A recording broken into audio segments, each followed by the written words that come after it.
Lumion didn't swivel or hesitate, striding confidently toward the public carriage sign. He scanned the area nonchalantly, his eyes settling on the glass window of a nearby cafe. Him in a dark jacket was reflected there, and not far from him another figure in a canvas jacket and a cap. Lumion averted his eyes, abruptly quickening his pace as if trying to catch the departing double-decker carriage. As expected, he felt the man in the blue cap break into a jog. The public carriage glided away silently, turning down the street. Lumion knew he couldn't catch up and halted abruptly. Using the shop windows lining the street, Lumion caught sight of the cap-wearing man stumbling to a stop. Seizing the moment, he spun around and surveyed the dance hall opposite. As Lumion passed the public horse stop sign, he gave an almost imperceptible nod. Continuing on, he ducked into a shadowy alley blocked by a barricade. The man in the cap pursued him, vaulting the ramshackle barricade with ease, but Lumion had disappeared. His quarry seemed to have evaporated into thin air. Just as the cap-wearing man prepared to give chase, Lumion sprang from his hiding place in the corner, like a predator pouncing on its prey. He seized the man's shoulders and yanked him backward, driving his knee into his back. Crack! Lumion's knee connected with the man's waist, contorting his face in pain and buckling his knees. He collapsed to the ground with a thud, stirring up a cloud of dust. Lumion crouched and gripped the back of the stalker's head. In a gravelly voice, he demanded, "Who got you to follow me?" "I'm not. I'm just taking a shortcut." The man in the cap protested anxiously. Lumion chuckled, grabbed his head, and slammed it into the ground. The man in the cap howled in pain, his forehead bruised, swollen, and bloody. "Who sent you to follow me?" Lumion pressed. The man in the cap felt indignant. "I'm not following you. I don't even know you." "All right." Lumion released his grip. In an instant, he struck the stalker behind the ear. The man in the cap crumpled, unconscious. Lumion hoisted him up and thoughtfully lowered his hat to cover his tightly shut eyes. Then, as if aiding a drunken friend, he strode out of the alley and rounded the corner. There stood an entrance to the underworld. Lumion had waited for the stalker in the alley, knowing he could slip underground if needed, and the setting was suitably quiet. When the man in the cap came to, his vision was swallowed by darkness. Only a faint light in the distance weakly revealed his surroundings. Clang, clang, clang, clang. The sound pierced his ears, approaching and receding through layers of obstacles. As a native of Le Marché du Quartier du Gentleman, he was no stranger to such a scene. He suspected he'd been taken underground. A steam subway passed through the street next door, providing the faint light. Lumion sat in the shadows, eyeing the man in the cap. He grinned and said, "You have two choices now. Either tell me who sent you to follow me, or I'll take you deeper underground and bury you there. You should know that many people go missing in Trier every day. You won't be the only one." Seeing the stalker's silence, Lumion knew his mental defenses were wavering. He added, "As for me, I'll navigate these underground streets and move to another district." Realizing Lumion had an escape plan and was ready to silence him forever, the man in the cap's fear overwhelmed him. He blurted, It's Baron Brignaise." "Baron Brignaise?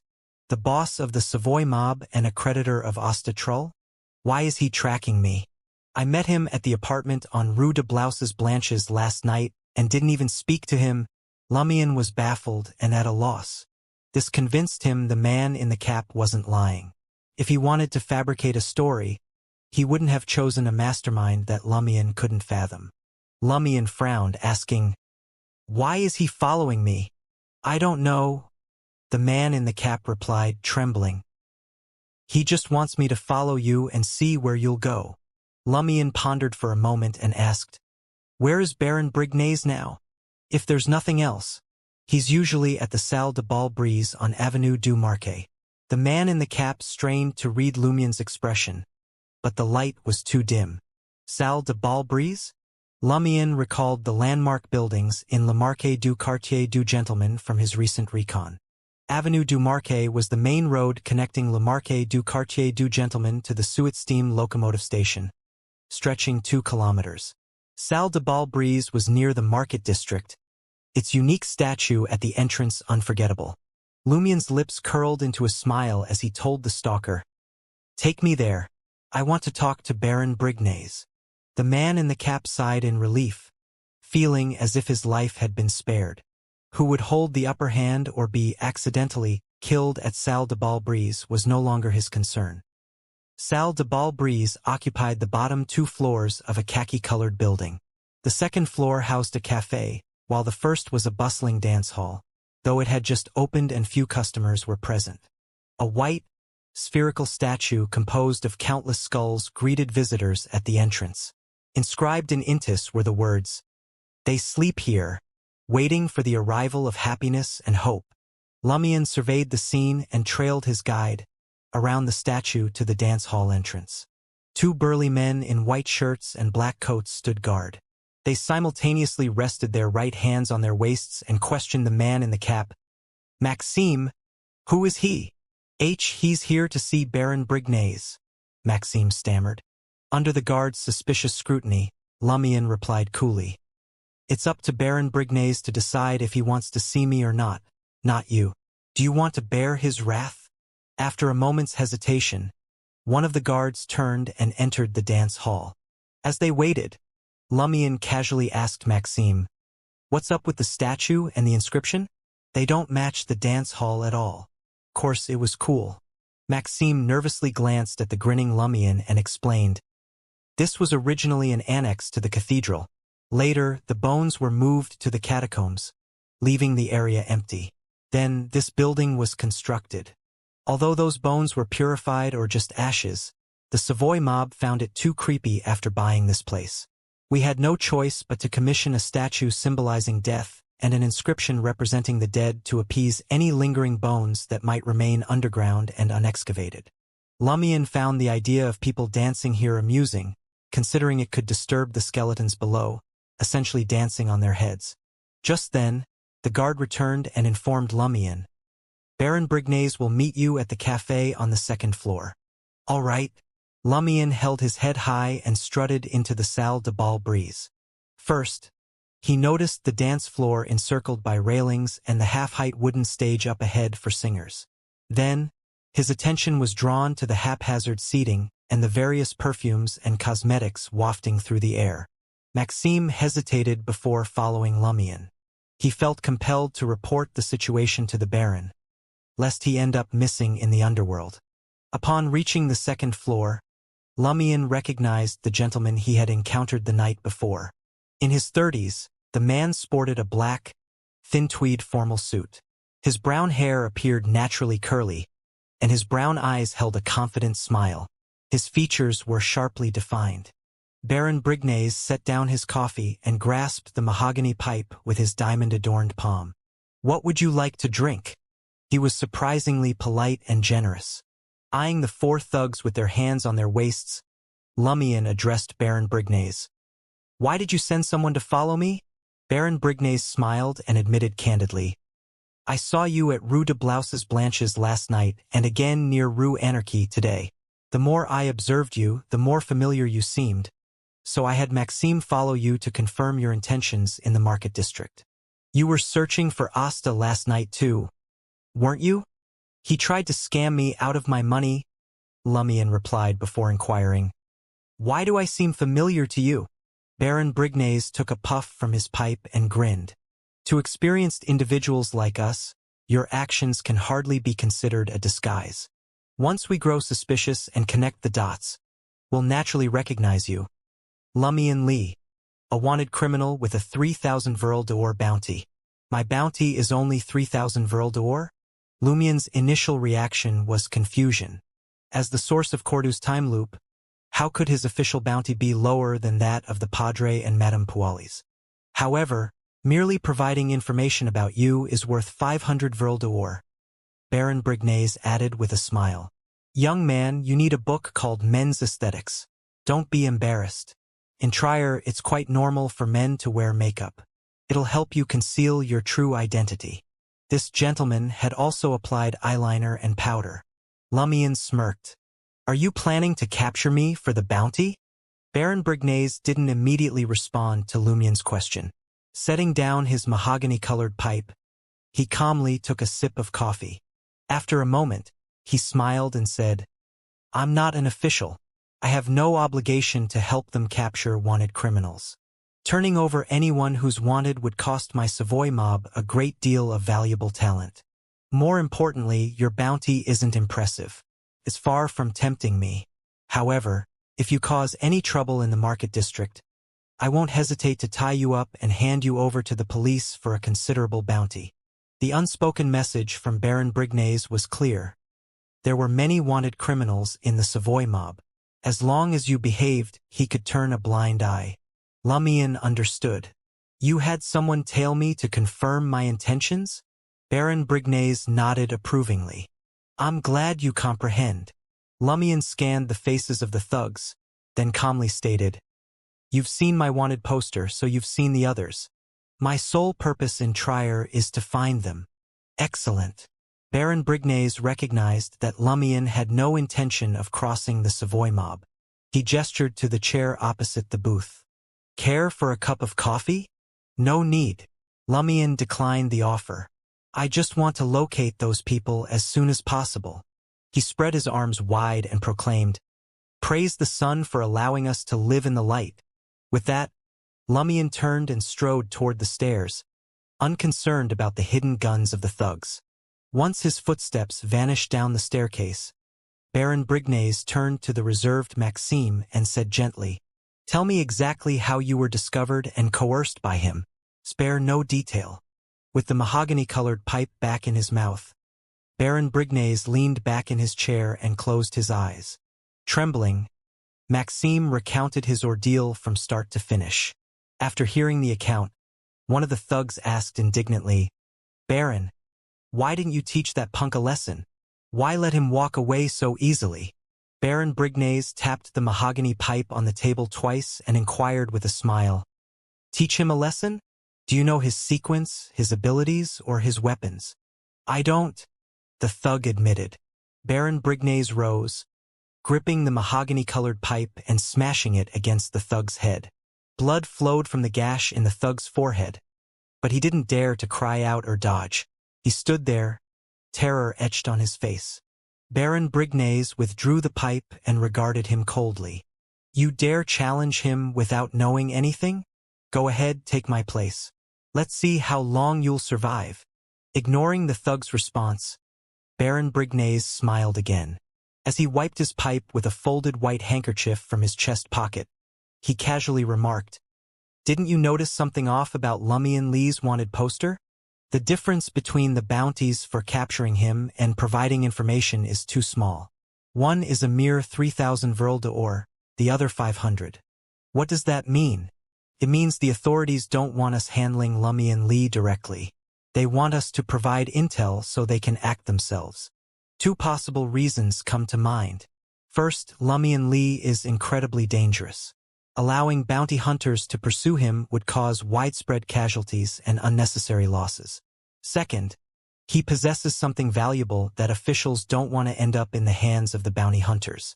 If I had just taught Lumion Lee a lesson, the second scenario would have been fine.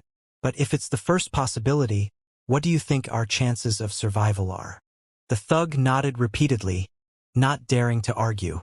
Baron Brignaise sat back down, picked up his coffee cup and continued, "Moreover, based on how he dealt with Maxime and his audacity to approach me directly, I can tell that he's ruthless, decisive, and utterly confident in his abilities.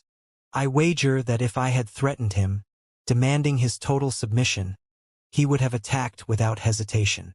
He's the type who won't hesitate to kill. This is both his strength and his weakness. Unaware of my capabilities or the number of traps laid here, he still dares to confront me with the intention of killing me to ensure my silence. Sooner or later, he'll pay the price." Baron Brignaise sipped his coffee and closed his eyes. "Let's wait and see if we should offer him assistance and protection. This ruthless country boy with a warrant on his head could prove to be a very useful weapon." Outside the Salle de Bal Brise, Lumion glanced back at the white spherical statue made of skulls and headed toward the nearest public carriage station. On his way here, he had already devised a plan to deal with them, but ultimately didn't execute it.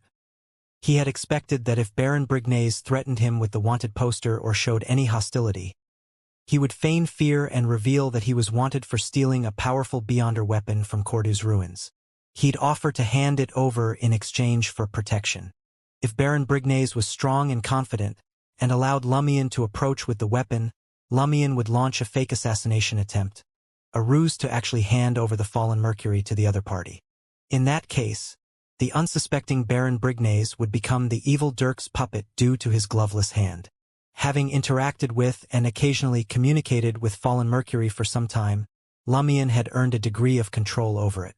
As long as it didn't conflict with its instinct to find a knife wielder, it would follow Lumion's orders, even when in someone else's hands. Eventually, Baron Brignaise would abandon his animosity and become an ally. After a few days, when no one suspected Lumion, the Baron would mysteriously vanish into the depths of underground Trier with a handful of his subordinates who knew about the matter, never to be seen again. If Baron Brignaise didn't allow Lumion to approach with fallen Mercury, and instead sent one of his thugs to retrieve the pewter black Dirk, Lumion's strategy would be to first transform the thug into the wielder. Then, he would use cunning to hide the abnormality and give fallen Mercury the corresponding instructions. In the future, if he made the puppet attack Baron Brignaise, the Baron would inherit the fate of being the wielder.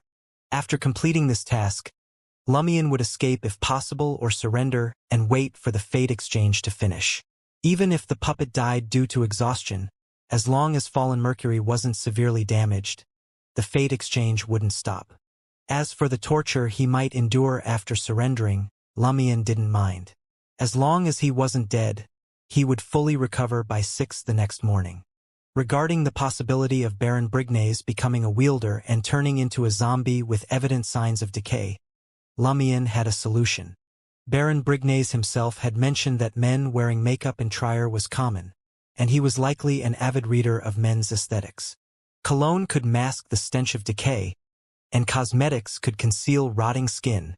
Truth be told, Lumion had struggled with whether to act in the café on the second floor of the Salle de Bal Brise. Ultimately, he decided against it because Baron Brignaise had shown a degree of kindness to a wanted criminal like him. Such kindness from a villain often meant they wanted to exploit him. If Baron Brignaise truly wants to use me, he'll definitely help me conceal my identity and inform me of any unusual movements from bounty hunters in advance. As Lumion thought, he smiled. This was a good thing. As for the risk of ending up in a dangerous situation due to being used, Lumion already had a plan. By then, he should be well acquainted with Baron Brignaise. Familiarity made striking easier.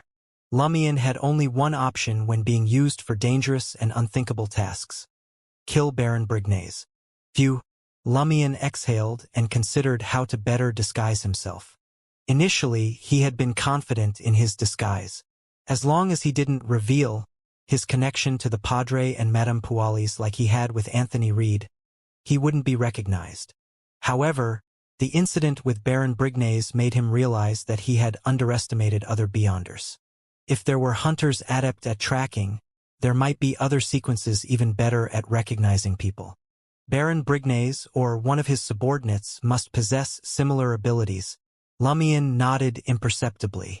This was confirmed by the fact that Asta had relocated several times. With this realization, Lumion halted at the stop sign and boarded a brown double-decker carriage. He paid 30 kopecks to secure a spot inside the carriage. Had he chosen a seat on the roof, it would have cost him only 15 kopecks.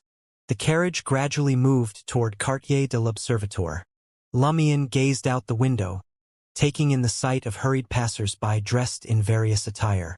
He observed ringing bicycles, rental carriages from different companies, and humanoid machines composed of gears, valves, pipes, and levers.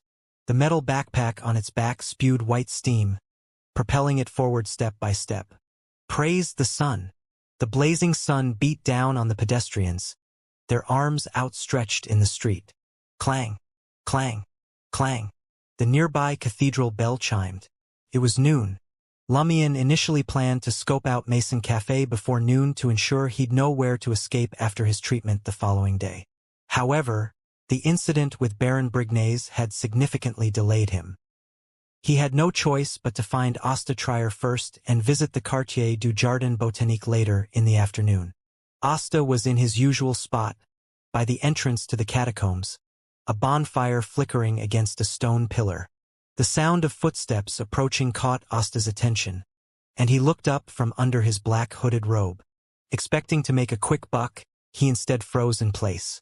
Quickly recovering, he stood up and forced a smile. Before Lumian could speak, Asta preempted him, saying, "I contacted the organizer this morning, told him I have a friend who's into mysticism and wants to attend the gathering. He hasn't replied yet." Lumian nodded, not questioning how Asta had reached out to the organizer. He walked over to the bonfire, found a rock, and sat down. Casually, he asked, "You've duped plenty of people, but you're always in the same spot. Aren't you scared they'll track you down?" Asta laughed and replied, "Most of the time, it's not really deception. As a true beyonder and secret suppliant, using my spirituality to perform divination for them isn't a scam. My predictions are far more accurate than most in the mysticism club. Sometimes different folks need different strokes. If I'm ever exposed, I can always talk my way out." "How?"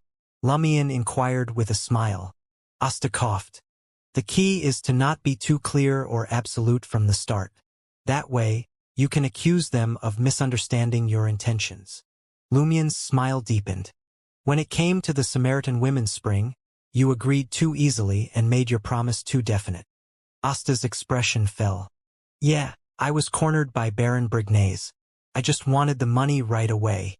The right approach would have been to say I had a solution, but it was difficult to achieve. After you begged me repeatedly, I'd reluctantly accept your cash, warning I couldn't guarantee success." Evidently, Asta had pondered his mistakes the previous night, considering how to avoid risks if he had to start over. He grew more animated as he spoke, only stopping when he noticed Lumian's subtle grin. How could he openly tell this dangerous man how to swindle him? Asta awkwardly smiled and said, "But I doubt this would have fooled you either. You're the most cautious person I've ever met." Lumian smiled and shook his head. "You really picked the wrong pathway." Asta didn't dare to carry on. Instead, he asked, "I thought about it last night. I never mentioned gatherings when we talked. I just said I bought the potion's main ingredient. How'd you know it was a mysticism gathering?" Lumian chuckled. "It was just a gut feeling." Internally, he criticized, aren't there only two possibilities? Either a one-on-one deal or a gathering. There was at least a 50% chance of guessing right. It was just a casual comment. No harm done if I was wrong. Asta stared at Lumian, increasingly fearful. It was becoming harder to guess this dangerous man's sequence. He appeared skilled in combat, possessed strong spirituality, and had an intuition bordering on precognition. Lumian savored the warmth of the bonfire and offhandedly asked, "How did you get involved with the mysticism gathering?" Asta's face took on a nostalgic expression. "Everyone comes to Trier with hope. Painters dream of having their works chosen by the world's artists' exhibition, but most fail. Every year, some succumb to madness or suicide. Poor authors living in cheap apartments hope to replicate the success of bestsellers like Aurora and Meniere, but they end up selling their stories to small newspapers. They're forced to bear scathing reviews like trite, mediocre, and cliché. Many of them have even stooped to writing smut for underground booksellers, risking arrest by detectives. Over a decade ago, I came to Trier from Cecilis Province, eager to make a fortune. I lived in a leaky attic, climbed scaffolding, worked in factories, smuggled illegal books, and sold soda. I made some money, but with each passing year, I realized I'd never be rich. Owning a home and enjoying leisurely mornings before work were impossible dreams. Eventually, I discovered mysticism magazines like Psychic and Mysteries. Perhaps I still fantasized about gaining superpowers overnight and changing my fate, so I started attending gatherings with fellow enthusiasts. Those magazines would publish the relevant information. Earlier this year, A friend from the group asked if I wanted to join a gathering with real Beyonder powers. I couldn't refuse. You know the rest. Lumion listened without interrupting Asta's account. When Asta finished, Lumion asked, "Is that friend the gathering's organizer?" "No." Asta shook his head. "The organizer goes by Mr. K. He always wears a massive hood, practically covering his entire face." "Mr. K." Lumion committed the codename to memory and pondered for a moment. "What abilities has he shown?" Asta shook his head again. "I've never seen any, but after becoming a secret suppliant, I sensed I was facing shadows and deep darkness when meeting him. I think he's very powerful. He seems powerful. I wonder who's stronger, him, the Padre, or Madame Pualis?" Lumion mused before asking curiously, "Did you sense anything special around me?" Asta hesitated before admitting, "No, but your dangerous aura frightens me more than even Baron Brignay's." Lumion glanced at his left chest and smiled. "That's good."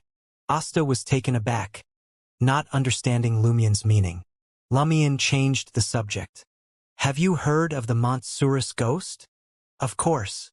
As a con artist posing as a warlock, Asta knew many stories about underground Trier. Legend has it that an evil spirit lurks in this dark, vast underground. It always travels alone, never seeming to reach its destination. Those who encounter the ghost either die instantly or suffer mysterious deaths along with their families within the year. Those who've claimed to see the Montsurus ghost went mad and died within a year. I've heard both church factions sent experts to search for the spirit, but they found nothing. It sounds plausible. Lumion didn't inquire further. Standing, he told Asta, "I'll catch up with you tomorrow night or the following morning." "All right." Though Asta didn't believe Lumion would harm him now, he couldn't help but sigh with relief at the departure of the dangerous man. No ordinary human could feel at ease around a tiger. On his way back to the surface, Lumion carried the carbide lamp and passed by the entrance to the catacombs. Once again, he saw the arch adorned with white bones, sunflowers, and steam symbols. Looking at the words, "Stop. The Death Empire lies ahead," Lumion cautiously approached the natural doorway separating the inner and outer chambers. Suddenly, a figure emerged from behind the stone arch and bellowed, "Halt!" The figure donned a blue vest and yellow pants. He was an elderly man with gray hair and wrinkled skin. His light yellow eyes, slightly clouded, locked onto Lumion. "Can't I go in?" Lumion feigned the innocence of a foreigner. The old man scrutinized him. "You need to purchase a ticket upstairs and bring a white candle with you. I have a friend buried inside." "Do I need to buy a ticket to pay my respects?" Lumion fabricated a friend on the spot. The old man eyed him suspiciously. "Don't tell me you're one of those Quartier de la Cathedral commemorative college students? Those troublemakers always concoct lies to sneak into the tomb. They sing, dance, and feast in the ossuary. Fine, go in. Just remember to bring lit white candles like them. That's my only demand." Lumion once worried that if he attended university, he'd be too different from his classmates. Now, it seemed his concerns were unfounded. Those students were even wilder than he was. "All right." Lumion feigned disappointment. "I'll bring a white candle next time." The old man nodded, relieved. Lumion turned and followed the restored path to the stairs leading to the surface. Over 100 meters away, he suddenly spotted a black shadow from the corner of his eye. The shadow hunched slightly, shuffling behind a row of stone pillars on the left. Lumion glanced over and noticed its intangibility, as if it were almost illusory. Instinctively, he raised the carbide lamp, casting a bluish-yellow glow. The shadow disappeared, as though it had never existed. Lumion quickly scanned the surroundings but found nothing. Is it an illusion or an underground ghost? As Lumion pondered, he suddenly wondered, could it be the Montsurus ghost? Did I encounter the Montsurus ghost? His pupils widened, and his expression grew unusually grave. Moments later, Lumion erupted into laughter, nearly doubling over. He laughed until tears threatened to spill from his eyes. "Ha ha! Come on. Come at me. I want to see how you'll kill my entire family and how you'll cause my mysterious death. As planned, Lumion circled the vicinity of Maison Café in Quartier du Jardin Botanique before making his way back to Aubert's du Coq d'Or on Rue Anarchy. He headed straight for the third floor and arrived at room 310, where the lunatic resided. Bang! Bang! Bang! He hammered on the door. I'm dying! I'm dying! The wailing from inside grew frantic. I'm fucking dying too. Lumion spat, his face expressionless. Startled by his response, the lunatic fell silent and offered no reply. Lumion didn't knock again.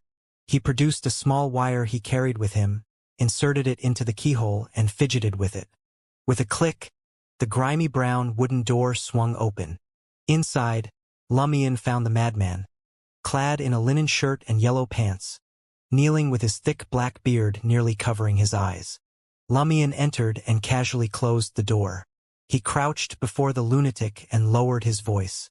I've encountered the Montsurus ghost too. The lunatic visibly trembled, his fear-filled blue eyes showing the faintest glimmer of lucidity. After a few seconds, he caught his breath and asked in a deep voice, Are you sure it was the Montsurus ghost? He's in that state of intermittent lucidity Charlie mentioned? Lumion smirked and replied, I don't know. That's why I'm asking you to confirm it. What did the Montsurus ghost you saw look like? With a shiver, the lunatic described, a black shadow, like a lonely old man. His back was slightly hunched, and it moved very slowly. After I spotted it, it vanished into the darkness. I didn't realize it was the Montsurus ghost until my parents, my wife, and my children started dying one after another. It's eerily similar to my experience. Lumion frowned, suspecting that he had indeed encountered the Montsurus ghost. He contemplated for a moment. How did your family die? Were you attacked? The lunatic hastily shook his head. I often felt something watching me from the shadows, but I didn't face anything else. Otherwise, I wouldn't have made it this far. My child became gravely ill and died in the hospital. We had just cleansed and interred him in the catacombs when my wife snapped and hanged herself in our room. That's when I recalled the legend of the Montsurus ghost. I took my parents to the cathedral and asked the padre there to protect us. The church took it very seriously and assigned 3 clergymen to stay at my home. Nothing happened during that time. I thought the nightmare was over. But after the new year, the clergyman left. Soon after, my father strangled my mother and ended his own life with a table knife. I can't remember much after that. Sometimes, I wake up and realize that I moved here at some point. The lunatic's blue eyes revealed unmasked anguish. Lumion felt like a tightly wound spring, ready to snap at any moment. They said the Montsurus ghost would kill anyone who encountered it back then. But this lasted until the new year. Lumion keenly noticed the lunatic's account differed from the legend. The lunatic shook his head. I don't know why it happened. I thought the nightmare was over. Otherwise, the 3 clergymen wouldn't have left. A curse with no time limit until all targets are dead. Lumion formed a new hypothesis about the Montsurus ghost legend. He stood up and told the lunatic, I might have encountered the Montsurus ghost too. Let's see which one of us lasts longer. If I figure out how to break this curse, you can pay me to help you. A way, a solution. The corners of the lunatic's mouth twitched as he echoed Lumion's words, caught between tears and laughter. He raised his hands and clutched his hair. I'm dying, I'm dying. Lumion intended to ask the lunatic's name, something to inscribe when he was laid to rest in the cemetery or catacombs. But he shook his head, opened the door, and left room 310 instead. Back in room 207, Lumion sat on the bed, mulling over how to break the curse brought by the Montsurus ghost. Although theoretically, the curse might not take effect until year's end. Leaving no urgency for now, Lumion couldn't rely on the Montsurus ghost's apparent delay. Moreover, he had no immediate family, so he stood a high chance of being the curse's first victim. Could happen in the latter half of the year, next week, or even tonight. Come to think of it, that man might still be alive. If the Montsurus ghost could help me kill him, I'd owe it a debt of gratitude. Lumien's thoughts raced, and he suddenly laughed at himself. In the dream, he had lied to Ryan and the others, claiming he'd forgotten his original name. He simply wanted to avoid mentioning or remembering it. When he was young, his family had been well off, but the man he called father turned out to be a philanderer and later a gambling addict. His mother died from grief-induced illness, and his grandfather went bankrupt. They lived together in the slums until his grandfather's death a few years later. Thus, after being adopted by Aurora, Lumien had willingly asked to take her last name and change his own. Lumien didn't know if the man who had only provided genetic material was dead or alive. If he was dead, it was a blessing. If not, he hoped the monstrous ghost would step up its game. As for himself, Lumien dared not assume the monstrous ghost wouldn't harm him just because he harbored the taint of an evil god and the mark of a great existence. As long as it didn't possess him, the ghost could do anything. According to Madame Magician, Lumien was convinced that many Beyonders and monsters could easily kill him, but they would have to face the ensuing corruption as a consequence. I'm not certain if this is a curse or not, but I can't just sit here waiting for death. I have to take action. Aurora used to say that the best skill for the weak or underage is finding their parents. With this in mind, Lumien's eyes brightened. He stood up and walked to the table to find a pen and paper. He planned to update Madame Magician on the mission's progress. Simultaneously, he would mention his encounter with the monstrous ghost, questioning if he had been cursed and how to address the issue. Though the woman with the magician codename wasn't his parent, she was undoubtedly his superior in the current circumstances. It was logical to seek assistance from his superior when in trouble. Lumien pondered for a moment before writing. Esteemed Madame Magician, I have followed your instructions and gained Ostatrul's trust. I've also requested his introduction to Mr. K's mysticism gathering. On my return from the catacombs, I regrettably encountered the legendary monstrous ghost. Of course, I cannot be certain. The specific legend is as such. I seek to know if I have been cursed by the monstrous ghost or if another influence is at play. How should I proceed? Towards the end, Lumien intentionally added the code name Seven of Wands to remind the recipient not to overlook his status as an external member of their enigmatic organization. Lumien deduced this from the lady's use of the tarot card's magician codename and his Seven of Wands. He suspected Madame Magician might belong to a clandestine organization symbolized by tarot cards and devoted to a powerful entity. The major arcana were official members, each possessing formidable abilities. The minor arcana served as peripheral members who undertook various missions. After folding the letter, Lumien meticulously cleaned the room.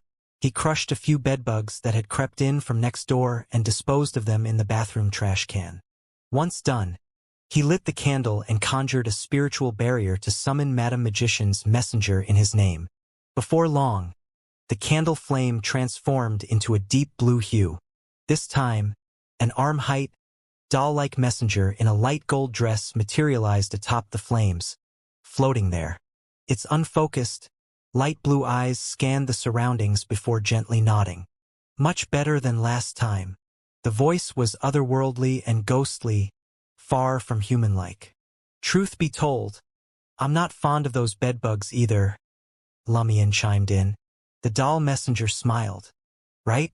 No creature appreciates those pests. Lumien sensed a shared sentiment, as if both sides despised the same thing. With that, the doll messenger extended a pale white palm, devoid of any skin texture, and the letter floated up. Lumien watched the doll seize the letter and vanish like a bursting bubble. He sighed with admiration and thought, having a messenger is so convenient. After concluding the ritual and tidying up the wooden table, Lumien returned to the bed, awaiting the messenger's response. As time passed, the night outside deepened. Songs echoed from the underground bar, but Lumien received no reply from Madame Magician. This made him furrow his brow. Does Madame Magician have other matters to handle and no time to read my letter? I can't keep waiting. I must devise other ways to protect myself. Neither Hunter nor Provoker grant me the power to combat curses. If it is indeed a curse, dancer doesn't either, unless I genuinely pray to that concealed entity after the sacrificial dance. But how would that differ from suicide? If I can't pray to that hidden being, I can seek out that great existence. I bear his seal upon me. I even obtained his permission when I claimed the boon. I'm not afraid to beseech him again. Yes, I can entreat him to help me lift this curse. Lumion acted swiftly, setting up the altar.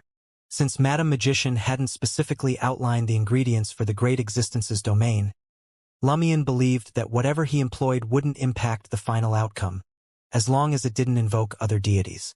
He arranged orange candles made of citrus and lavender. 2 symbolized the deity, and 1 represented himself. After completing the preparations, Lumion stepped back and examined the 3 yellowish candles. He recited in Hermes, "The fool that doesn't belong to this era, the mysterious ruler above the gray fog, the king of yellow and black who wields good luck." As Lumion intoned the 3 lines of the honorific name, a faint gray fog materialized around him, radiating an unnerving aura. The orange candle flame adopted a bluish tinge, casting a sinister, deep glow over the entire altar. In that instant, Lumion's thoughts seemed to decelerate. He felt an itching beneath his flesh, as if something was on the verge of burrowing out. A distant, inscrutable gaze from an unfathomable height appeared once more. Collecting himself, Lumion resumed his prayer. Adhering to Madame Magician's instructions and incorporating sacrificial knowledge from Aurora's grimoire, he recited in Hermes, "I implore you, I beseech you to lift this curse from me." In all honesty, Lumion yearned to request the great existence's protection for a year, shielding him from all harm. But that was clearly unattainable. He had not yet mastered the necessary Hermes phrases to counter the threat of the Monsurus ghost. Thus, he could only allude to the curse plaguing him. As the ritual culminated, Lumion began to draw upon the power of the herbs on the altar. In the following moment, his vision blurred, as if a seraph with 12 pairs of luminous wings materialized before him. Descending from above, the seraph extended its arms, enveloping Lumion in an embrace. The wings of light closed around him, enfolding him layer by layer. Lumion shook off his stupor and noticed the bluish candle flame had reverted to its original orange hue at some unknown point. Recalling the surreal encounter, it felt like a dream. He couldn't help but murmur to himself, "Did I just see an angel? Did that great existence send one of his angels to protect me and lift this curse?" Until today, Lumion had only heard of angels in the sermons of the Eternal Blazing Sun Church. He never anticipated experiencing an angelic embrace firsthand. According to Madame Magician, this was at least a high-level Sequence 2 entity. Even if only a fraction of its power had been projected from afar, it was still angelic in nature. Lumion felt an even deeper reverence for the enigmatic organization that employed tarot cards as their moniker and the great existence that had sealed the corruption within him. Simultaneously, he breathed a sigh of relief. If the Monsurus ghost had truly inflicted a curse, it should no longer be an issue. How could a ghost that dared not confront the protection granted by the Eternal Blazing Sun Church's clergy and was confined to wandering beneath Trier compare to an angel? Nevertheless, trepidation still gripped Lumion's heart. He had prayed for the curse to be lifted. What if the Monsurus ghost employed a different method of killing than a curse? He waited until midnight, but Magician's response never came. Unable to risk sleep, he lay on the bed, shutting his eyes just to rest. Staying awake all night posed no challenge for him. At 6 in the morning, his body and mind would simultaneously reset. This was both a curse and a blessing. It wasn't until the latter half of the night that the cacophony of Rue Anarchy died down. Lumion discerned the faint chirping of insects in the distance and an even more remote whistle. Abruptly, his body felt leaden, and breathing grew labored. It was as if someone had swaddled him in a blanket and weighed him down. This isn't good. Lumion tried to rise, but he could only move his arms. His eyes wouldn't even open. His arms felt restrained, barely able to lift a few centimeters off the bed. In the next moment, Lumion's body turned frigid, and his nose felt damp. It was as if he had been stuffed into a sack and hurled into the depths of a river. His breathing faltered, his chest tightened with pain, and his thoughts decelerated. Lumien's desperate attempts at resistance flashed through his mind, entering cogitation and activating the black thorn symbol on his chest. He dismissed the idea in an instant. Firstly, he would likely lose control. Secondly, the Monsurus ghost bore no connection to the covert entity known as inevitability. It might not be deterred by the black thorn symbol. Unless left with no alternative and teetering on the brink of death, Lumien wouldn't gamble his life on this seemingly futile method. His lips and nose turned icy, as though an invisible hand was pressing them down. Paired with the sensation of drowning, Lumien found breathing impossible. His lungs were on the verge of bursting. Words like hunter, provoker, dancer, corruption, seal, and fallen Mercury flickered through Lumien's mind, each forming fleeting thoughts before dissipating. Fallen Mercury, fallen Mercury. At last, Lumien had a revelation. He strained to shift his gloved left palm to the side. He had already positioned the evil dirk in the most accessible location to handle potential emergencies. A few seconds later, Lumien, gasping for air with his mouth agape, made contact with the hilt of Fallen Mercury and hoisted the pewter black dirk. Fallen Mercury was no longer shrouded in black cloth. The intricate patterns on its surface overlapped, inducing vertigo. With every ounce of his strength, Lumien hoisted his shoulder, bent his arm, and plunged Fallen Mercury above his body. There was nothing there, not even a scratch, let alone blood. Without hesitation, Lumien gritted his teeth and angled his arm toward his body. With a sickening pop, he drove Fallen Mercury into his left waist. Crimson blood oozed out, staining the blade of Fallen Mercury. The phantom mercury droplet, symbolizing the fate of immolation, penetrated Lumien's body. The pain shocked Lumien's oxygen-starved mind to consciousness. His vision blurred as the enigmatic river, composed of innumerable mercury symbols, emerged. This represented his own fate. Ignoring the need for precision, Lumien cast his gaze downstream of the illusory river, toward a current on the verge of engulfing the other tributaries. He then infused his spirituality into Fallen Mercury, allowing it to agitate the complex mercury symbol birthed from the river's entanglement. In the next moment, Lumien saw himself lying on the bed, his face a purplish hue, teetering on the brink of death. The mercury symbols abruptly constricted, solidifying into a droplet that seeped into Fallen Mercury's blade. Almost instantaneously, Lumien felt his entire body relax. The sensations of drowning and suffocation vanished. Simultaneously, pain enveloped him, and he couldn't help but emit a soft groan. Flames erupted from his body, searing his flesh inch by inch. He had utilized the pain of being incinerated stored in Fallen Mercury to trade for his fate of being assaulted by a Monsurus ghost. He had successfully escaped a state where he couldn't even struggle, and the attack didn't come again. Fallen Mercury could stab others or Lumien himself, replacing an unwanted fate. He was ignited, reliving the agony of battling the flaming beast. Braced for the onslaught, Lumien rolled beneath the bed. Thumping against the floor, he rolled back and forth to smother the flames engulfing him.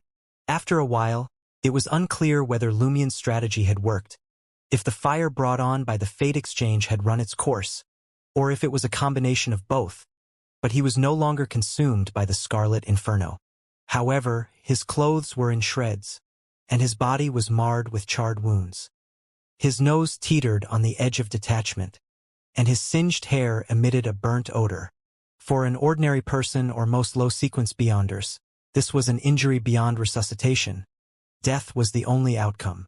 Lumien strained to keep his eyes open and focused, fighting the urge to pass out. As time ticked away, he sensed his life rapidly ebbing. He clung to consciousness, gasping for air. After an indeterminate period, Lumien finally heard the eerily beautiful chime of a bell. Clang, clang, clang. The bell struck 6 in the morning, Trier time, its peal echoing through Rue Anarchy and beyond. Dawn's first light crept over the horizon. Lumion snapped to attention, his pain abruptly gone. His body and mind had completely reset. Phew! Lumion exhaled in relief and stood. He looked down at the tattered remnants of his once crisp linen shirt and dark pants. His skin had returned to normal. Already in a financial bind, he couldn't help but sigh. He needed new clothes. A fresh expense. Still, he'd managed to survive the Monsurus ghost's initial attack. This was likely a first in the annals of its dark legend. From the looks of it, it's not a curse. Lumion changed into fresh clothes and stepped into the washroom to splash cold tap water on his face. Gazing into the mirror, he noticed that some of his hair had shortened, and the golden dye had faded in places. These external changes couldn't be reset. After washing up, Lumion returned to room 207 and was startled to find another letter awaiting him. The folded piece of paper lay innocuously on the wooden table. Lumion muttered under his breath, "Isn't it too early for a reply? You didn't sleep again last night. Did you just get home?" With a shake of his head, Lumion picked up the magician's response and unfolded it. The handwriting was messy, but he could just make out that it belonged to a woman. "Excellent work. Engage more with Mr. K and exhibit your wild, fanatical side until he converts you and extends an invitation to his organization. The Monsurus ghost is not a curse. There are 3 solutions for your current predicament. First, die before it. Use the corruption within you to destroy it and avenge the fallen. Second, trade your fate of encountering the Monsurus ghost with your dirk. Haven't you ever considered using that blade on yourself? Third, take refuge in a particular cathedral of a certain church and never leave its sanctuary." Lumion quickly scanned Madame Magician's message, committing the essential points to memory. It was evident that the first and third solutions to the Monsurus ghost dilemma were jokes. The only viable option was the second, using fallen Mercury to swap his fate of encountering the Monsurus ghost. In all honesty, Lumion hadn't considered stabbing himself with fallen Mercury to proactively change his destiny. Only when he was cornered by the Monsurus ghost, teetering on the brink of death, did this desperate strategy surface in his mind. Time was of the essence, and Lumion had to act fast. He'd only managed to exchange his fate of being attacked by the Monsurus ghost, not completely avoiding one. He'd narrowly escaped the first crisis but still lingered in death's shadow. Given the choice, Lumion would have still opted to exchange the fate of being attacked by the Monsurus ghost instead of just encountering one. The attack had already occurred, and he couldn't be sure it would cease with a mere fate swap. He needed the most reliable plan to save himself. In simpler terms, what if the Monsurus ghost killed him and realized it had never met him and targeted the wrong person? I need to find someone to trade the fate stored in fallen Mercury for a better one. Then, I'll prepare thoroughly, and when I'm ready, I'll stab myself to complete the exchange. I'll seal the Monsurus ghost encounter inside fallen Mercury. Lumion combined his experience with Madame Magician's advice and quickly devised a way to escape his predicament. When the time came, fallen Mercury, also known as the cursed blade, would cause whoever was stabbed to suffer the fate of their entire family dying, including themselves. The drawback was the time it would take for the effect to occur. Lumion drew fallen Mercury from his waist, eyeing the blade wrapped in black cloth. He felt the Beyonder weapon's potential more acutely than ever. He seriously contemplated finding experts to repair fallen Mercury. Otherwise, the enchanted dirk would only last until year's end. Maybe Mr. K's Beyonder gathering could provide the resources he needed. My suspicion is correct. Madame Magician's intention for me to meet Ostatrol is to use him to attend Mr. K's gathering and join the secret organization behind it. Lumion donned a wide-brimmed hat and a black shirt resembling formal attire before leaving room 207 and descending the stairs. As a hunter, he needed to start his search for prey. Upon exiting Aubaird's Du Coq door, Lumion spotted Charlie sitting on the 3-story staircase leading to the street. Pale-faced, he gazed at the sky, melancholic, with a lit cigarette in his right hand.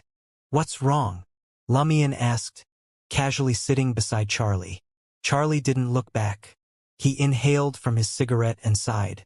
I feel like I've lost my soul. It's gone.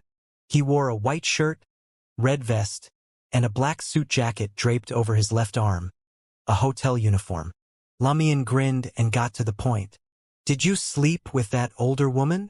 Charlie turned to Lumion and emphasized, please call her madam. She's only in her 50s.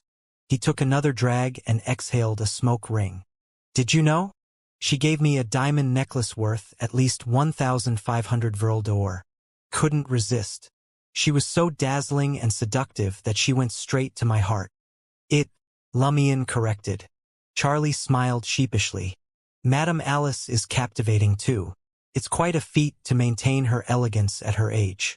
She mentioned she'll stay in Trier for 6 months and can offer me 500 Vril d'Or a month. As he spoke, Charlie's voice grew somber, and his eyes took on a melancholic hue. Just as Lumion thought Charlie would sigh over his lost soul, a long exhale escaped him. Why can she only stay for half a year? Lumion patted Charlie's shoulder, saying earnestly, take care of yourself. Charlie's eyelids twitched. There's a need for moderation. Madame Alice is far too enthusiastic. I was so exhausted last night that I didn't even have that beautiful dream. Lumion chuckled and said, you openly mentioned obtaining a diamond necklace worth 1,500 Vril d'Or. In Rue Anarchy, that's enough wealth to make many people go mad. Aren't you afraid I'll steal it? Charlie laughed. I had to share it with someone, or I'd feel awful. I've noticed you don't seem short on money. You're even quite generous. You wouldn't commit a crime for a mere 1,000 to 2,000 Vril d'Or. Lumion grinned, retorting, is there a chance I'm pretending not to lack money to lure someone like you into lowering your guard? Charlie's expression froze as the dying cigarette nearly burned his fingers. Lumion changed the subject, asking casually, is there anyone you despise so much that you think they deserve to die? Charlie snuffed out his cigarette on the stone steps. Puzzled, why do you ask? He intended to pocket the extinguished cigarette but decided against it, tossing it aside instead. A nearby vagrant darted over, grabbing the warm cigarette and taking a few drags. Without waiting for Lumion's response, Charlie continued, the person I despise most is our head attendant. You've no idea how detestable he is. Haha. I've never thought of wanting him dead, but I just wish I could hood his face and beat him up one day. I don't think many people truly deserve to die. One is Baron Brignaise, the Market District's Savoy mob leader.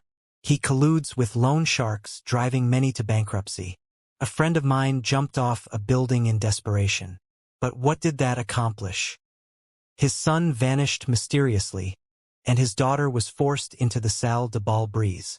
Although she's supposed to only sing, in reality, well, that's right. If he had the courage to kill himself, why didn't he think of a way to kill Baron Brignaise and the others? Lumion nodded slightly. Charlie stared at Lumion, taken aback. Your thoughts are a little extreme. He added, the second person deserving death is Margot, leader of the Poison Spur mob. He manipulates people into swindling women new to Trier. After bleeding them dry, he forces them into prostitution. That's how Miss Ethans in room 8 on the 4th floor ended up in the motel. Most of the money she earns is taken by Margot. She's tried to escape several times, but she's been beaten within an inch of her life before she could leave Rue Anarchy. Market District has quite a few mobs. No wonder it's chaotic at night. Lumion glanced at Charlie, saying, it sounds like you sympathize with Miss Ethans. Charlie puffed out his chest. True Intis gentlemen empathize with ladies in tragic situations and offer help when appropriate. Lumion tersely acknowledged. Do you know where Margot lives? I don't know. Charlie shook his head. But he frequents the motel in the evenings, extorting money from Miss Ethans. If you hear a woman crying, shouting, and cursing on the 4th floor, that's Margot and his thugs. Lumion nodded pensively and inquired, who else do you think deserves to die? Charlie considered for a moment, replying with a contorted expression. Monette, that islander. He swindled me out of 10 Vril d'Or. Can you imagine? I'd been unemployed for some time and hadn't found a new job yet. That was my last bit of savings. I nearly starved to death because of him. Where does he live? Lumion asked nonchalantly. He was staying at the motel initially, but after scamming me, he moved out. I don't know where he went. Charlie's anger flared as he spoke. I was waiting for him to hook me up with a job. Once he'd calmed down, Charlie eyed Lumion quizzically. Why's your hair different? There were strands of varying lengths, gold mingled with black. Don't you think it's rather stylish? Lumion asked earnestly. Charlie snorted, his expression dubious. His experience with the idiot instrument made him instinctively question Lumion's intentions in such matters. After a few moments, Charlie glanced at the street vendors and waved his hand. I've got to head to the hotel. I'll see you tonight. Lumion stayed put on the stone steps outside the hotel, waving at Charlie's retreating figure. That afternoon, Lumion took a public carriage to Quartier du Jardin Botanique. After walking over 300 meters, he reached Mason Café. The café occupied the ground floor of a beige four-story building near the botanical garden. Green plants twined around the building's exterior. The ground floor shops were set back nearly a meter, with pillars supporting an outer walkway for pedestrians. Mason's café boasted dark green walls and large windows. Sunlight streamed through the glass, illuminating the tables and chairs outside. Lumion, dressed in a dark suit and wide-brimmed hat, entered the café. The first thing he noticed were the intricate plant sculptures on the wall, interspersed with incision sentences. Who holds supreme power in the country? The president or parliament? It's a café. Who has the final say in a legal case? The Supreme Court? It's a café. Who's the authority in literature? L'Institut de Intis or the Journal de Debats? No, it's a café, always a café. Lumion couldn't help but smile when he saw the slogan on the wall. It reminded him of something Aurora had once said. In Trier, the café holds a unique status. It's the birthplace of riots, the sanctuary of conspiracies, and the wellspring of scandals. Throughout Intisian history, innumerable riots had been sparked in cafés, and countless literary works and political struggles had brewed within them. Unlike the neighboring Lone Kingdom, Intis had its own private clubs, but they were fairly exclusive or high-end, with limited access. Be they former nobles, current members of parliament, high-ranking government officials, financiers, bankers, industrialists, renowned authors, newspaper editors, military generals, or university professors, everyone enjoyed frequenting different cafés to engage in spirited conversations, presenting a more approachable side to the public. After all, the Republic's political slogan and image were built upon freedom, equality, and fraternity. Naturally, the cafés frequented by various social strata were vastly different, often distinguished by location, price, and style. So, when Lumion heard from Charlie that Laurent had used his mother, Mrs. Lacazan, to seek opportunities in upscale cafés, he wasn't surprised or puzzled. Many people did this, often becoming archetypes for novelists, but only a few succeeded. At the same time, banquets and salons were all the rage in Trier. If any high society member didn't host a salon once a month, others would assume something had befallen their family or that a financial crisis had jeopardized their political future. Aurora, who clearly adored this metropolis, stayed away partly because artists like authors, poets, painters, and sculptors seemed like tamed butterflies, fluttering about the salons of various politicians, financiers, and officials. It appeared that only by gaining their approval could the value of their work be realized. The amalgamation of salons and cafés supplanted most club functions.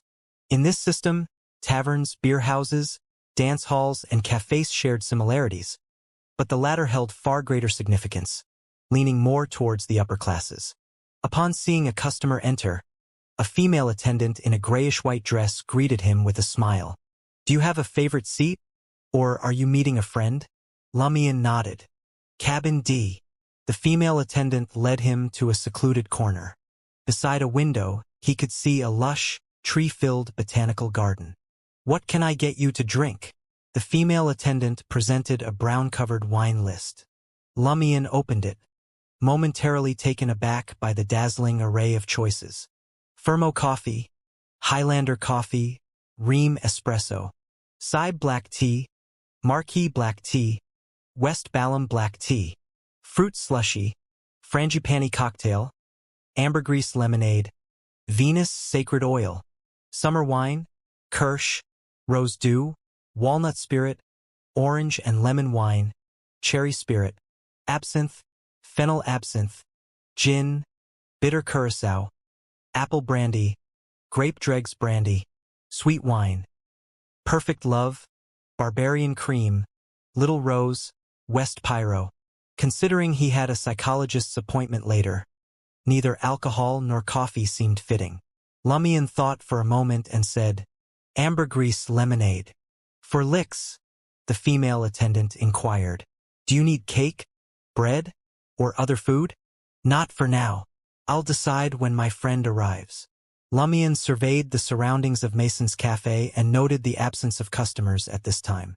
The lunch crowd had cleared out by 2:30 p.m., leaving more than an hour before tea time. Soon, the female attendant returned with a tray, placing a glass filled with a colorless liquid and a few lemons on the table. Lumion eyed the empty seat across from him, picked up his cup, and took a sip. A sweet, elegant fragrance filled his nostrils, and the refreshing sour taste invigorated him. As the minutes passed, Lumion noticed the wall clock nearing 3:30 p.m. He couldn't help but glance at the cafe entrance. Green plants adorned the area, but no customers entered. Just as Lumion looked away in disappointment, a soft female voice sounded from the booth behind him. I'm already here. Good afternoon, Mr. Lumion Lee. Lumion assumed the woman didn't want a face-to-face conversation, so he didn't turn around.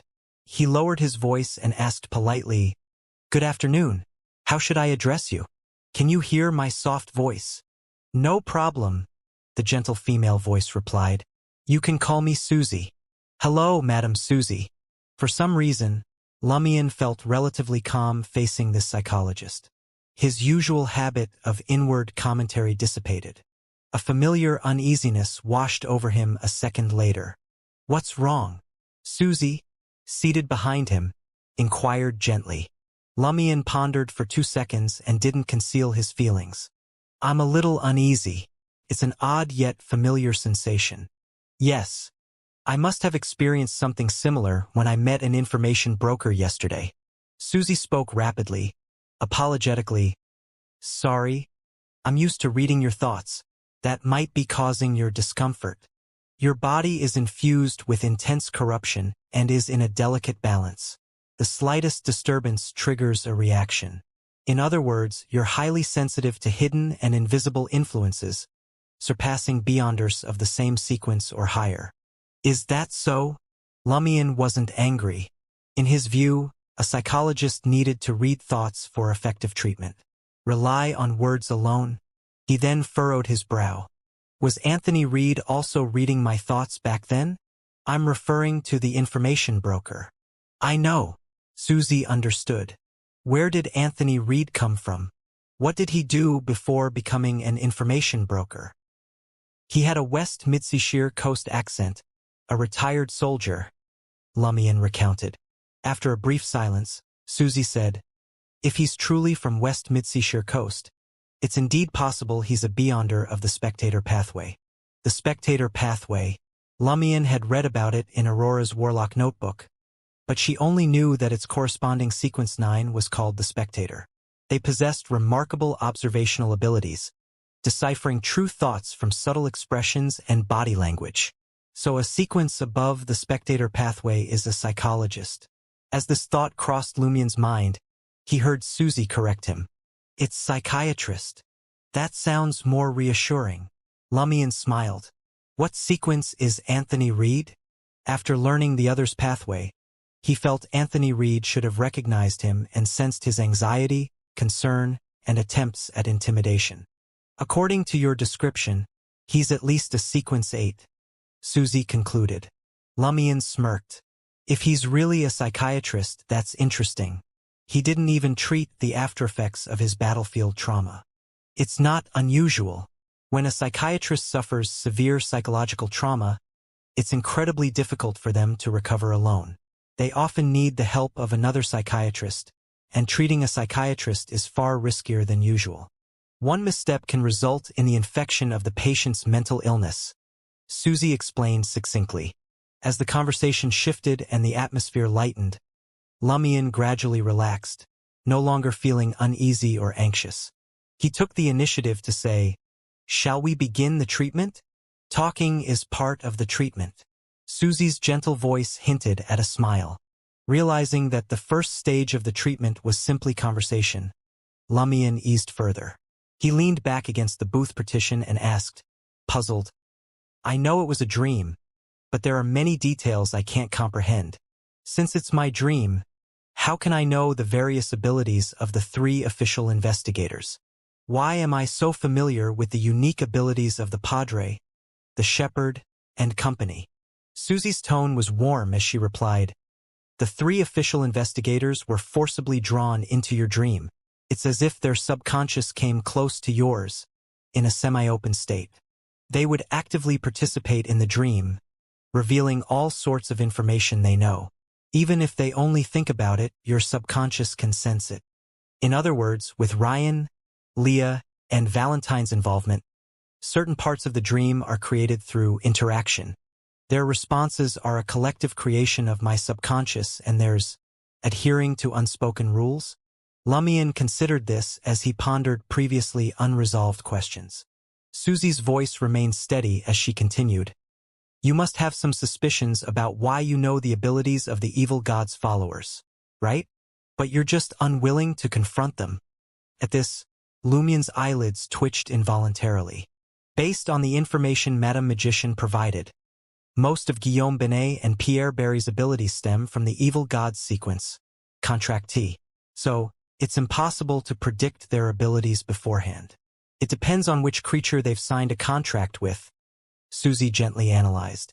In other words, we can rule out the possibility that your subconscious obtained corresponding knowledge from the seal's corruption.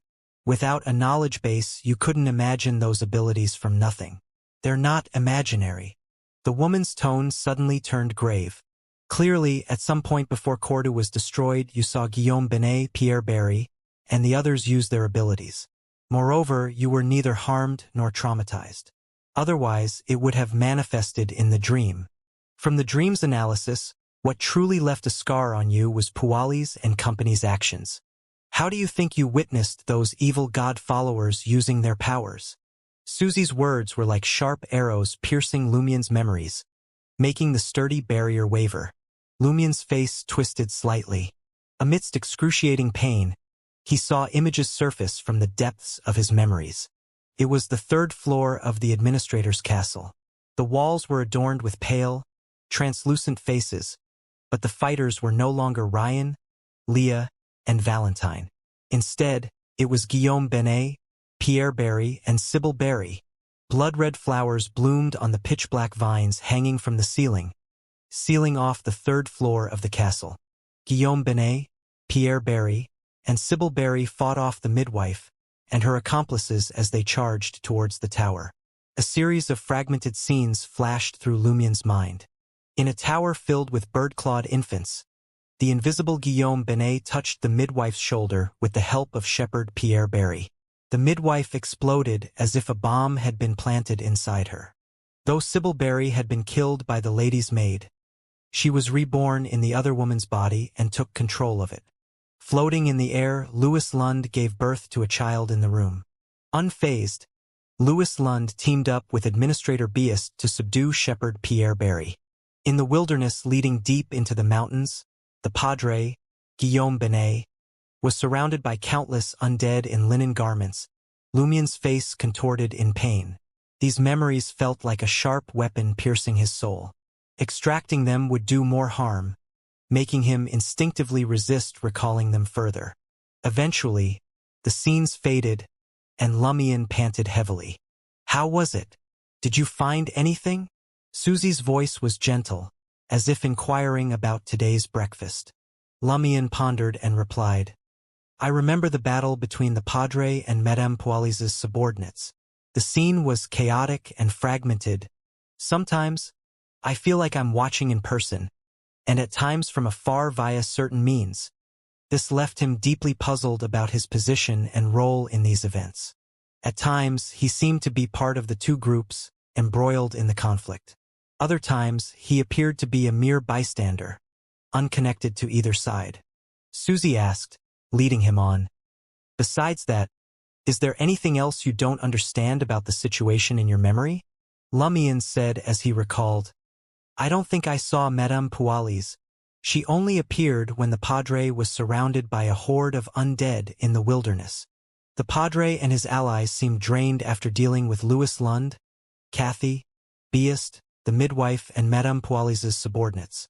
If Madame Pualis had joined, I don't think they could have won. Why did Madame Pualis willingly give up and leave Cordu without stopping the Padre and his allies? Not willingly, but forcibly sent away. Susie corrected him. The ritual in your dream to send the spring elf away should be about sending Pualis away. The spring elf symbolizes a bountiful harvest, the end of a harsh winter, and the budding of new life. It's very similar to the abilities displayed by Pualis's group. That's even stranger. Lumian's voice grew pained as he clenched his fists, feeling unable to remember any more. Susie said gently, if you don't want to recall, don't. Recovering all your memories isn't something that can be achieved in one session of therapy. Take your time. There's no rush. Phew. Lumian slowly exhaled a sigh of relief, his body relaxing. After he had calmed down for nearly a minute, Susie said, you can sleep and see if you can find more answers in your dreams. At first, the psychiatrist's voice was gentle in Lumian's ears, but then it became increasingly ethereal, as if it had receded and entered another world. His eyelids grew heavier and heavier until they finally closed. Lumian's eyes snapped open to the familiar ceiling above him. He bolted upright, taking in the reclining chair, the wooden table by the window, the small bookshelf, and the wardrobe with its full-length mirror. This was his bedroom, his home in Cordu. For a few seconds, Lumian stared blankly before leaping out of bed and sprinting from the room. He flung open Aurora's bedroom door and found the desk littered with manuscripts, papers, fountain pens, ink bottles, and other items, just as he remembered. He noticed the chair with the pillow was empty. His gaze shifted to the vacant bed before slowly retracting. Quietly, he closed the door and moved to the next room. No familiar figure awaited him in the study either. Lumian raced downstairs. He dashed through Cordu village, arriving at the entrance of the Eternal Blazing Sun Cathedral. Not a single villager crossed his path. Every house was eerily silent. Gazing up at the onion-like dome, Lumian strode into the cathedral. The altar had been altered, adorned with tulips, lilacs, and other flowers. A black thorn symbol was etched into it, seemingly with liquid flowing on its surface. Still, nobody was here. Lumian searched the Padre's room before heading to the basement. Piles of bones and sheepskin lay around, just as in his previous dream, but the altar in the middle remained untouched. He examined it cautiously but felt no burning sensation in his chest. Realizing this was a dream, the power representing the past, present, and future seemed to have vanished. Having gained nothing, Lumian stood by the underground altar, deep in thought. He then dashed up the stairs, out the side door, and into the nearby cemetery. Guided by the memories of his previous dream, he quickly located the tomb where the owl had flown in. Crouching down, he pushed open the stone slab sealing the entrance. Without hesitation, Lumian descended the stairs, traversed the passageway, and found the black coffin in the shadowy tomb. No owl was present, nor was there another Lumian. Only the faint light seeping in from outside illuminated the scene. In a daze, Lumian turned his attention to the black coffin. The lid had already slid to the side, revealing its contents. Hesitating for a moment, Lumian recalled Aurora nearly losing control in his dream when she spied on the dead warlock's corpse in the coffin. 2 or 3 seconds later, his expressionless steps carried him forward, approaching the black coffin. He cast his gaze inside. A corpse quickly appeared before his eyes. With golden hair cascading down its sides and eyes tightly shut, the corpse's pale white face was adorned with a light blue dress.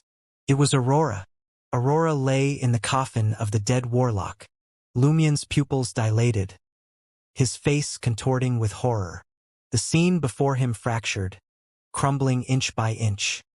Lumien's eyes snapped open, his expression a mix of bewilderment and dread. "What did you see?" Susie's voice echoed in his ears.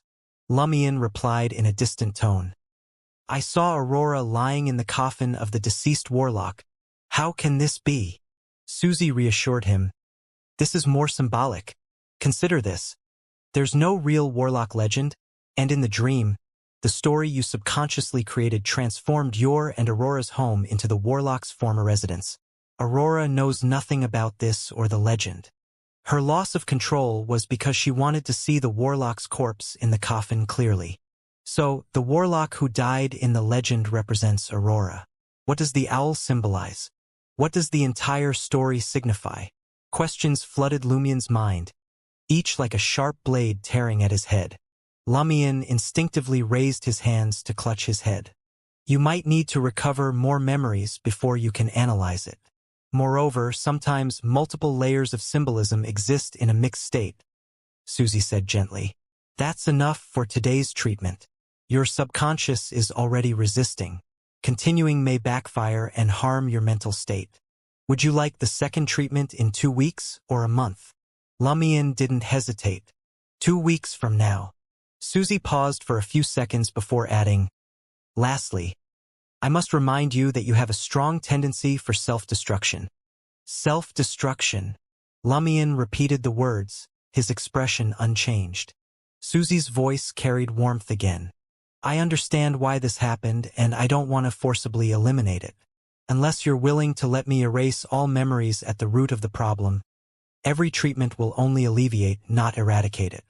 I just want to remind you that Aurora loves living and life. She has many unfulfilled wishes. She wants to see you attend university. She wants to travel to Trier as an ordinary person for a while. She wants to find clues about her home. She wants to resolve her issues with her parents. She wants to savor all of Trier's delicacies, attend every concert, and experience every art exhibition. She's one step away from complete death. If she's conscious, I don't think she'd give up. She's like someone who's fallen into an abyss, clinging to the cliff edge with one hand.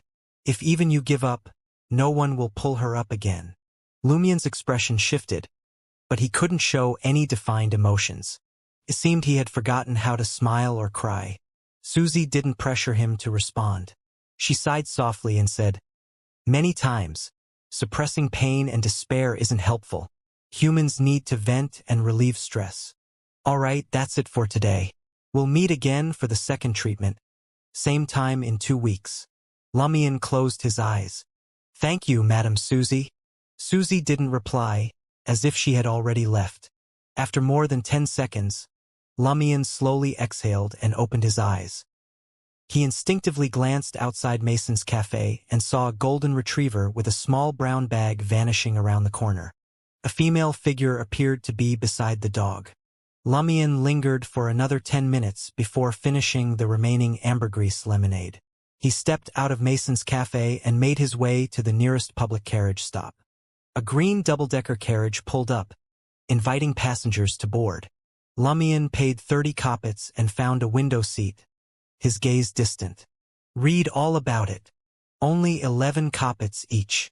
A child in old clothes approached the window, hoisting a stack of newspapers in his hand. "Self-destruct. Live, self-destruct. Live." Lumien's mind replayed the psychiatrist's words. He felt like a walking corpse, oblivious to the newsboy. Suddenly, he noticed the newspaper's title, Novel Weekly. "That's right. It's Sunday." Lumien snapped back to reality. He handed the child 2 5-kopek copper coins and 1 1-kopek copper coin, opened the window, and grabbed a copy of Novel Weekly. Unfolding the newspaper, Lumien began to read, illuminated by the bright sunlight streaming through the window. As the carriage slowly rolled forward, a message caught Lumien's eye. Obituary. Our eternal friend, the renowned best-selling author, Aurora Lee, has been confirmed by our editorial team to have passed away in an accident in April. Lumien's gaze froze, his hands trembling. Abruptly, he lowered his head, raised the newspaper, and shielded his face with it. A wet mark materialized on the newspaper's surface in the afternoon sun. More and more wet marks emerged, merging into one splatter. Rue Anarchy, Aubert's du Coq d'Or, room 207. Lumion tossed the wrinkled newspaper onto the table and slumped onto the bed. After a few moments, he collapsed onto the mattress. Exhaustion coursed through his veins, making it nearly impossible to resist the urge to sleep. He reset his body and mental state each day, but never his mind. Too tired to bother undressing, he kicked off his leather shoes and closed his eyes. Lumion slept deeply, dreamless. The acrid scent of sulfur roused him from his sleep. The sun was still setting outside the window. Lumion turned his head to gaze at the glass window, tinged with a golden-red hue, and whispered sarcastically, "Could it be that I've slept for a day and a night?" It was clearly impossible. He always woke up automatically at 6 a.m. Though the obituary had helped vent the sorrow in his heart, Lumion still felt somewhat despondent. He knew that grief wouldn't simply vanish, and pain would inevitably resurface. He had to maintain a stable mental state and face his emotions without spiraling into self-destruction. As for extreme, mad, and self-destructive tendencies, he accepted that these were inevitable, as long as they weren't severe. "I have to undergo psychiatric treatment regularly in the future. Otherwise, I'll completely lose my mind before I complete my revenge and find a way to revive Aurora." Lumion sighed and got out of bed. He picked up the wrinkled novel weekly again and studied the obituary on the front page, seeking to reawaken the familiar pain in his heart. Then, Lumion noticed an issue. This paper was from last week. The paperboy had sold him an outdated newspaper. Impossible. It's impossible for a paperboy to keep a newspaper copy that can't be sold. Lumion furrowed his brow, finding this odd coincidence inexplicable. He carefully recalled something that psychiatrist Susie had said many times: suppressing pain and despair isn't helpful. Humans need to vent and relieve stress. Suddenly, Lumion understood. This was part of his psychiatric treatment. Madame Susie had first identified my unstable mental state and strong self-destructive tendencies. Then, she used the hope of reviving Aurora as an initial counsel. Finally, while I wallowed in my pain, she arranged for the paperboy to deliver a week-old obituary. She shattered my defenses with cold, hard facts, allowing me to release the pain and despair I had buried deep inside. Lumion mused silently. Realizing this, he was grateful for encountering a highly skilled and professional psychiatrist. Without her, escaping his mental quagmire would have been nearly impossible. As Lumion's gaze drifted, he noticed a few bedbugs scurrying into his room. His keen sense of smell told him the sulfur in the neighboring room had been lit to repel the bedbugs, but the vermin mostly fled elsewhere. Lumion chuckled at the thought of him and his neighbor inadvertently attacking each other by driving the bedbugs into each other's rooms. He slipped on his leather shoes and strode out of room 207, heading for room 206. On the second floor of Aubert's du Coq d'Or, nestled in an alley behind Rue Anarchy, a washroom connected rooms 201 to 204. Opposite room 204 was another washroom, with rooms 205 to 208 on the other side. A sizable balcony graced both sides of the corridor, so the third, fourth, and fifth floors each held 10 rooms and 2 washrooms. Knock, knock, knock. Lumion rapped his knuckles on room 206's door. "Who is it?" A slightly flustered voice called from inside.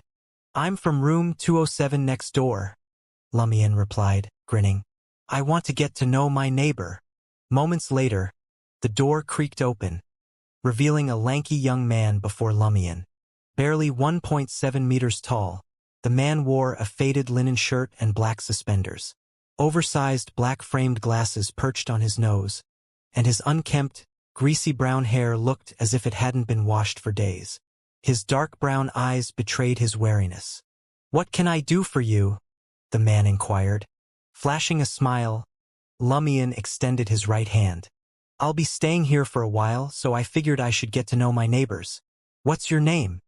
The young man hesitated before reaching out and shaking Lumien's hand. Gabriel, and yours? Seal. Lumien glanced into room 206, feigning curiosity. Why are you burning sulfur now? It's already evening. Time to head out for food. Gabriel adjusted his glasses and offered a wry smile. I'm a playwright, and I'm planning to write all night. An author. Lumien raised his hand to his chin, abandoning his plan to play a prank on his neighbor to break the ice. Gabriel clarified, playwright, actually. I specialize in writing plays for various theaters. Sounds impressive, Lumien praised sincerely. I admire people who can write stories. My idol is an author. Gabriel, flattered by the praise and Lumien's genuine expression, scratched his messy brown hair and sighed. This line of work isn't as glamorous as it seems. I poured my heart into my last script, which I think rivals the classics, but no theater manager will give it a chance. So I take on requests from tabloids, churning out trite stories to pay rent and avoid starvation. Right now, I'm rushing to finish one of those manuscripts. The editors just want steamy scenes with the female characters. That's what their readers crave. Perhaps it was because he had triggered a scar in his heart. Gabriel was driven by an urge to share his struggles. Lumien listened intently before responding with sincerity. I've read many authors' biographies and interviews. Most of them experienced hardship, living in cheap hotels or cramped attics.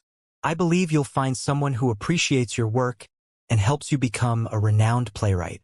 Gabriel removed his glasses and rubbed his face. You're only the second person to encourage me. Everyone else mocks my dreams, accusing me of being out of touch with reality. If it weren't for the fact that you share a profession similar to Aurora's, I would have mocked you too. And my mockery would be worse than theirs. Lumien thought, before asking curiously, who was the first person to encourage you? Miss Seraphine from room 309, Gabriel replied, glancing at the ceiling. She's a figure model. I haven't seen her in a few days. She might have moved out. The same figure model Roar and his wife mentioned? Lumien nodded and extended an invitation. How about a drink at the bar? Gabriel was sorely tempted but ultimately declined. Another time. I have to submit my manuscript tomorrow. All right. Lumien waved and returned to his room. Peering out the window at the bustling Rue Anarchy, Lumien resolved to find a restaurant and indulge in Trier's culinary delights. Just then, a shrill female voice echoed from upstairs. You bastard! You pig! Your mother spawned you with a devil. The cursing halted abruptly, as if silenced by force. Lumien's heart raced as he flung open the window. If you're so fond of women, why not go to your mother? This time, Lumien pinpointed the voice to the fourth floor. Miss Ethans, the one forced into prostitution? He recalled Charlie's description. That also meant Margot, the leader of the poison spur mob, had arrived with his henchmen to collect their dues. In the Intis Republic, there were two types of prostitutes. The registered ones in places like Rue de la Muraille and Rue de Breda, and the unregistered, illegal ones.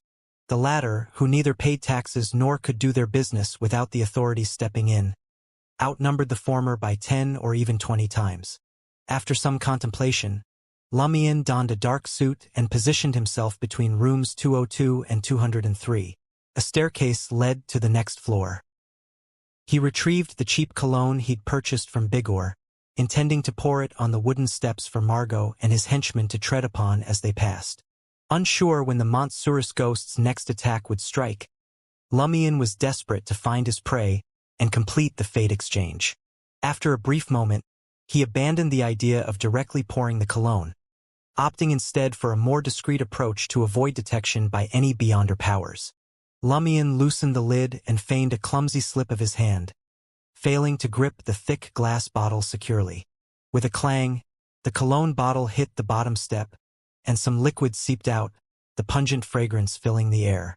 Lumien crouched down, feigning frustration, picked up the bottle, and screwed the lid back on.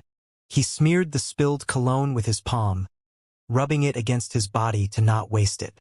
Soon, most of the liquid had evaporated, and the night breeze pouring into the balcony swept away the lingering scent. Only then did Lumion retreat to room 207. He concealed himself by leaning against the door frame while keeping an eye on the stairwell. After more than 10 minutes, footsteps sounded from above. By now, the cologne in the corridor had significantly dissipated. A thin man led 4 others down the stairs. With closely cropped yellow hair, single-lidded blue eyes, a prominent nose bridge, thin lips, and faint scars on his face. The man suspected to be Margot wore a red shirt and a dark leather vest. His hands were tucked into his milky white pants as he descended step by step. A bulge on his left waist hinted at a hidden weapon, and his feet were clad in strapless leather boots. Suddenly, the man frowned and deftly leaped over the 2 steps and a section of the second-floor corridor tainted with cologne. The 3 male thugs trailing him failed to detect anything unusual and trampled the remaining traces of the scent. Lumion's heart pounded at the sight. Is Margot acutely sensitive to smells, with a strong aversion to being contaminated by peculiar odors? Lumion recognized Margot's actions all too well. He would have done the same. Then, he remembered Aurora mentioning that Beyonders from the Hunter pathway were relatively common in the Intis Republic. Lumion suspected that Margot might also be a Beyonder from the Hunter pathway, but he couldn't determine his sequence. A mob boss wouldn't have a high sequence unless necessary. If Margot is truly a Hunter pathway Beyonder, he shouldn't surpass sequence 7. Furthermore, the likelihood of him being a pyromaniac is slim. Leah and Valentine, only at sequence 7, are already considered elite investigators. Could they be inferior to a high-ranking thug who patrols the territory, abducts women, and bullies prostitutes? Lumion pondered silently as he stepped back and averted his gaze. Although it seemed improbable that Margot had reached or even exceeded sequence 7, Lumion dared not be careless. What if his sequence title was something like Scoundrel, which required him to act like one? What if the Poison Spur mob was more complex than it appeared, merely an extension of a secret organization or underground cult with ample resources, deliberately avoiding ostentation to evade official scrutiny? The odds were slim, but lacking information and relevant mystical knowledge, Lumion had to remain vigilant. He couldn't eliminate the possibilities or gauge their likelihood. In the second-floor corridor, the man suspected to be Margot, clad in a red shirt and black vest with his hands in his pockets, turned to his 3 subordinates. Frowning slightly, he seemed puzzled and mildly displeased by their unnecessary contact with the cologne. He glanced at the ground and sniffed. The cologne wasn't confined to the stairwell. It brazenly led to room 207. Moreover, the bottom step bore fresh marks of being struck by a light, small object. In an instant, the man presumed to be Margot reconstructed the scene in his mind based on the environmental clues. The tenant in room 207 might have visited the washroom or a neighbor. On their way back, they intended to apply cologne but dropped the bottle on the stairs. Then, they spread the cologne on their body, leaving only faint traces. This was consistent with the mindset of Aubaird's Du Coq d'Ors tenants. The man thought to be Margot dismissed his suspicions and instructed his 3 subordinates. Remember to change your shoes when you return to Salle de Gristmill. All right, boss, the trio replied almost in unison. It wasn't surprising. They were frequently asked to do something similar. Salle de Gristmill. From room 207. Lumion overheard their conversation and grew increasingly certain that the man suspected to be a Hunter pathway Beyonder was Margot. After chatting with Charlie that morning, he strolled around Le Marché du Quartier du Gentleman district, conversing with vendors and bar patrons. He learned that Salle de Gristmill at 3 Rue Anarchy was one of the Poison Spur mob's strongholds. Only when Margot and his crew reached the bottom did Lumion don his wide-brimmed hat and leisurely exit the room. He trailed the lingering scent of cologne, venturing deeper into the street. 7 or 8 minutes later, he arrived at Salle de Gristmill. The faint odor of cheap cologne confirmed that Margot and his subordinates had returned. Salle de Gristmill lacked the grand statue and inscriptions of Salle de Bal Brise. It merely occupied a section of the street and featured a golden-hued lobby. Gas lamps encased by glass covers and black crossed bars on 4 stone pillars illuminating the entrance hall dispelled the evening's darkness. At that moment, the dance hall buzzed with activity. Lumion heard singing, raucous laughter, and the strumming of instruments before stepping inside. The layout resembled salle de bal breeze, with a dance floor in the center surrounded by small round tables and chairs.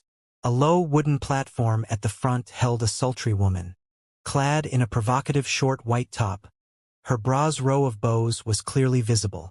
A black mole adorned her lips, and her brownish-yellow hair was swept up in a bun. Her makeup emphasized her large, deep-set blue eyes, creating a seductive, decadent allure. Softly crooning, she occasionally kicked her right leg.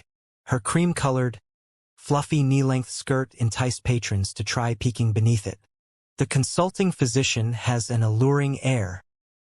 He'll first prepare by pushing up his sleeves with care. It takes me back to my initial romance. But this fine medic, he stands apart with just a glance. He locates the sweet spot with such finesse and speed. Discerning my love, his touch is skilled indeed. Amid the suggestive and captivating performance, Lumion approached the bar counter and asked the bartender, "What's there to eat?" The bartender smiled and inquired, "How about Rouen meatloaf? Or do you prefer standard fare like sausages, bread, and smoked meat?" Lumion, already aware of the Trierian's fondness for meatloaf, nodded. Then, 2 servings of Rouen meatloaf. And a glass of apple punch? It can counteract the richness of the meatloaf. The bartender sensed a generous customer when Lumion didn't inquire about the price and suggested a slightly pricier drink. Punch was a fruit juice cocktail. Lumion smiled. Sure. With nearly 200 Vril d'Or remaining, Lumion didn't need to be overly frugal with his food and drink. In any case, scrimping wouldn't be enough to cover the outstanding payment for information broker Anthony Reed. 3 licks for each Rouen meatloaf and 12 licks for the apple punch. The bartender quickly quoted the price. Lumion nodded and pulled out a Vril d'Or silver coin, adorned with a small angel relief and a diffused line on the surface, tossing it to the bartender. After pocketing the 2 5-kopek bronze coins in change, he waited patiently. By then, the female singer on stage had finished her performance, and the band played a slightly intense drumbeat. Customers flocked to the dance floor, swaying to the rhythm, releasing the day's pressure, fatigue, and pain. A man sitting nearby grinned at his companion and said, "I love this atmosphere so much. I wonder who invented this kind of gyrating dance. It's far more appealing than the old quadrille. Can you imagine? I'd often have a partner in my arms, only to wait ages for my turn to dance. My enthusiasm would have cooled by then." The quadrille, or square dancing, involved 4 men and women forming a square and dancing to a violinist's performance before circling each other. Another man chuckled and said, "I still prefer the can-can and striptease." The can-can, popular in Quartier de la Princesse Rouge, featured high kicks and landing splits as signature moves. When women lined up in short skirts and stockings, kicking high, cheers and thrown coins often followed. Of course, it was a technically demanding dance. A skilled dancer needed to kick their leg as high as their nose or close to their ears. Lumion absorbed the surrounding sounds, occasionally glancing at the stairs where the cheap cologne scent vanished. Soon, 2 thick meatloaves and a dreamy, transparent alcoholic beverage with a red top and floating ice cubes arrived. Lumion sipped the apple punch, refreshed by the sweetness, faint tartness, and smoothness of the alcohol. The ice's coldness invigorated him. He then bit into the Rouen meatloaf, unable to resist the blend of unfermented dough's sweetness, minced meat's flavor, oil's aroma, and spice's kick. After devouring a whole meatloaf, he sipped the apple punch to cleanse his palate. Post-dinner, Lumion clutched his drink, listening to the girls singing and watching the dance floor crowd. The feverish atmosphere seemed to affect him as he occasionally swayed to the rhythm at the dimly lit bar counter. Each time, Lumion would steal a glance at the stairs, monitoring Margot and his subordinates' movements. It was midnight when Margot, clad in a red shirt, leather vest, and sporting short, vertical, light yellow hair, descended the stairs with 3 thugs and exited Salle de Gristmill, aware that the other party might be a hunter pathway beyonder. Lumion didn't follow immediately. He was prepared to lose them since the gang's leather shoes, once soaked in cheap cologne, had been changed. Relying on his sense of smell to track them from a distance was no longer an option. Still, he harbored some hope. He'd noticed that most dance hall customers were too engrossed and frenzied, occasionally spilling alcohol on the floor, creating wet spots from the stairs to the exit. Swaying to the rhythm, Lumion observed from the corner of his eye that Margot consistently avoided the damp ground. This further solidified his belief that Margot was a hunter pathway beyonder. As for Margot's three subordinates, despite their attempts to dodge the wet areas, their limited observation skills and the dim gas wall lamp lighting led to their feet or heels inevitably getting wet. For those frequenting bars and dance halls, it was unavoidable. Margot had grown numb to it, not considering it an issue or giving it much thought. Almost a minute after they left, Lumion rose from the bar counter and stepped out of Salle de Gristmill. With few pedestrians on the streets, only the occasional drunkards singing and cursing broke the silence. Ruined gas street lamps cast a feeble light, with the sky's crimson moonlight providing the main illumination. The 4 gas wall lamps at the dance hall entrance allowed Lumion to spot numerous wet footprints. Some had long since faded, while others were fresh. 3 sets of footprints appeared in close proximity and consistently at the same time. Upon closer inspection, Lumion discovered a faint, difficult-to-notice set of footprints without any wet stains leading the way. Lumion chuckled, whispering to himself, "Constantly hanging out with fools and vermin will only bring you harm." Under the crimson moon's glow, a gas street lamp illuminated the area from a distance. Lumion identified the footprints and followed them at a measured pace. Before long, the wet spots dried up entirely, ceasing to provide clues. However, Lumion had memorized the size, sole patterns, and gait characteristics of the 4 sets of footprints, ensuring he wouldn't confuse them with others. Even so, tracking them proved challenging. Unlike the ruins of Corda Village, thousands of people traversed Rue Anarchy and its surroundings daily, leaving countless overlapping footprints that obscured and destroyed each other, making it difficult to pinpoint a target. Compounding the challenge, vendors littered the streets with trash, and the terrible environment created other distractions. At times, Lumion felt like he was searching for a drop of water in the ocean. Fortunately, it was midnight, and few pedestrians were out. Most were alcoholics, whose distinct smell and staggered footprints Lumion could dismiss at a glance. Additionally, Margot and his crew hadn't been gone long. So many traces remained undamaged. Lumion barely managed to keep up. Occasionally, due to the environment or Margot's caution, the footprints would abruptly vanish. But Lumion remained undeterred. He composed himself, searching forward, left, and right over considerable distances for new traces. Through trial and error, he eventually found the footprints he sought. Thus, Lumion tracked them to Rue du Rossignol in the Market District, stopping in front of a 5-story apartment building far from several cheap dance halls. Margot and his subordinates' footprints led inside. Upon careful examination, Lumion confirmed that the 3 thugs had eventually left and walked in different directions. In other words, Margot was the only one remaining in an apartment room. He doesn't need his subordinates' protection. Confident in his own strength, Lumion silently mused, growing more certain that his target was a beyonder. He surveyed the pitch-black corridor, considering how a hunter might handle corresponding traces before returning to their actual residence. He suspected that even with a carbide lamp and meticulous searching, locating Margot would be near impossible, and he might even fall into a prearranged trap. After some contemplation, Lumion formulated a preliminary plan. He averted his gaze and headed to the adjacent street. Before long, he encountered a staggering drunk man in his 20s who could barely walk. As the man reached a malfunctioning gas street lamp and began to vomit, Lumion lowered his hat and approached. In a hushed tone, he said, "I want to buy your shirt for 1.5 Vril d'Or." The drunkard's initial reaction was to question whether he was so intoxicated that he was hallucinating. He wore a gray-blue tweed shirt he'd purchased from a cheap clothing store in Le Marché du Quartier du Gentleman for only 1 Vril d'Or. Now, someone wanted to spend 1.5 Vril d'Or, or 30 licks, on this old garment he'd worn for 2 years. Am I crazy? Or is this guy crazy? The drunkard strained to look up at his counterpart, but the dim light only revealed a shadowy figure in the darkness. The next moment, 2 cold coins appeared in his hand. Instinctively, the drunkard weighed the coins and felt the patterns etched into the metal. He belched and asked, "Why do you want to buy it? If you're unwilling, I'll find someone else." Lumion feigned taking back the silver coins. Without further questioning, the drunkard grumbled and slowly removed his coat, emptying the pockets.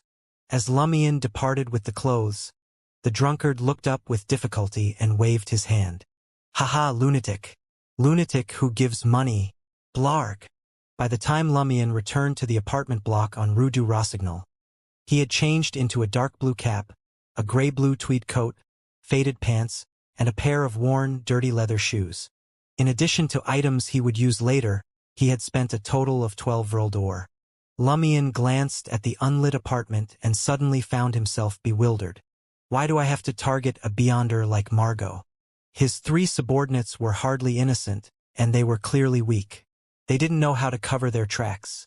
So dealing with them shouldn't be much harder than killing a chicken. The fate of being attacked by the Monsurus ghost wouldn't discriminate. Why was I fixated on hunting Margot? I wasn't like this before. When necessary, I could be ruthless and I could keep things simple. I wouldn't burden myself unnecessarily. As these thoughts raced through his mind, Lumion's lips curled into a faint smile. He realized he had instinctively chosen more dangerous prey because it appeared more challenging, making him feel more at ease and carefree. Lumion gazed at his left chest concealed beneath his clothes, suspecting this change resulted from the corruption within his body. After a few seconds of silence, he suppressed a soft chuckle. From the looks of it, I'm a little crazy. He didn't plan on changing his target. It was as if he could already smell the stench of blood. This was both a blessing and a curse. With his cap pulled low, Lumion carried a pile of items and circled to the rear of the target apartment. He arranged the fatty meat, flammable sofa stuffing, and other items against the wall, creating a fireproof barrier around them. Next, Lumion struck a match and tossed it onto the pile. The sparks rapidly spread across the most combustible materials, quickly growing and consuming everything around them. Black smoke billowed. As the dense smoke enveloped the area, Lumion shouted, "Fire! Fire!" He then raced back to the front of the apartment and retreated into the shadows of a nearby corner. His plan was simple. Since he didn't know which room Margot occupied or what traps he had set, he'd force Margot to reveal himself. If Margot were a pyromaniac, he'd certainly sense that the flames and smoke below couldn't cause a real inferno. His reaction would differ greatly, allowing Lumion to determine Margot's sequence and decide whether to proceed or abort the plan. With the rising smoke, flickering flames, and Lumion's cries, the apartment's tenants and those from neighboring buildings rushed down the stairs to the street. As the fire wasn't large and the smoke hadn't penetrated the apartment, no one risked jumping out. Remaining silent, Lumion focused intently on the apartment entrance while others replaced him to shout and search for the fire's origin. Seconds later, a figure leaped from a second-floor window, landing with ease. It was Margot, dressed in a red shirt and long milky white pants. Relying on his beyonder abilities and living on a lower floor, Margot hadn't taken the stairs like the other tenants. Instead, he jumped out the window. Upon landing, he glanced back at the apartment, realizing the fire wasn't serious at all. There had been no need for him to jump out, making him appear panicked and foolish. In that instant, Margot spotted a figure wearing a peaked cap and gray-blue shirt emerge from a corner. The figure, head lowered, pointed at Margot and laughed. "Look, this guy is such an idiot." Margot's emotions erupted with a fury. His eyes tinted red as he lunged at the man mocking him. He was fast, but the figure was faster. He had already turned and darted into the nearest alley. All Margot wanted was to teach the guy a lesson and chase him down. The pair raced into the dark, deserted alley, one tailing the other. Tap, tap, tap. The figure sprinted to a barricade and vaulted over it with a push from his right hand. Upon landing, he saw the figure stop and turn around. The moment he landed, he saw the figure stop and turn around. Under the crimson moonlight, Margot saw the face beneath the dark blue cap. It was swathed in layers of white bandages, revealing only nostrils, eyes, and ears. The figure's left hand was similarly wrapped, gripping a sinister-looking, pewter-black dirk. Margot's pupils widened, and his heart skipped a beat. He instantly realized he had fallen prey to some kind of provocation. Suppressing his unease, Margot drew the black revolver from his waist. He aimed at Lumion and activated provocation. With that knife? Idiot! This is the age of the gun. Bang! Margot pulled the trigger, sending a bullet straight for Lumion's head. Lumion suddenly arched backward, as if forming a bridge. Then he snapped horizontally, dodging Margot's second bullet. Next, Lumion straightened like a coiled spring and hurled fallen Mercury at Margot as if it were a flying dagger. Anticipating that his enemy had a provocation-like ability and possibly poisoned the weapon, Margot dared not confront it head-on. He hastily twisted his body, allowing the pewter-black dirk to sail past him and embed into a crack in the barricade. As he evaded the attack, Margot saw Lumion pounce on him like a tiger. Only then did he notice that Lumion's ears were stuffed with thick wads of paper, rendering him almost immune to Margot's provocation. The best understanding of a hunter always came from another hunter. This revelation infuriated Margot once more, as if he had been silently provoked by his opponent's prowess. Bam! Lumion clenched his right fist and struck Margot's temples with a sharp crack. Margot blocked it with his left arm. Simultaneously, he raised his right hand and aimed the revolver at Lumion's head. Let's see how you dodge at this close range. In an instant, Lumion leaned forward as if to headbutt Margot's chest and grabbed his right wrist with his left hand. Meanwhile, his right leg swung up with incredible flexibility. Not at the back of his head, but at fallen Mercury, lodged in a crack in the barricade beside him. The sinister, pewter-black dirk soared into the air, propelled by Lumion's kick, and flew straight toward Margot. Crash! Margot barely managed to dodge the deadly dirk hurtling towards him. But in doing so, he failed to move his revolver in sync with Lumion's rapid motion. The bullet struck the opposite wall, sending stone fragments flying. With a metallic clink, fallen Mercury zipped past Margot again and landed not far away on the ground.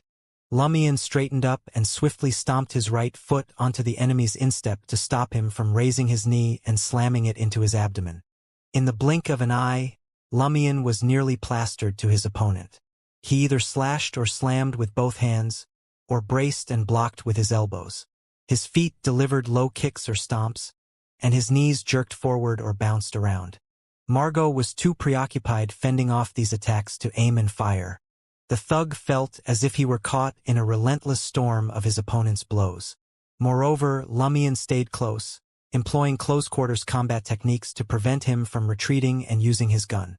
For Margot, such a fighting style was both foreign and dangerous. Crash! Margot's elbow smashed into the wall, causing the house to shudder. Whack! Margot's right wrist was twisted, and the black revolver slipped from his grasp, clattering to the ground. Wham! Wham! Wham! Lumion unleashed a barrage of hands, elbows, knees, and feet, forcing the enemy to retreat repeatedly. Towards the end, Margot could only block instinctively, his thoughts unable to keep pace with Lumion's swift movements. However, he sensed that he had already deciphered the pattern of his opponent's attacks and anticipated the sequences that would follow. He could defend against all onslaughts with his muscle memory alone. In just a moment, he would launch a counterattack. Instinctively, Margot raised his right foot to block the incoming low kick. But he met nothing. Lumion's left foot extended diagonally, defying the limits of human flexibility. He hooked the pewter-black dirk that lay silently beside him. He had attacked Margot to force him to draw near to fallen Mercury. The pewter-black dirk soared up and stabbed Margot's thigh. Margot found himself pinned down by Lumion while balancing precariously on one foot. He had little recourse but to retract his right foot and twist his body slightly to evade. Fallen mercury grazed his thigh and tore through his milky white pants, leaving a shallow trail of blood. Wham! Wham! Wham! Lumion went on the offensive once more with the close-quarters combat techniques Aurora had taught him, overwhelming Margot until he had no time to tend to his leg injuries. Luckily, the wound was superficial and bled only slightly. Crash! Margot's back collided with the wall. Throughout the entire encounter, he hadn't even had a chance to speak. The other party still had his ears plugged, unafraid of any provocation. Margot's blood boiled, but it only served to fuel his determination. He planned to trade his injuries for an advantage and escape his current predicament. At that moment, his raised arms met nothing. He watched in confusion and shock as the strange man with the white bandages on his face voluntarily retreated and created distance. Then the mysterious man turned and sprinted away. As he ran, he flicked the pewter-black dirk up with his toes and snatched it in his left hand. Momentarily stunned, Margot was about to give chase when footsteps echoed from the alley. Hearing the gunshots, 2 patrolling police officers had rushed over with black semi-automatic revolvers, alerted by nearby residents who had come downstairs due to the fire. What happened? What's your poison spur mob up to again? One of the policemen demanded with a frown, recognizing Margot's face. Margot shot a disdainful glance at the 2 officers in white shirts, black vests, and black uniform coats, and replied, "I was attacked. Officers, you're too late." Although he said this, he was secretly relieved the police hadn't arrived later and had scared the mysterious man away. Otherwise, he might have been hunted down. After all, the strange man was likely a Sequence 8 provoker. Moreover, his combat techniques were clearly superior to Margot's, and his cunning allowed him to gain the upper hand. The policeman's face darkened. "Then follow me back to give a statement. We'll help you find the assailant. Also, is this your gun?" He pointed at the revolver that had fallen to the ground. Margot sneered. "Rely on you to find him? Ha!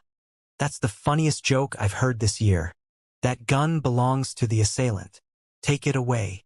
With that, he briefly examined his wound to ensure he wasn't poisoned. Then, he sauntered out of the alley ahead of the 2 police officers. The officer who had first spoken wore an ugly expression. He tried to draw his gun, but his partner held his hand down. Returning to Rue du Rossignol, Margot's face hardened. His first instinct was to hurry home and rely on the traps he had set up to guard against a second wave of attacks.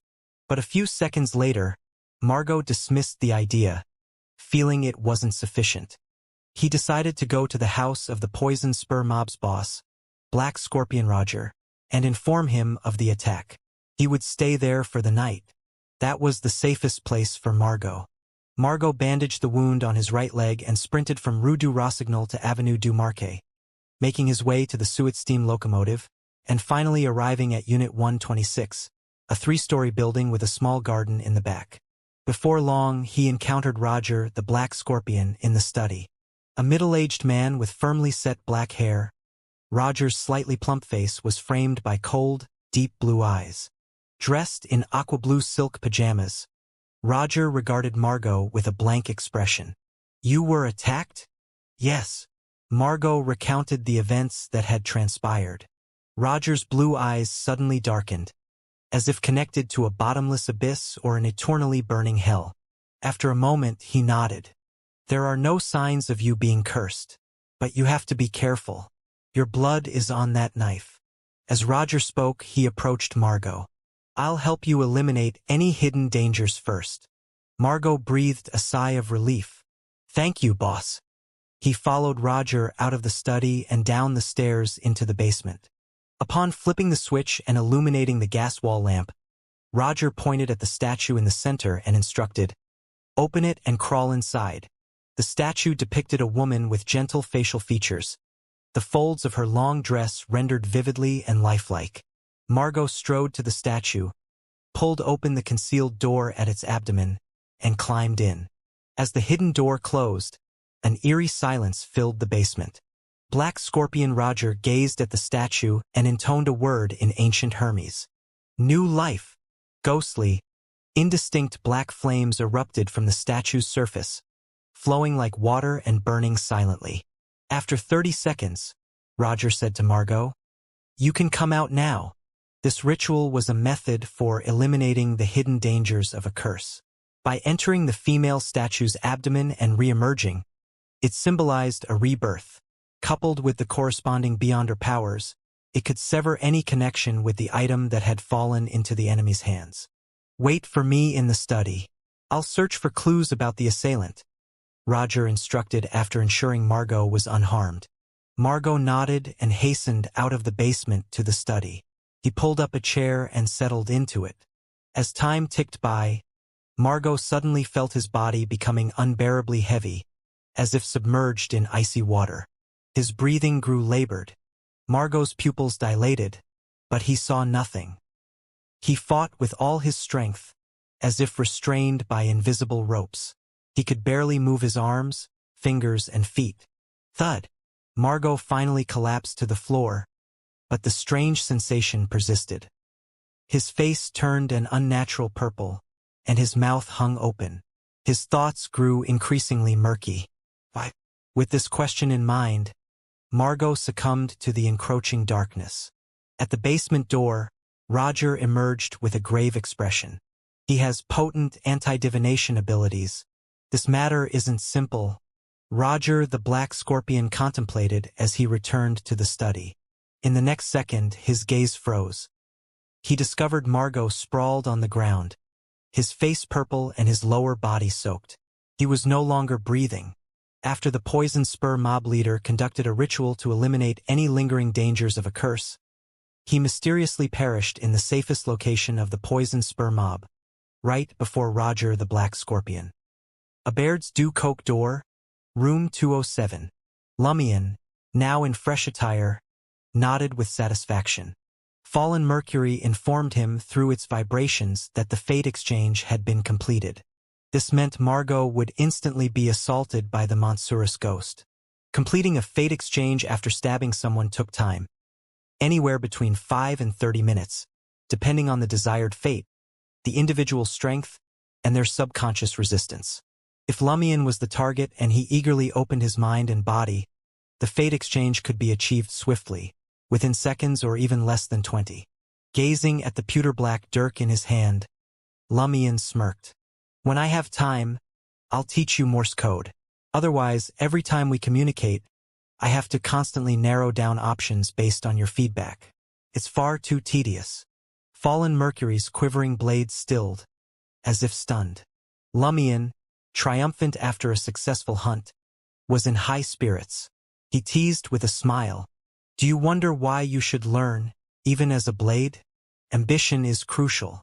The same goes for being a blade. Do you want to remain like this forever?" Then, he inquired, "What fate did you exchange this time?" Lumion extended his spiritual sense to the pewter-black, patterned dirk. With Fallen Mercury's assistance, he gradually deciphered the destiny droplets stored within the weapon. It represented Margot's fate of receiving stacks of cash from his various underlings. "You have a knack for choosing fates." Lumion had been occupied with fighting and had delegated the fate exchange to Fallen Mercury. He had merely informed it beforehand that he needed money. After commending Fallen Mercury, Lumion grew pensive. How will this fate manifest after the exchange? Lumion couldn't make sense of it, but he didn't dwell on it either. He rolled up his sleeves, baring his right arm, and sliced it with the Fallen Mercury blade. A brief moment of numbness was followed by a familiar pain, but he didn't flinch. He watched as blood oozed out and stained the silver-black blade crimson. Almost instantaneously, a mercury illusory river, composed of intricate symbols, materialized before Lumion's eyes. The destiny droplets stored in the evil dirk seeped from its tip and flowed into the shallow wound. Lumion concentrated, straining to discern the fate he sought to exchange. He saw himself receiving treatment, saw himself falling asleep after releasing his emotions, and saw himself searching for Ostatroll. Scenes flashed across Lumion's mind as if he had witnessed them firsthand. Soon after, he located the fate of venturing outside the catacombs and encountering the Monsurus ghost from several days prior. He swiftly raised the tip of fallen mercury and thrust it towards the complex symbols that appeared to be formed by the Mercury River. That fate proved heavy, and Lumion failed to stir it on his first attempt. As the illusory river slowly faded, the scene in his mind became increasingly hazy. He hurriedly channeled most of his spirituality into the blade of fallen mercury. At last, with a second stir, the fate of meeting the Montsurus ghost broke free from the illusory, mercury-hued river and shrank into a minuscule droplet, resembling a bead of mercury from a shattered thermometer. The illusory droplet rapidly merged with the pewter-black dirk. Only then did Lumion exhale a sigh of relief. He knew he had evaded the Montsurus ghost, and fallen mercury could now be deemed a cursed blade. Once he treated the wound, an odd intuition suddenly struck him. Guided by this intuition, Lumion exited Aubert's du Coq door again, weaving between raucous drunks and a heated brawl. He returned to Rue du Rossignol and halted outside the alley where he had assaulted Margot. Furrowing his brow, he cautiously entered and flipped over the barricade. In the next moment, Lumion's gaze instinctively fell upon the shadow in the corner. Something lay quietly in the realm of darkness. Sensing its significance, Lumion hurried over, crouched down, and picked up the object with his gloved left hand. It was a bulging brown leather wallet. Margot dropped it? The money his underlings plundered and handed over to him? Lumion roughly grasped how the fate exchange had transpired. Although he couldn't recall whether Margot had dropped the wallet during their fierce battle or if it had fallen afterwards, it didn't prevent Lumion from claiming the money. He extracted the thick wad of cash and emptied the gold, silver, and copper coins from the change purse. Then he tossed the wallet aside and left the alley. Back in Aubert's du Coq door room 207, Lumion lit the carbide lamp and meticulously counted his newfound fortune. In total, he had acquired 1,265 Vril d'Or and 15 Capet. Most were banknotes worth 10 Vril d'Or or less. There was only one 200 Vril d'Or note, one 100 Vril d'Or note, and two 50 Vril d'Or notes. A few Louis d'Or were included as well. Lumion stared at the money for a few seconds before sighing deeply. Even 10 donations from benevolent souls can't compare to taking down a gang leader. Naturally, not all of the money belonged to Margot. He was merely holding onto it for the poison spur mob. Lumion grabbed a stack of small bills amounting to 200 Vril d'Or and left room 207, climbing the stairs. In under a minute, he reached the 4th floor and came to a stop in front of room 8.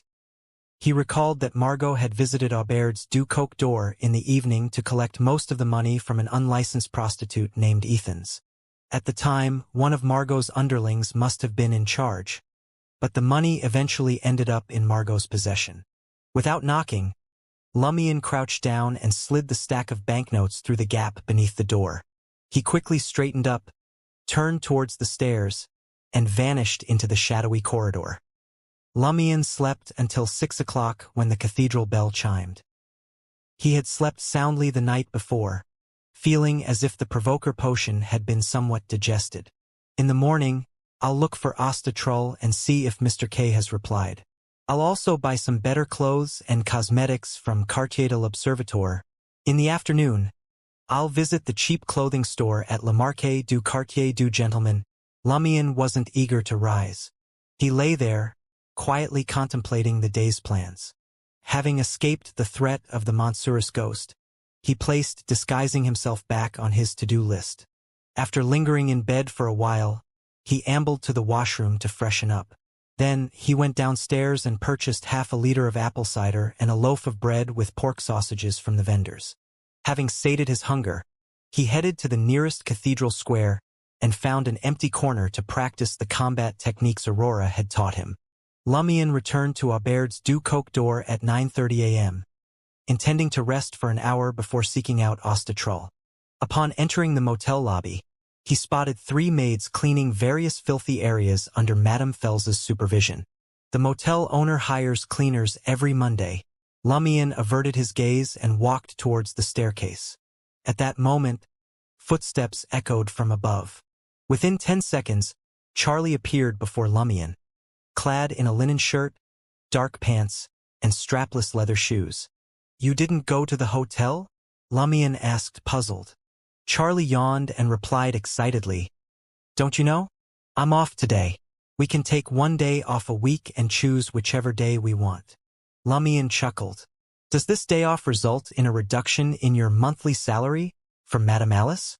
Charlie grinned sheepishly. "She has her own social engagements." As they conversed, a foul odor drifted in from the door. The short, disheveled, gray-haired Roer and Michel entered the hotel. "You didn't go to the steam locomotive station?" Charlie greeted them warmly. Roer approached them first, then maintained a respectful distance. "The market district is a bit chaotic today. We plan to rest for a day." "What happened?" Lumion inquired, curiously. Roer instinctively lowered his voice. "Margot of the Poison Spur Mob is dead. Many gangsters are searching for someone. Other gangs might clash with them at any moment. There are also many police officers present." "Margot's dead," Charlie blurted out, astonished. He had just thought the guy deserved to die yesterday, and now he was dead? Roer nodded gravely. "I've heard several people mention it. Sigh, we can't earn any money today." His wife, Madame Michel, consoled him. "If we don't go out, we don't have to eat lunch. We can save some money." Before Lumion could inquire about the situation outside, Charlie, snapping out of his daze, spun around and dashed upstairs. Lumion's eyes flickered as he trailed behind. Thud, thud, thud. Charlie rapidly ascended to the 4th floor and sprinted to room 8. Taking a deep breath, he slammed the wooden door. "Who is it?" A slightly hoarse female voice emerged from within. Charlie announced his name loudly. "Didn't I say I'm off the clock in the morning? Come back in the afternoon. Remember, 10 Verle d'Or. No discount this time." The female voice responded impatiently, opening the door. This was Lumion's first encounter with the woman named Ethans. Her flaxen hair tumbled to her shoulders, her similarly colored eyes wary and her face etched with apprehension. She appeared to be 23 or 24 years old, with average looks that could only be described as delicate. Her face and clothes were clean, and her red dress exposed a generous expanse of fair skin on her chest. Charlie excitedly informed Ethans, "Did you know? Margot is dead. He's really dead." Ethans stared, dumbfounded. After several seconds, her slightly hoarse voice turned sharp. "Is that devil truly dead?" "It's true." Charlie nodded without hesitation. "You can finally escape that devil. You can finally live like a normal person." Ethans glanced around, dazed, taking in Lumion's expressionless eyes and Charlie's animated countenance. "He's dead? He's dead," she murmured, thinking of the money that had mysteriously appeared in her room. As she started to believe Margot was indeed dead, her vision blurred. Tears poured down her cheeks. She couldn't help but squat down and bury her face in her arms. Her sobbing intensified, becoming more uncontrollable. At that moment, footsteps echoed from the staircase. Lumion turned his head and saw a young man in a white shirt, coat, and black jacket approaching. Behind him were Margot's 3 thugs. The lad's brown hair was slightly curly, and his face bore prominent creases. He strode up to the weeping Ethans, crouched down, and grinned. "I'm Wilson from the Poison Spur Mob. From today onwards, I'll take care of you on Margot's behalf." Charlie's excited expression froze. Ethans's cries halted abruptly. Slowly raising her tear-streaked face, she saw Wilson's smile and the shadow his body cast. The shadow was so dense that it couldn't be dispelled. Lumion observed quietly, his head imperceptibly raised. On the way to the 1st floor, Charlie, who had been silent for a long time, couldn't help but ask, "Is there really no end to the suffering of the poor?" "I like something Aurora Lee wrote," Lumion replied, his face expressionless. "Sometimes, we're not the ones at fault, but the world." As soon as he finished speaking, 3 people stomped up from the 1st floor. They were police officers in black uniforms, black vests, white shirts, and strapless leather boots. The 1.85-meter-tall officer leading the group glanced at Charlie and Lumion and suddenly stopped in his tracks. Pressing down on the gun at his waist, he asked in a deep voice, "Charlie Collent?" Charlie was stunned. "It's me, officer. What's the matter?" The officer gestured at his colleagues and took out steel handcuffs. As his two colleagues encircled Charlie, he said with a serious expression, "You're suspected of murder. We're arresting you." "Murder?" Charlie's face displayed shock, fear, and confusion. Lumion raised his eyebrows in surprise. As the officer handcuffed Charlie with his colleague's assistance, he informed him, "Madame Alice is dead." "What?" Charlie's disbelief was palpable. Lumion shared his surprise, casting a sympathetic glance at Charlie. He was convinced that Charlie had no reason to kill Madame Alice. After all, while she lived, Charlie stood to gain 500 Vril d'Or a month for the next 6 months. According to various publications, this sum was nearly equivalent to the monthly salary of a doctor, lawyer, mid-level civil servant, senior high school teacher, senior engineer, or deputy police lieutenant. For someone who had nearly starved to death and could only find work as an apprentice attendant, it was a small fortune. As his two colleagues headed upstairs, the officer who had handcuffed Charlie tersely explained, "Madame Alice was discovered dead in her room at the Hotel du Cygne Blanc this morning. Multiple witnesses confirm you spent the night there and didn't leave until close to midnight." Charlie's fear and confusion mounted. How is this possible? How did she die? Muttering to himself, he suddenly turned to the officer. Anxiety etched on his face and insisted, "She was alive when I left. I swear by Saint Vive." The officer's deep voice responded, "The preliminary autopsy report places Madame Alice's time of death between 11 p.m. and 1 a.m. last night. Besides you and her, no one else's presence was detected." Could the other presence not be human? Lumion mused silently, considering the Montsurus ghost. If it weren't for his lack of an adequate disguise and his desire to avoid the detective's scrutiny, he would have voiced his thoughts. Impossible! This can't be happening. Charlie's eyes widened, his voice raised in protest. A police officer, who had slipped away earlier, descended from the 4th floor, a glittering diamond necklace held in his white-gloved left hand. "Found this," he informed the lead officer. The officer nodded without further explanation to Charlie. He stared at him solemnly, declaring, "Charlie Collent, you're under arrest for murder. You have the right to remain silent. Anything you say can and will be used against you in court." "I didn't do it. Do you hear me? I didn't," Charlie screamed, struggling futilely. Despite his protestations, he was led out of Aubaird's du Coq d'Or by the two police officers. By then, several tenants had been drawn by the commotion to the staircase, where they watched the scene unfold. Among them was Gabriel, who appeared to have just completed an all-night writing session on his manuscript. "Do you think Charlie did it?" Lumion asked the playwright, deep in thought as he stared down the now empty corridor. Gabriel had emerged earlier and had a rough understanding of Charlie's predicament. He shook his head, replying, "I don't think Charlie is guilty. He's not a saint, but he's not evil either."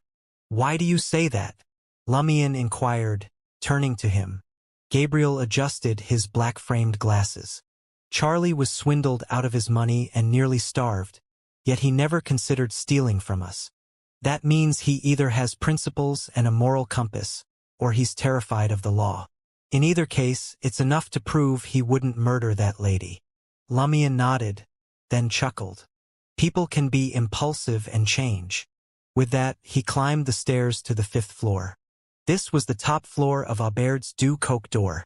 Large sections of the ceiling overhead showed signs of water damage, as if heavy rain would cause it to leak.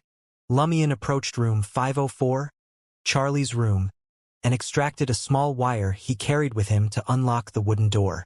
Inside, Charlie's suitcase, bed, and wooden table had been rifled through by the two police officers earlier. Items were strewn about, but they were few and far between. Lumion recalled that during a conversation with Charlie at the basement bar, He had mentioned pawning his only formal suit and many other belongings while unemployed. He still couldn't afford to retrieve them. As he entered, his gaze shifted, and Lumian suddenly spotted a portrait. Taped to the wall opposite the bed, it depicted a woman in a green dress. The woman appeared to be in her late 20s, with auburn hair, jade-green eyes, and lustrous red lips. She possessed an exquisite beauty, radiating elegance. Lumian was taken aback. The woman in the painting seemed eerily familiar. He realized it must be Susanna Matisse, the infamous prostitute Charlie had confused for Saint Vive. Yet he had never met this woman before, so there was no reason for him to find her familiar. After some thought, Lumian suddenly remembered something. During his summoning dance in room 207, he had attracted a translucent figure that was clearly more powerful than the other entities. The figure, too, was female and bore a striking resemblance to Susanna Matisse in the portrait. However, one had turquoise hair, the other auburn. One's hair was long enough to cover her naked body, while the other's was merely long enough to form a bun. Moreover, the figure was even more alluring, seemingly capable of stirring hidden desires within anyone. Susanna Matisse's portrait didn't provoke such feelings in Lumian. A consequence of misguided prayers? Lumian silently nodded in agreement. In the past, he wouldn't have questioned Charlie's actions. If it meant avoiding starvation, Lumian would have prayed sincerely to a prostitute, let alone Trier's guardian angel. But now, through Aurora's grimoire, Lumian had gained a basic understanding of the entry-level sequences of the 22 divine paths, sacrificial taboos, and associated mystical knowledge. He knew that careless praying could be perilous. After searching for a while, he left room 504, grabbed the carbide lamp, and hailed a public carriage on Avenue du Marquet, heading toward Quartier de l'Observatoire. As he ventured into the underground toward the area where Asta Trull typically lurked, Lumian periodically scrutinized the shadows behind the stone pillars. He laughed at himself, thinking, I won't run into the Montsurus ghost again, will I?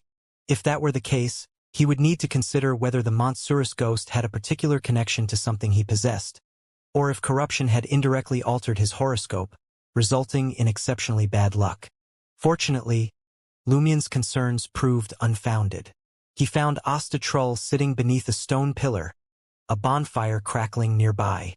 The hooded, black-robed figure glanced at Lumian and offered a genuine smile. Mr. K has granted you permission to attend our bi-weekly mysticism gathering at 9 o'clock on Wednesday night.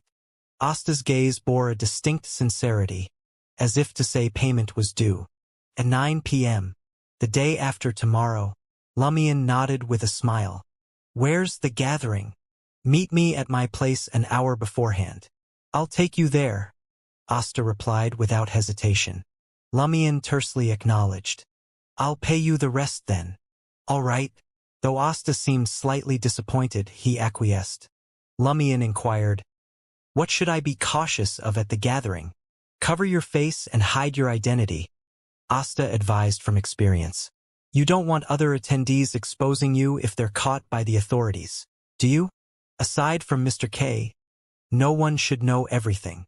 Lumian grinned, retorting, You've already seen my face and know my identity. Should I consider burying you in some corner of underground Trier after the first gathering? Asta involuntarily shuddered and forced a smile. You're quite the joker, but I don't actually know who you are, where you live, or what you do. Besides, it's unlikely that you've shown me your true self. Taking pleasure in unnerving the other party, Lumian found a rock and sat down. Basking in the warmth of the bonfire, he casually asked, Have you ever heard of Susanna Matisse? I have, Asta replied, his excitement evident. For a time, she was the woman of my dreams. I bought numerous posters and postcards featuring her image. A few years ago, she was Trier's most famous prostitute, the kind who attended high society banquets. She was linked to countless scandals involving members of parliament, high-ranking officials, and the wealthy. Rumor has it that she made hundreds of thousands of Vrildor annually, but she's been out of the limelight for the past 2 or 3 years. Nana has since taken her place as Trier's renowned courtesan. Sigh. She might have become someone's permanent mistress. Hundreds of thousands of Vril d'Or? Lumion was taken aback. A high-level courtesan earns more than most best-selling authors? Isn't that normal? Asta wore a peculiar expression. A high-level courtesan can sleep with members of parliament, bankers, and high-ranking officials, but a best-selling author can't. Amused and self-deprecating, Lumion remarked, "That's true. Poet Bowler once said there is no difference between a poet and prostitute. The former sells the product of his imagination, the latter her body." "I prefer bodies," Asta admitted candidly. Lumion inquired again, "Have you heard of the legend of a female ghost? She has turquoise hair, long enough to wrap around her body. Her features are exquisite, capable of enchanting most men and arousing their desires." "No," Asta shook his head. With a wistful expression, he added, "If such a female ghost truly exists, I'd love to encounter her just once." Lumion stood up and chuckled. "Then brace yourself for sudden death after doing it dozens of times a night." Asta's expression froze. 3 p.m., 27, Avenue du Marquet. Le Marquet du Quartier du Gentleman Police Headquarters. Lumion, having spent nearly 300 Vril d'Or on 3 sets of differently graded clothes, affordable cosmetics, and other disguise props, entered the unusually noisy hall. Some people were being brought in, others were fortunate enough to leave, while still others argued loudly, caused a scene, and cursed. Some slammed tables and kicked stools. Lumion, his blonde hair neatly combed back, black framed glasses perched on the bridge of his nose, and a mustache adorning his lips, appeared with overly fair cheeks. Dressed in a black formal suit and carrying a brown briefcase, he approached a male constable overseeing reception. He stopped before the man, lifted his head slightly, and confidently announced, "I'm Charlie Collins, pro bono lawyer. I'd like to see my client." The constable set down his newspaper and sized up Lumion, visibly unnerved by his unabashed confidence. He gestured to the notebook and fountain pen before him, saying, "Show me your lawyer's license and register your name and purpose of visit." A license? Seriously? Lumion, the phony attorney, felt a surge of panic. Hadn't he read in countless novels and newspapers that simply identifying oneself as a lawyer was enough to gain access to a client? As Lumion reached for the black fountain pen, his mind raced, formulating a plan. He suddenly noticed that the constable across from him had shifted his attention to the recently discarded copy of Youth of Trier, fixated on the annual Trier cycling race. He doesn't seem to care about the lawyer's license. An idea flashed through Lumion's mind. Mimicking Aurora's penmanship, he scrawled his name, Guillaume Pierre, pro bono lawyer. Meeting client, Charlie Collins. After jotting it down, Lumion stood and nonchalantly glanced around. Feigning delight, he raised his arm and exclaimed, "My little cabbage, long time no see." Confused faces turned in his direction.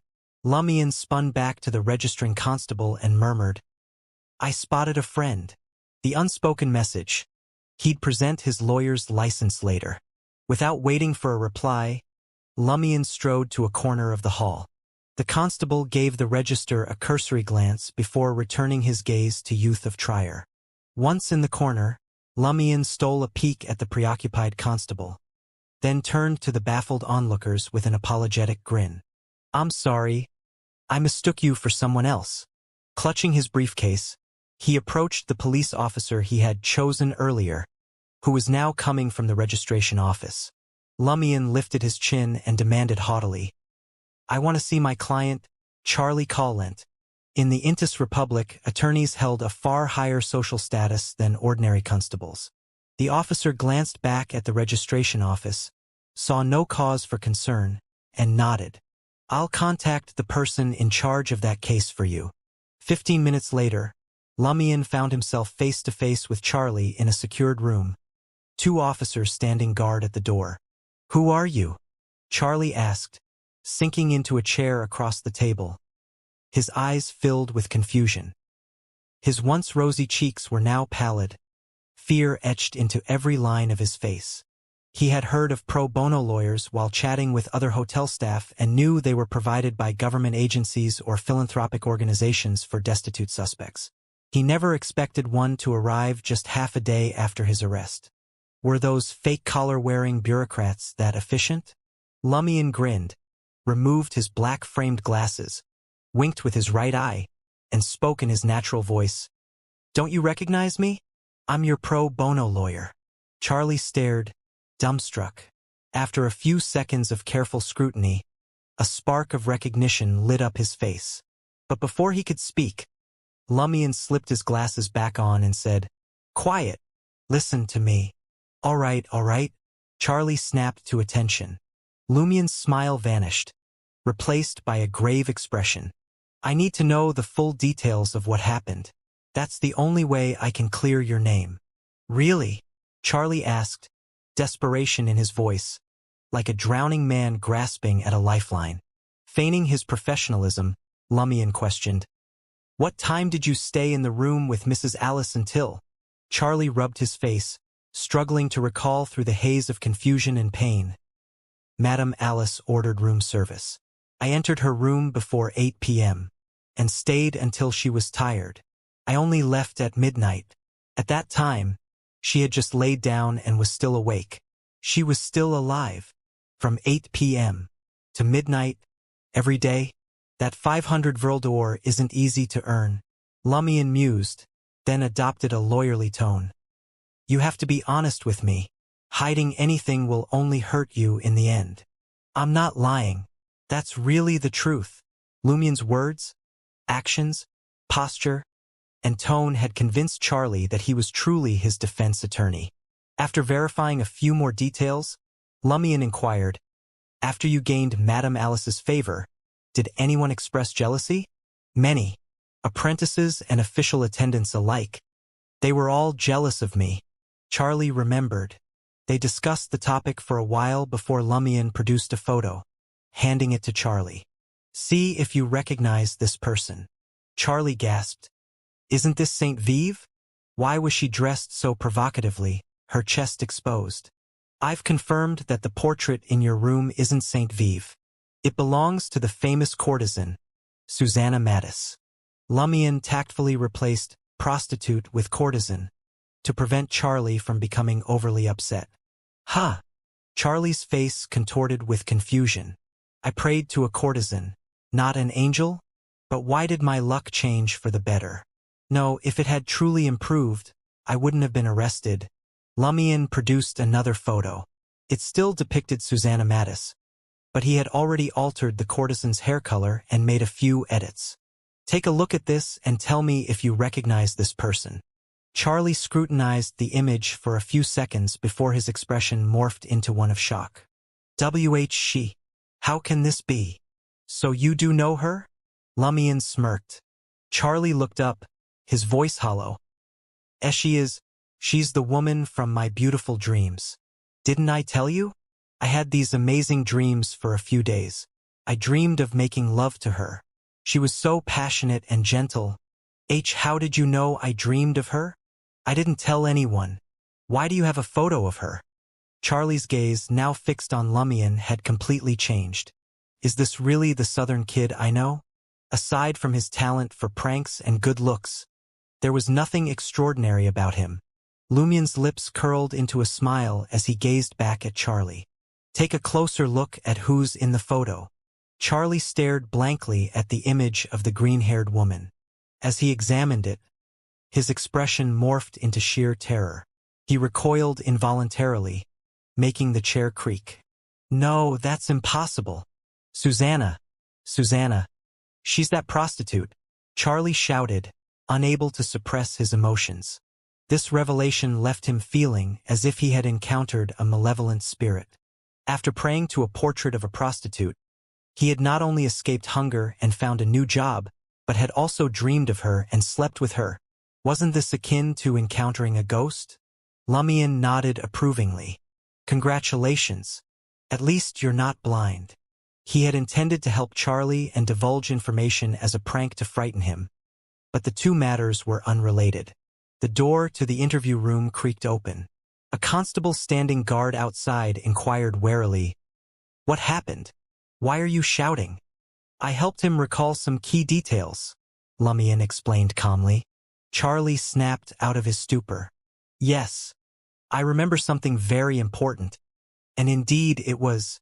The policeman didn't press further and shut the door again. Seeing this, Charlie leaned forward, gripping the edge of the table, and asked anxiously, "Did I encounter an evil female spirit?" "It might not be a vengeful or evil spirit," Lumian said, watching Charlie's expression soften slightly before adding, "It might be even more troublesome than that." At those words, Charlie's face turned ashen. After a brief pause, he asked apprehensively, You mean Madame Alice was killed by that evil spirit?" "I'm not sure yet." Lumian stood up. "I need to examine Madame Alice's corpse." "You even know how to investigate a corpse to determine the true cause of death?" Charlie found his neighbor increasingly enigmatic. Lumian smiled but offered no answer.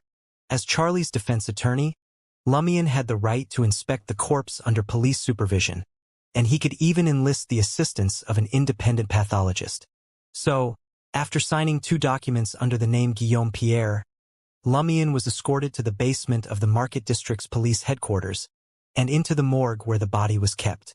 The officer leading him slid open the cabinet, unzipped the body bag, and pointed to the female corpse. "This is Madame Alice." In life, Alice had preserved her appearance quite well, with only faint wrinkles at the corners of her eyes and mouth. Her thick brown eyebrows framed her face, her cheeks sagged slightly, and her skin had taken on a deathly pallor. Lumian glanced casually at the body and said to the officer, "I'm good." He wasn't a pathologist who had come to conduct a genuine examination. His objective was merely to pinpoint the approximate location of Madame Alice's remains. After exiting the morgue, Lumian turned to the accompanying officer and asked, "Where's the nearest restroom?" "Take a right at the end of the corridor," replied the officer, despite his growing impatience. Lumian hastened his steps and entered the basement restroom. Once inside, he locked the wooden door and performed the summoning dance in the cramped space. Amidst the frenzied, contorted dance, a chilling wind swept through the restroom. Vague figures materialized one by one, their pale or bluish-white faces staring at Lumian with empty eyes. These were the lingering obsessions of the departed. Lumian had never witnessed such a spectacular sight before. For a moment, he felt as if he were surrounded by ghostly specters. He steadied himself and continued the second half of the dance while searching for Madame Alice. Soon, he spotted the fierce-looking lady with the thick brown eyebrows. Lumian unsheathed the ritual silver dagger and inflicted a wound, commanding Madame Alice to attach herself to him. Madame Alice consumed the drop of blood and entered Lumian's body. Immediately, Lumian felt a shiver race down his spine, and his chest grew heavy. His breath came in labored gasps. Without hesitation, Lumian amplified Madame Alice's obsession, forgoing any selection of her characteristics or abilities. Almost instantaneously, Lumian's vision dimmed, and he saw Madame Alice lying on the bed, her mouth and nose smothered by a down pillow. However, there was no one pressing down on the pillow in her line of sight. Lumian, consumed by Madame Alice's fixation, found breathing increasingly difficult. His body ached more intensely, as if he had once again encountered the monstrous ghost and teetered on the brink of death. This was a true death experience. Concerned he might lose control, Lumian chose not to push further. He ordered Madame Alice's lingering spirit to vacate his body. Gasping for air, he wiped the cold sweat from his brow before reverting to his slightly arrogant novice lawyer persona. Accompanied by the police officer, he headed back to the interview room. Charlie sprang to his feet, leaning forward with his hand braced against the table. His face was a mix of anxiety and anticipation. Without waiting for a question, Lumian seemed to hear Charlie ask, "What's the result?" Lumian nodded and made a calming motion. His gesture implied that the autopsy findings aligned with his expectations. Relief washed over Charlie's face instantly. It was as though he'd expended all his energy in that moment. He slumped back into his chair, physically drained. In front of the two constables at the door, Lumion declared firmly, "Don't worry about anything else. I've got it covered. You only need to do one thing. During the next questioning, recount the entire story to these gentlemen without omitting a single detail, no matter how absurd or implausible it may seem. Of course, stick to what happened up until your arrest. There's no need to delve into our conversation." Since a lawyer-client dialogue might involve courtroom tactics others had no right to know, the two officers at the door didn't find Lumion's last statement odd. After all, Charlie Collent was an unfortunate kid facing a serious criminal case for the first time and requiring a lawyer. He likely didn't know the rules and needed explicit guidance. Charlie grasped Lumion's message. "Don't reveal to the police that I discovered the issue with the portrait." "All right." Charlie wasn't as angry, terrified, or flustered as when he was first arrested and brought to the station, but he wasn't as chatty as usual either. After departing the Market District's police headquarters, Lumion circled twice before finding an alley blocked by a barricade. He changed his clothes, removed his glasses, and altered his makeup style. "Now that I have enough money, I can set up a safe house and a place to switch disguises based on Aurora's novels." Lumion recalled his sister's writing, piecing together the method for handling such matters. He also fully intended to purchase a copy of Men's Aesthetics. Mastering makeup without guidance was impossible. He'd mainly relied on his hairstyle, glasses, and attire to conceal his identity. En route to Aubert's Du Coq d'Or, Lumion contemplated how to extricate Charlie from his dire situation. Who exactly is Susanna Matisse, or rather, the bizarre creature she morphed into? Why did she murder Madame Alice? Why did she help Charlie in the past and engage in the act with him in the dream? Should I pen a letter to Madame Magician, inquiring about the nature of the creature and its peculiarities? Only by truly understanding Susanna Matisse can I devise a strategy to handle her. Otherwise, she's evidently more powerful than me. The prospect of writing to Madame Magician unsettled Lumion. Judging by the speed of her previous response and its content, he sensed her indirectness. "Don't bother me unless it's important." If Lumion faced an issue involving Susanna Matisse, writing to inquire would be acceptable. However, this predicament only concerned his neighbor. It was highly likely that the enigmatic, potent woman who detested complications wouldn't respond, and this could impact her attitude towards Lumion. If I'm not asking Madame Magician, why not inquire at Mr. K's mysticism gathering? If the attendees are Beyonders at Asta Troll's level, they might not have the answer. As Lumion mulled it over, he ascended the stairs and entered his room. His gaze fell on the suitcase containing Aurora's grimoires, and he experienced a sudden revelation. Why should I investigate Susanna Matisse and deal with her personally? My sole objective is to rescue Charlie. Even if I can uncover Susanna Matisse's vulnerability and vanquish her, can I coerce a peculiar creature like her to turn herself in at the police station? If she dares to go, the police won't dare to entertain her. Given her displayed characteristics, wouldn't she indulge in an orgy on the spot? Lumion rapidly discerned the distinction between goals and means. There was no need for such effort to exonerate Charlie and secure his release from police headquarters. He simply had to inform Bureau 8, the Eternal Blazing Sun Church, and the Church of the God of Steam and Machinery that Charlie's case involved Beyonder elements and prompt them to intervene in the investigation. Even a low-level Beyonder with no intelligence network or mystical powers could detect something amiss with Susanna Matisse. There's no reason why official investigators couldn't uncover the invisible force behind Madame Alice's demise.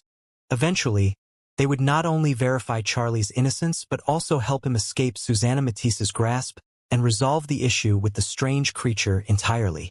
Lumion had a clear conjecture about the subsequent events after the lunatic upstairs had sought refuge in the cathedral upon encountering the Montsurus ghost. He had urged Charlie to divulge everything at the Market District's police headquarters to attract the attention of official Beyonders. Nevertheless, he felt compelled to act.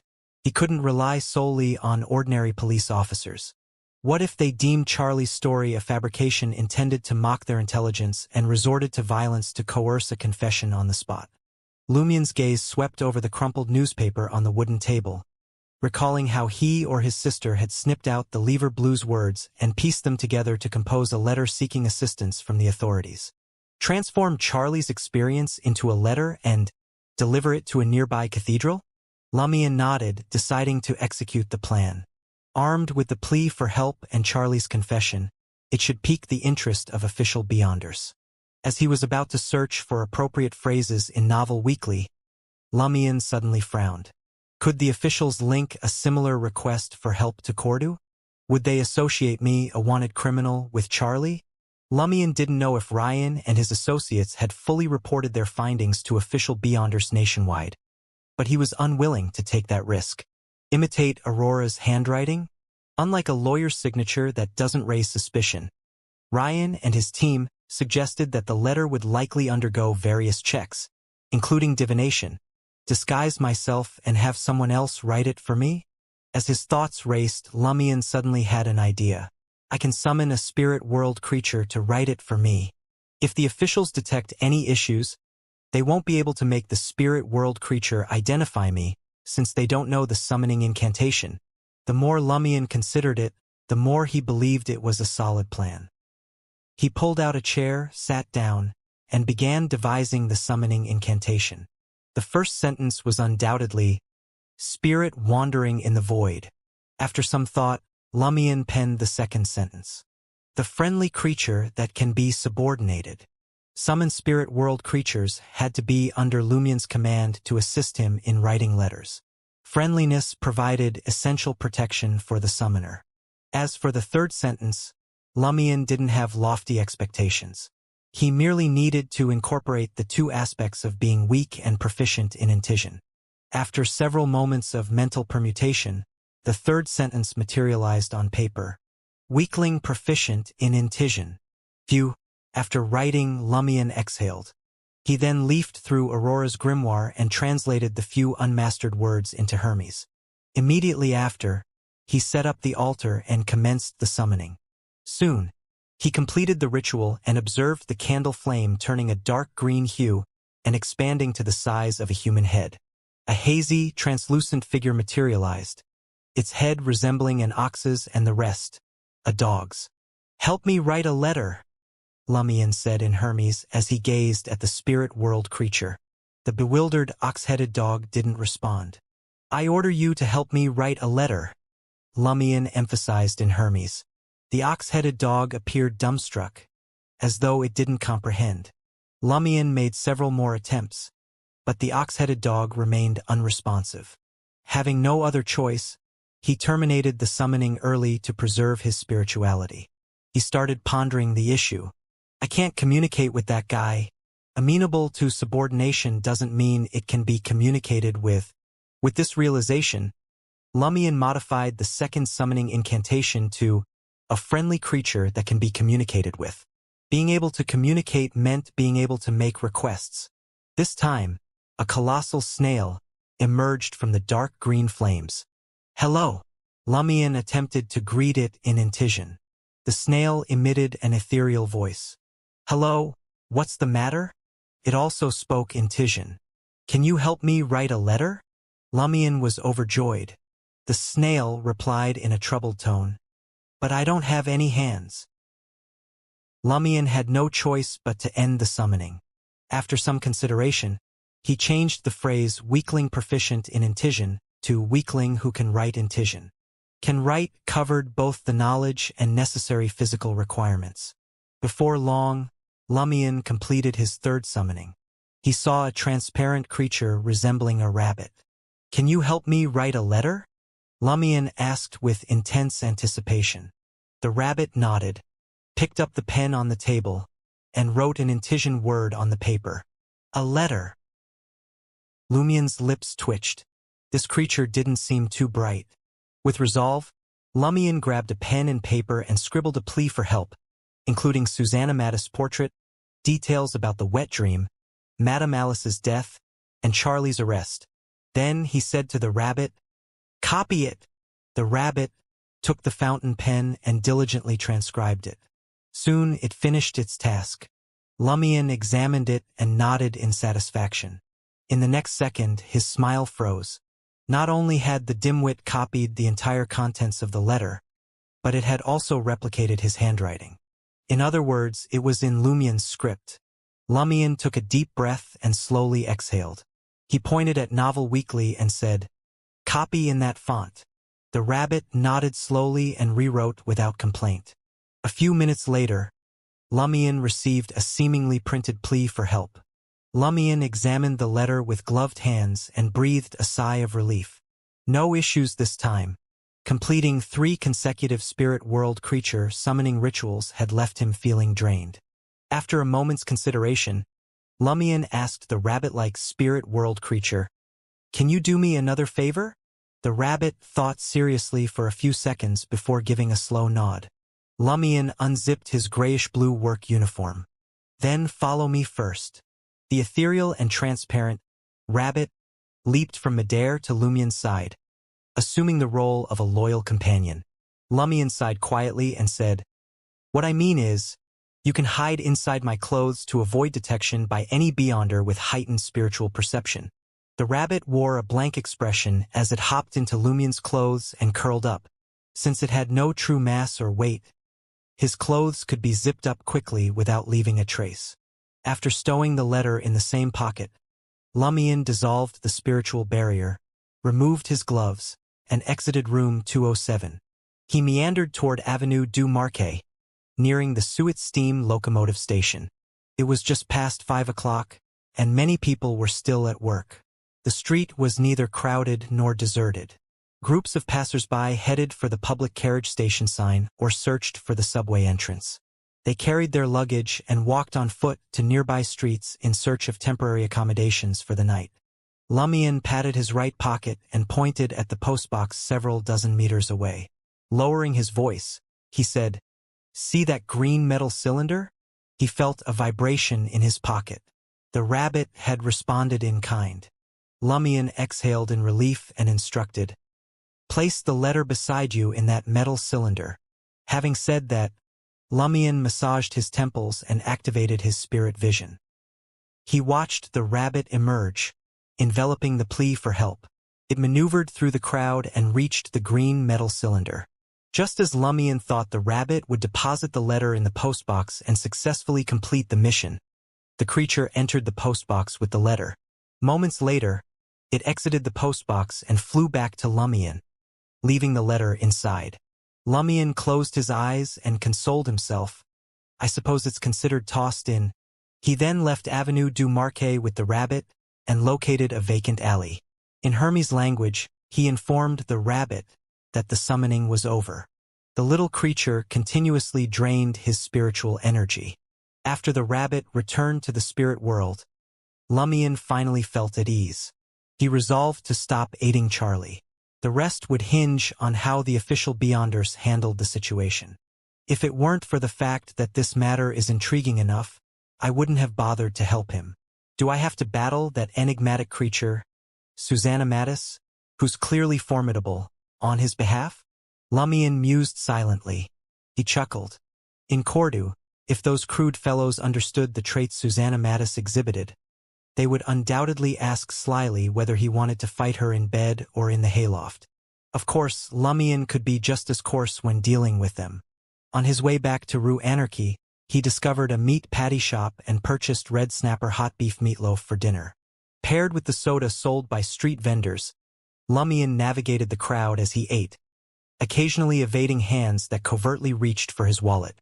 Compared to Rouen meatloaf, red snapper hot beef meatloaf was less greasy. The fish was refreshing and delicate, the beef savory and crispy.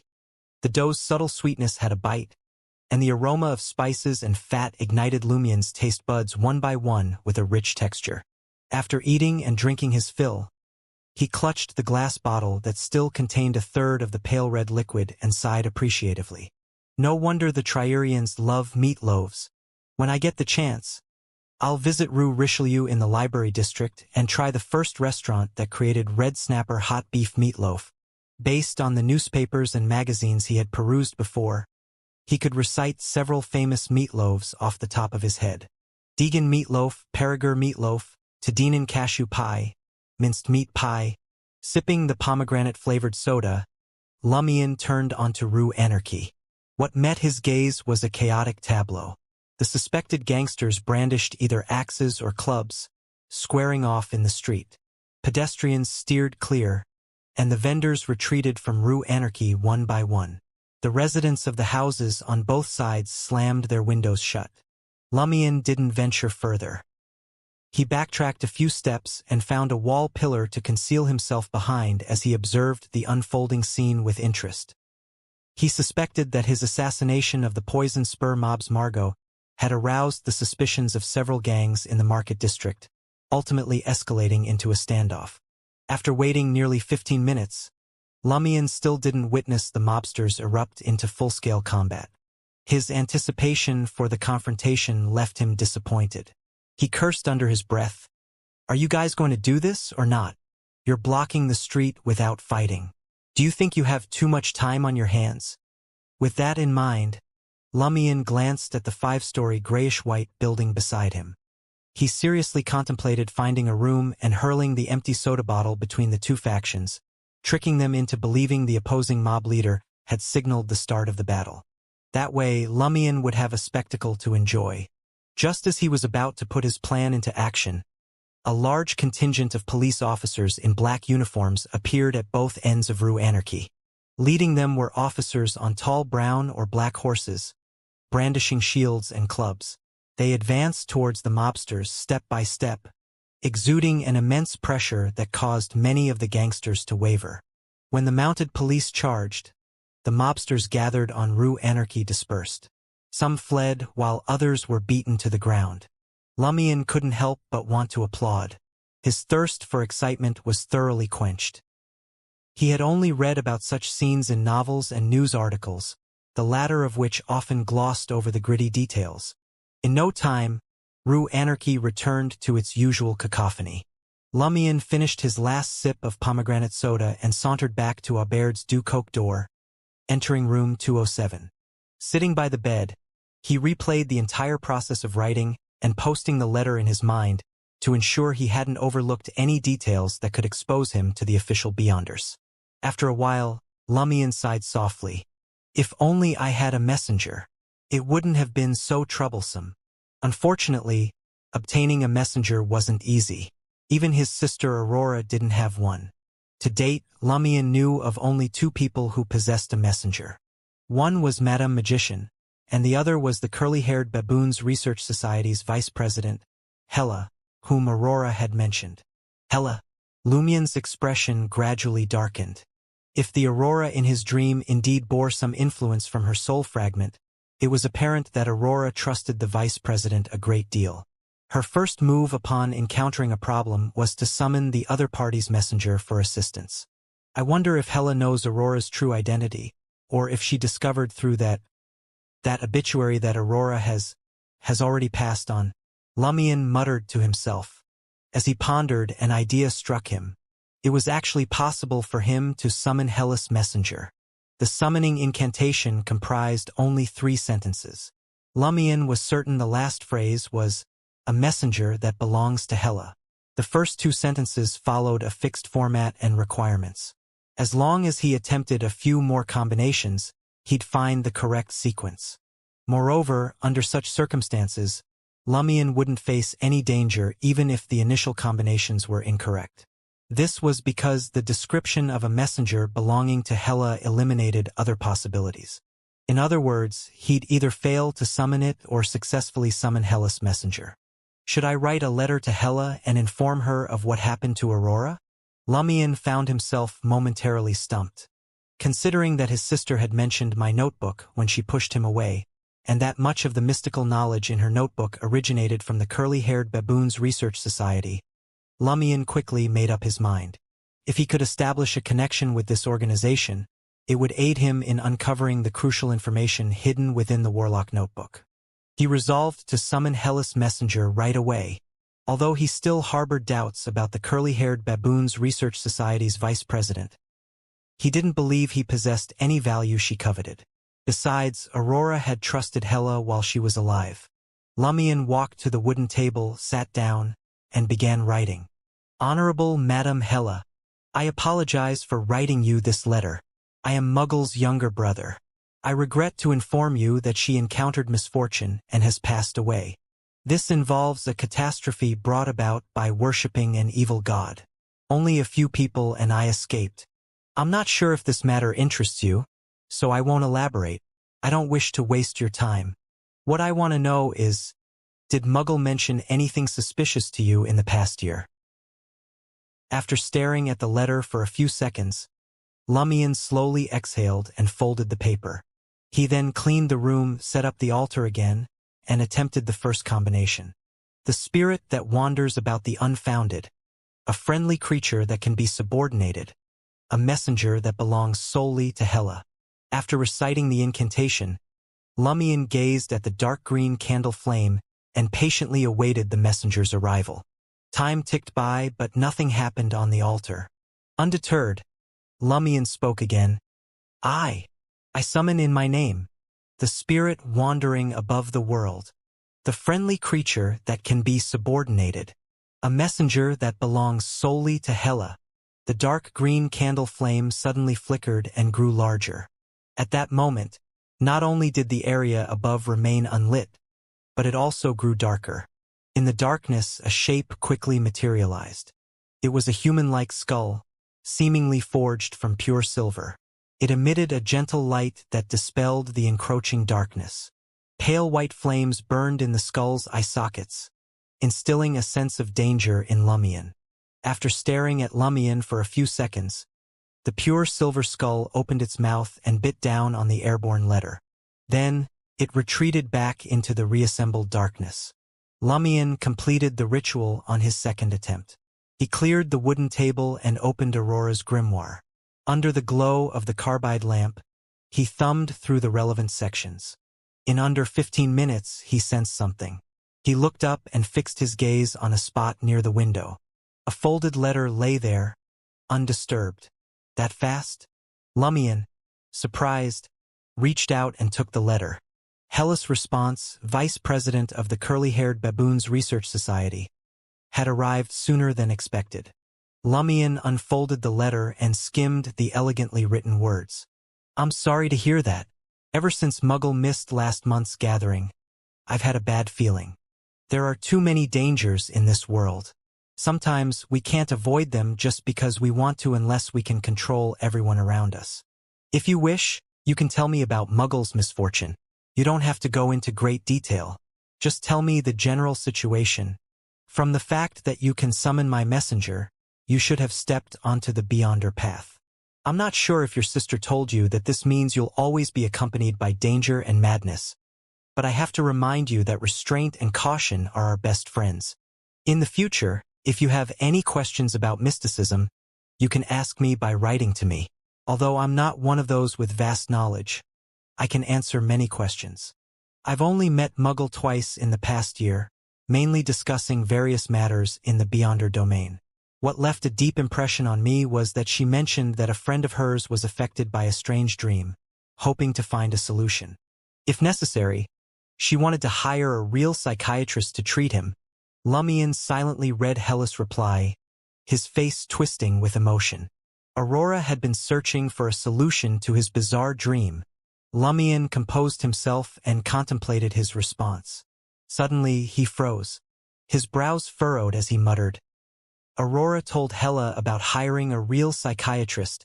Considering Madame Susie's description, a true psychiatrist must refer to a specific sequence of the spectator pathway. Only Beyonders skilled in this domain can prevent me from dreaming of the world shrouded in gray fog. The issue wasn't with the situation. The problem was, Aurora's grimoire only had sequence 9 spectator recorded for the pathway. Yet, she clearly knew about psychiatrist. Lumion quickly recalled the 2 conversations in his dream. First, Aurora had said she wanted to find a genuine hypnotist for him. Second, Aurora had mentioned that she knew sequence 9 and sequence 8 of all pathways and had a certain understanding of them. Psychiatrist is often associated with hypnosis. Hypnotist is most likely a sequence of the spectator pathway as well, perhaps even superior to psychiatrist. Aurora's grimoire doesn't have records of the corresponding sequence 8 or sequence 7 of the spectator pathway. Lumien's expression became grave, intermingled with a twisted thrill. After so many days, he had finally discovered a discrepancy in Aurora's grimoire. Previously, he had his suspicions but wasn't certain if there was any hidden anomaly.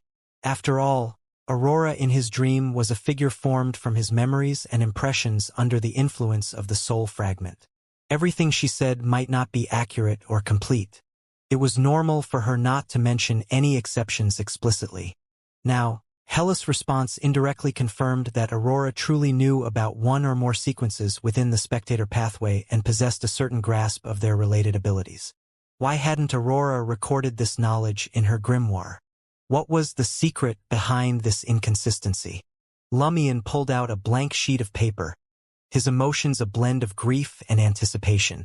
In under a minute, he wrote, "Honorable Madame Hella, the truth is, my memory of the actual events is fragmented due to the calamity.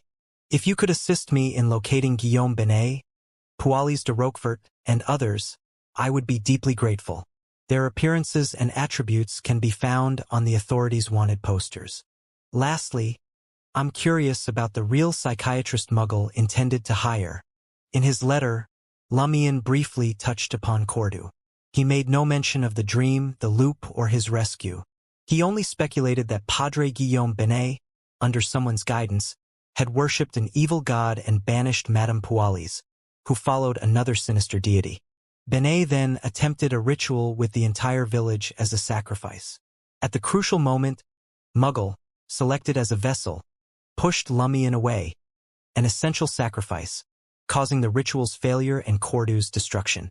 Finally, the official Beyonders, who had been called for aid, cleaned up the mess. Lumien reassembled the altar, summoned the silver skull, and handed it the letter. In less than 15 minutes, he received a second reply from Hella.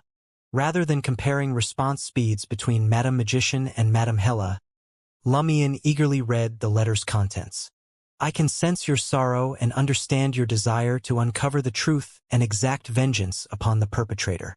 As Muggle's friend, I'll aid you to the best of my ability, including but not limited to locating those individuals. I can also offer you a fresh lead on this matter. To my knowledge, Muggle's parents and other family members may still be alive in this world. She had distanced herself from them for some reason and didn't dare return to Trier.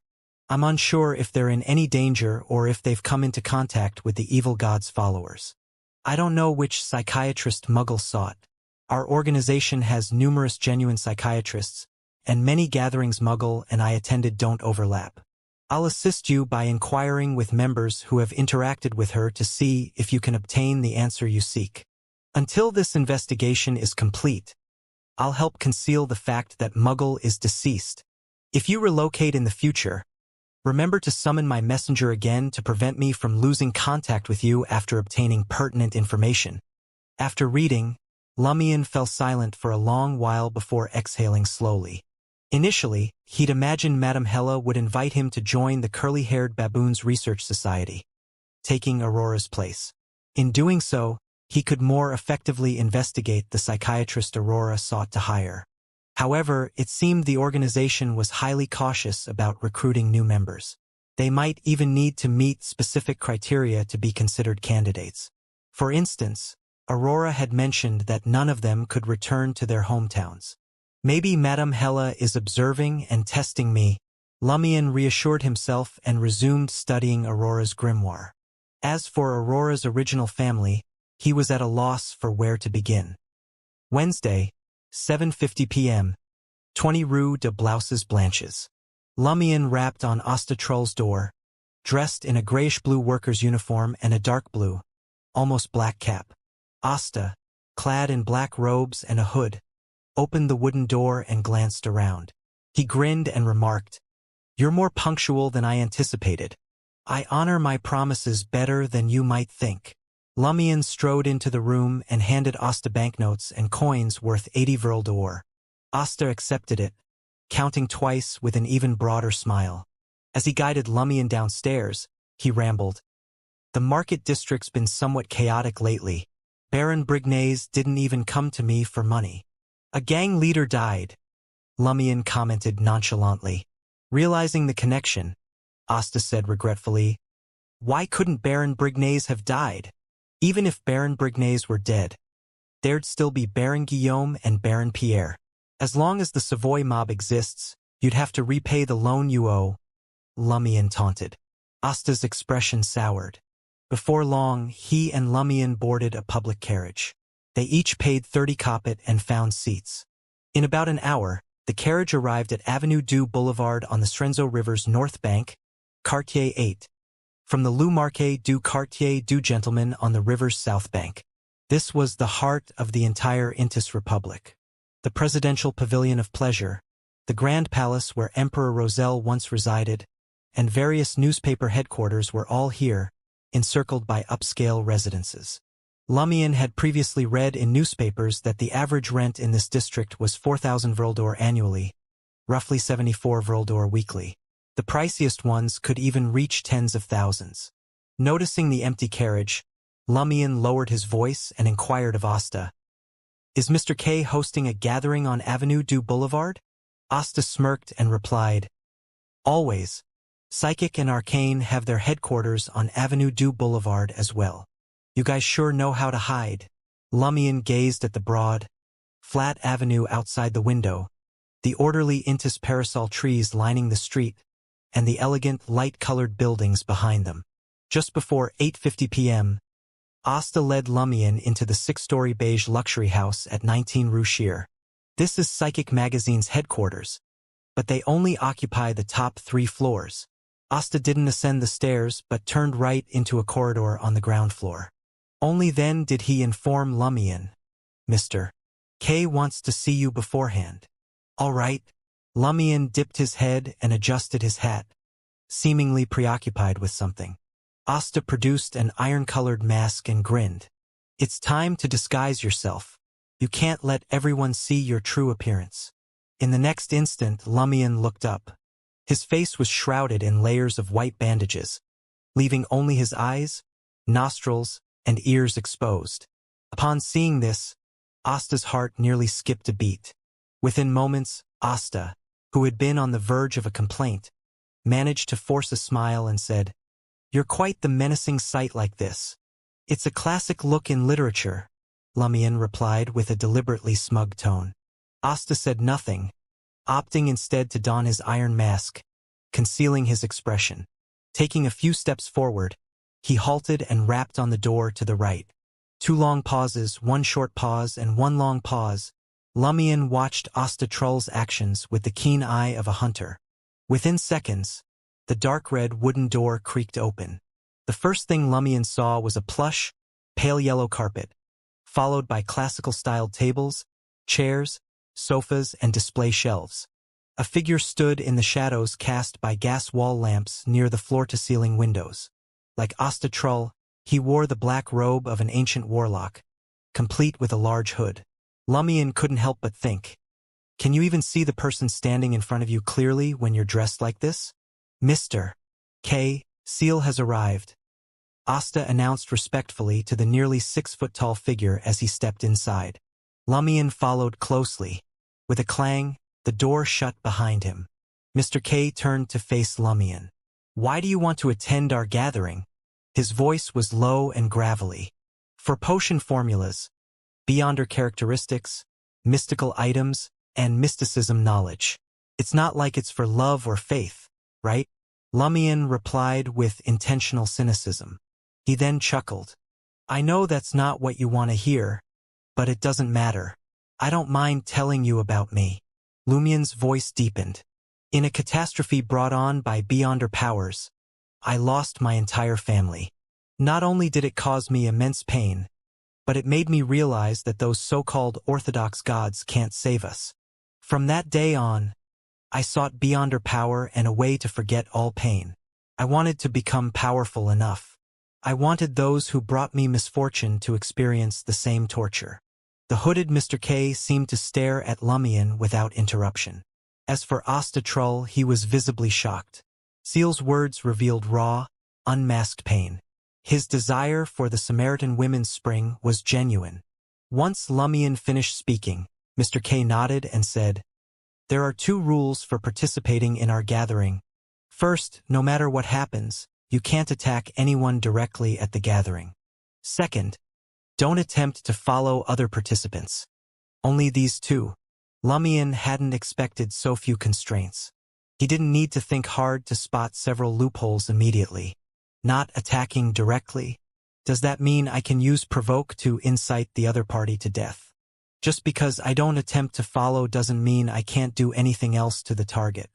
Is selling fake ingredients, fake formulas, fake Beyonder characteristics, and fake mystical items also allowed? Lumion suppressed his urge to retort and nodded. No problem. As he responded, he felt Mr. K's gaze on him, scrutinizing every inch of his flesh and skin. It made him feel like he was in the sights of a venomous snake. After a few seconds, Mr. K continued, "If you prefer not to disclose what you have and what you're after, you can write down your desired transaction in advance, and my attendant will copy it onto a portable blackboard for all participants to see. If you don't think it matters, you can make your request on the spot. Likewise, at the gathering, you can complete transactions through my attendant or directly with the other party. Remember, transactions carry risks. I can't guarantee the authenticity of all items, materials, or information. Of course, you can opt to pay me to notarize them, effectively reducing the risk." A notary's power? Lumion recalled Aurora's grimoire. This was sequence 6 of the Sun pathway, and most Beyonders in this pathway belong to the Eternal Blazing Sun Church. Given this, Lumion suspected Mr. K might not be a notary, but rather possess a related mystical item. Lumion quickly collected himself and asked Mr. K, "May I write down my requirements now?" Mr. K nodded and gestured towards a desk on the right side of the room. "Write them there. My attendant will collect them." Lumion approached the brown desk, adorned with Psychic, Lotus, Arcane, and other magazines. He unfolded a fragrant letter and picked up a dark red fountain pen. After some thought, he wrote, 1. I possess a damaged Beyonder weapon. Seeking someone capable of repairing it. Price negotiable. 2. Buying information on a peculiar creature. This female-looking entity is suspected to be a spirit body. It has long turquoise hair that envelopes its body and exudes an alluring aura. It can induce erotic dreams with itself as the central figure. Additional details unknown. Reward depends on the value of information provided, ranging from 10 to 100 Vril d'Or. Lumion considered adding a third point about a provoker's acting experience but decided against it after some thought. He remembered Aurora mentioning acting techniques, the law of Beyonder characteristics conservation, and other mysticism knowledge in his nightmare. Such knowledge wasn't common among ordinary Beyonders. And he was currently impersonating a newcomer who had just entered the Beyonder world due to a disaster, seeking more knowledge and resources. If he were to write the word acting, Mr. K would surely grow suspicious. Of course, Lumion didn't think of it as a pretense. He genuinely was a novice who had entered the Beyonder world following a disaster and sought more knowledge and resources. However, his involvement in the original disaster was quite high level, allowing him to encounter powerful figures like Madame Magician. As a result, he possessed extensive high-end knowledge but lacked common sense, relying on Aurora's grimoire to fill the gaps. Having set down the letter and pen, Lumion left with Asta and entered a room at the end of the corridor.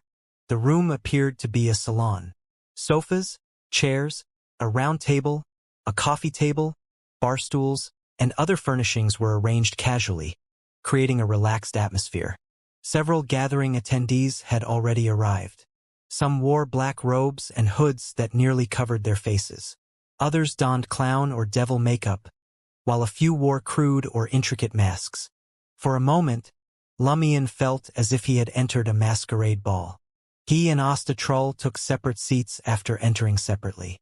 Lumion chose a bar stool, almost tempted to order a glass of absinthe to complete the look.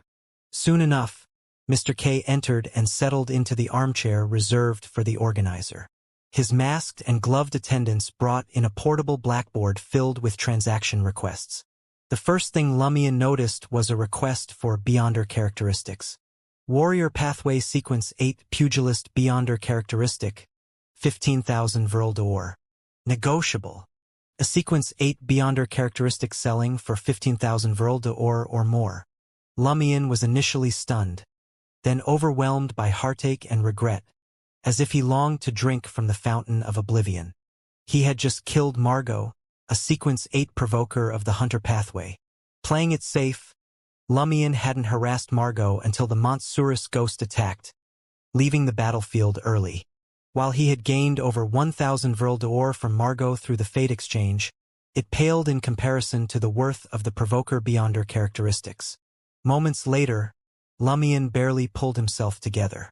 His actions had been the best course. If he had continued to pester Margot, something might have gone awry or drawn the authorities' attention. While Margot would still be dead, he could have landed in another crisis. Lumion then examined the other transaction details. 1 Elf's Dark Leaf, 180 Vril d'Or. 2 pages of Emperor Roselle's original diary, 300 Vril d'Or.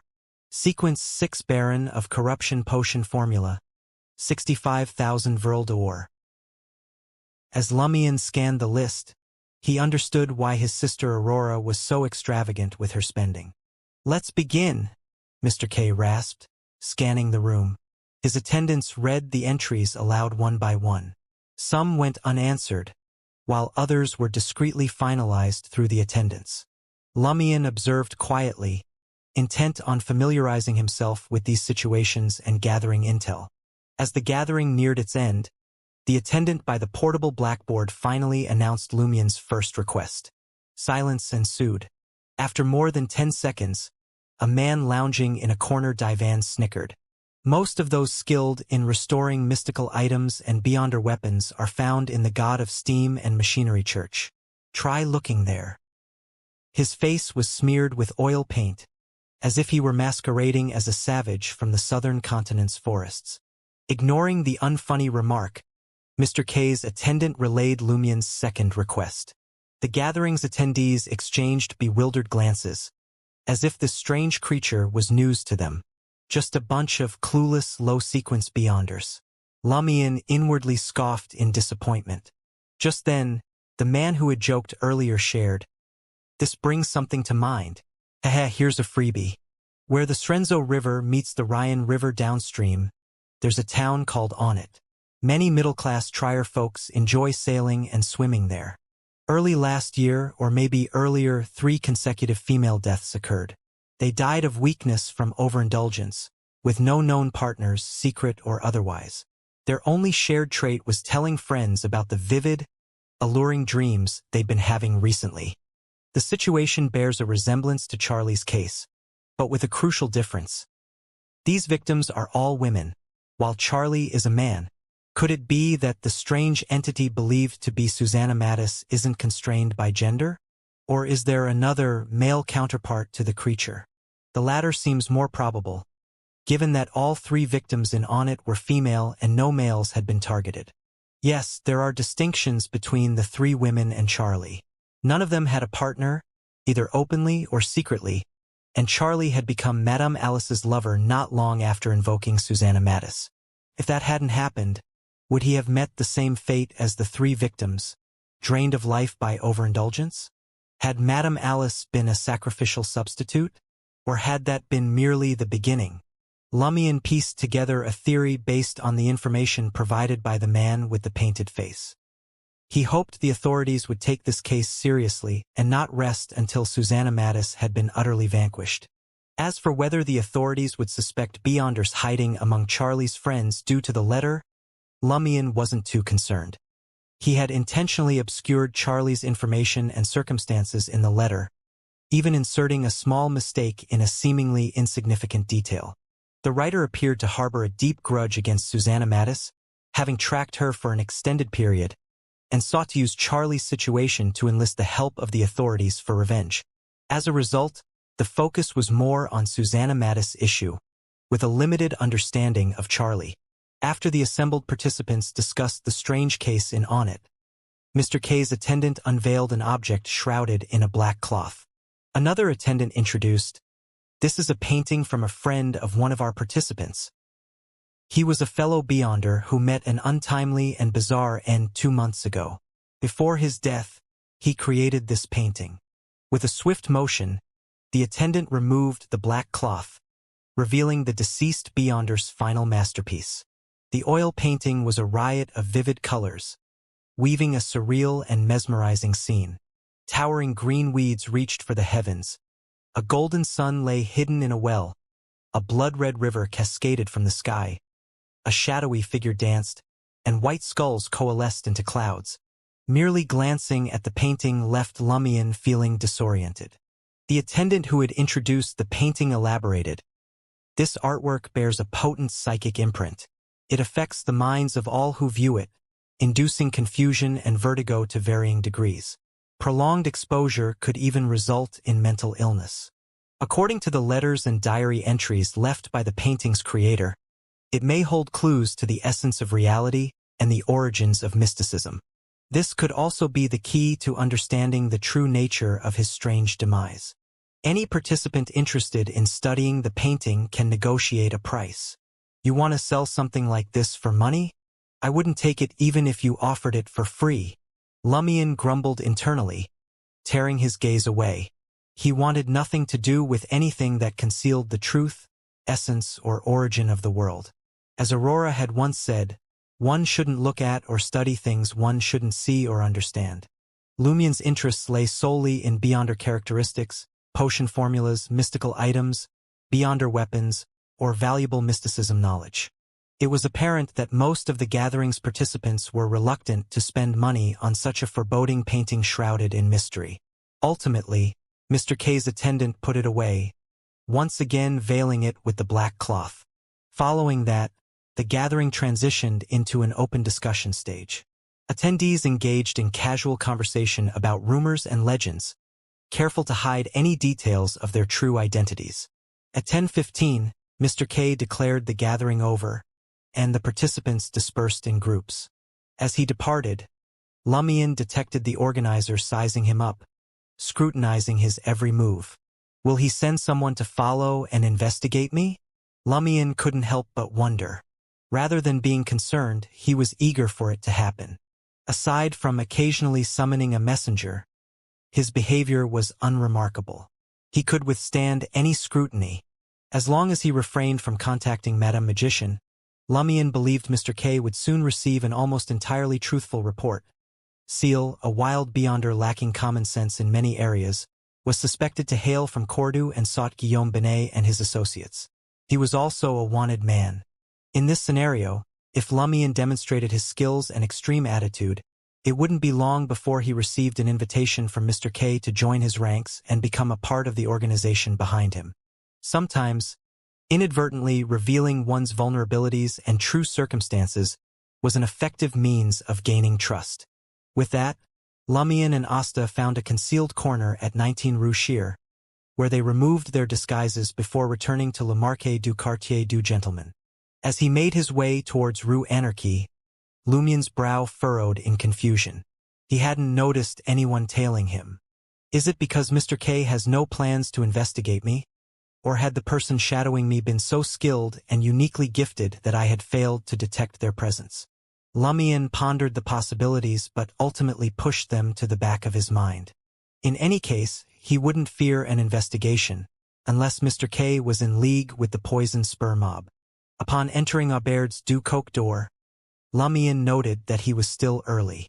He crossed the now pristine lobby and descended into the basement bar. Before he could take in the scene, Charlie's exuberant voice reached his ears. Can you believe it? Just 3 hours ago, I was at police headquarters accused of murder. Now, here I am, drinking and singing with all of you. Ladies and gentlemen, I've had an incredible experience like no other.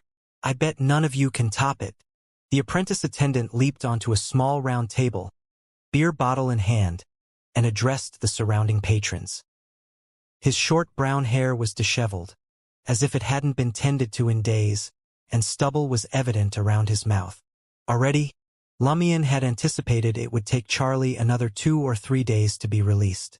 Spotting Lumion from the table, Charlie waved his short arm and called out to the crowd, I'll share that even stranger encounter with you all later. Donning a linen shirt and black pants, he hopped off the table and jogged to the bar counter, beer bottle in hand.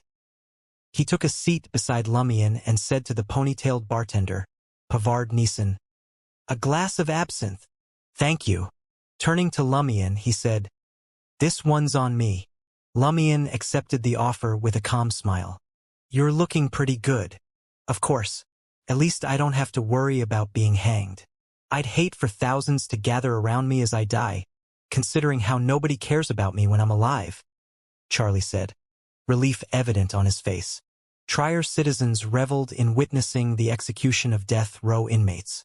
Whenever someone faced the gallows or a firing squad, the streets would overflow with onlookers. In the classical era before Emperor Roselle, there even existed a custom centered around this fascination. En route from the prison to the gallows, if any bystander agreed to marry the condemned, their sentence would be commuted, reduced, or even entirely absolved. "Are you completely fine?" Lumion inquired further. Charlie took a swig of beer and scanned the room. Lowering his voice, he said, "I can't divulge the specifics. I signed a pledge, a notarized pledge. You can't imagine how powerful that is." Charlie caught himself and continued, "The only downside is that I've lost my job again. That blasted foreman thinks I've tarnished the hotel's image. No matter. I'll pawn the diamond necklace tomorrow. The officers have already returned it to me. That money will tide me over for quite some time. I can treat the cafe waiters on Rue de Blouses Blanches to drinks. I'll surely find a better job." He wanted to add, "Let's go together when the time comes." But recalling Seal's nerve and capabilities, he quietly discarded the idea. Lumion sipped the absinthe the bartender had slid his way and gestured for Charlie to join him in an empty corner. Once certain that the noise around them was sufficient to drown out their conversation and that no one was eavesdropping, Lumion asked, "Has the situation with Susanna Matisse been resolved?" "I don't know." Charlie shook his head. "They did a lot of things, but I can't tell you." "Did they promise to provide protection for a period of time?" Lumion asked thoughtfully. Charlie replied awkwardly, "I can't tell you." Lumion grinned, retorting, "Seems like there is. If they hadn't promised protection, the corresponding words wouldn't exist and wouldn't be restricted by the confidentiality pledge." Charlie hadn't expected Seal to guess so accurately. Lumion inquired, "Did they tell you anything? Share what you can." Charlie pondered for a moment and said, "They told me not to panic if I had that dream again. I'm to head to the nearest cathedral after dawn." "You don't know about the Eternal Blazing Sun's cathedral, do you?" "I'm now a true believer of the Eternal Blazing Sun." Lumion expressionlessly raised his right hand and traced a triangle on his chest. Charlie fell silent. After drinking with Charlie, Lumion returned to room 207 and continued studying Aurora's grimoire. He washed up before midnight, lay on the bed, and drifted off to sleep. Bang, bang, bang, bang, bang, bang. Lumion was jolted awake by an insistent knocking on the door. Who could it be? Frowning, he gripped fallen Mercury and cautiously approached the door. Cracking it open, Charlie stood outside. Still clad in a linen shirt, black pants, and strapless leather shoes, his face was ashen and fear-stricken. Upon seeing Lumion, he appeared to regain his composure. Nearly losing control of his voice, he stammered in terror, "I dreamed of that woman again." In the dimly lit corridor, bathed in the eerie glow of the crimson moon, Charlie's voice echoed, sending shivers down one's spine. "Dreaming of Susanna Matisse again?" Lumion's alarm gave way to surging anger. "Are you out of your damn mind? If you had that dream again, go to the nearest Eternal Blazing Sun Cathedral and find a clergyman. I'm not your father to have you report your wet dreams to me." Casting a glance at Charlie, whose face was a mask of terror, Lumion reined in his emotions and spoke in a low voice. "Relax. This was bound to happen. For now, get some sleep and seek help from the nearest cathedral at dawn."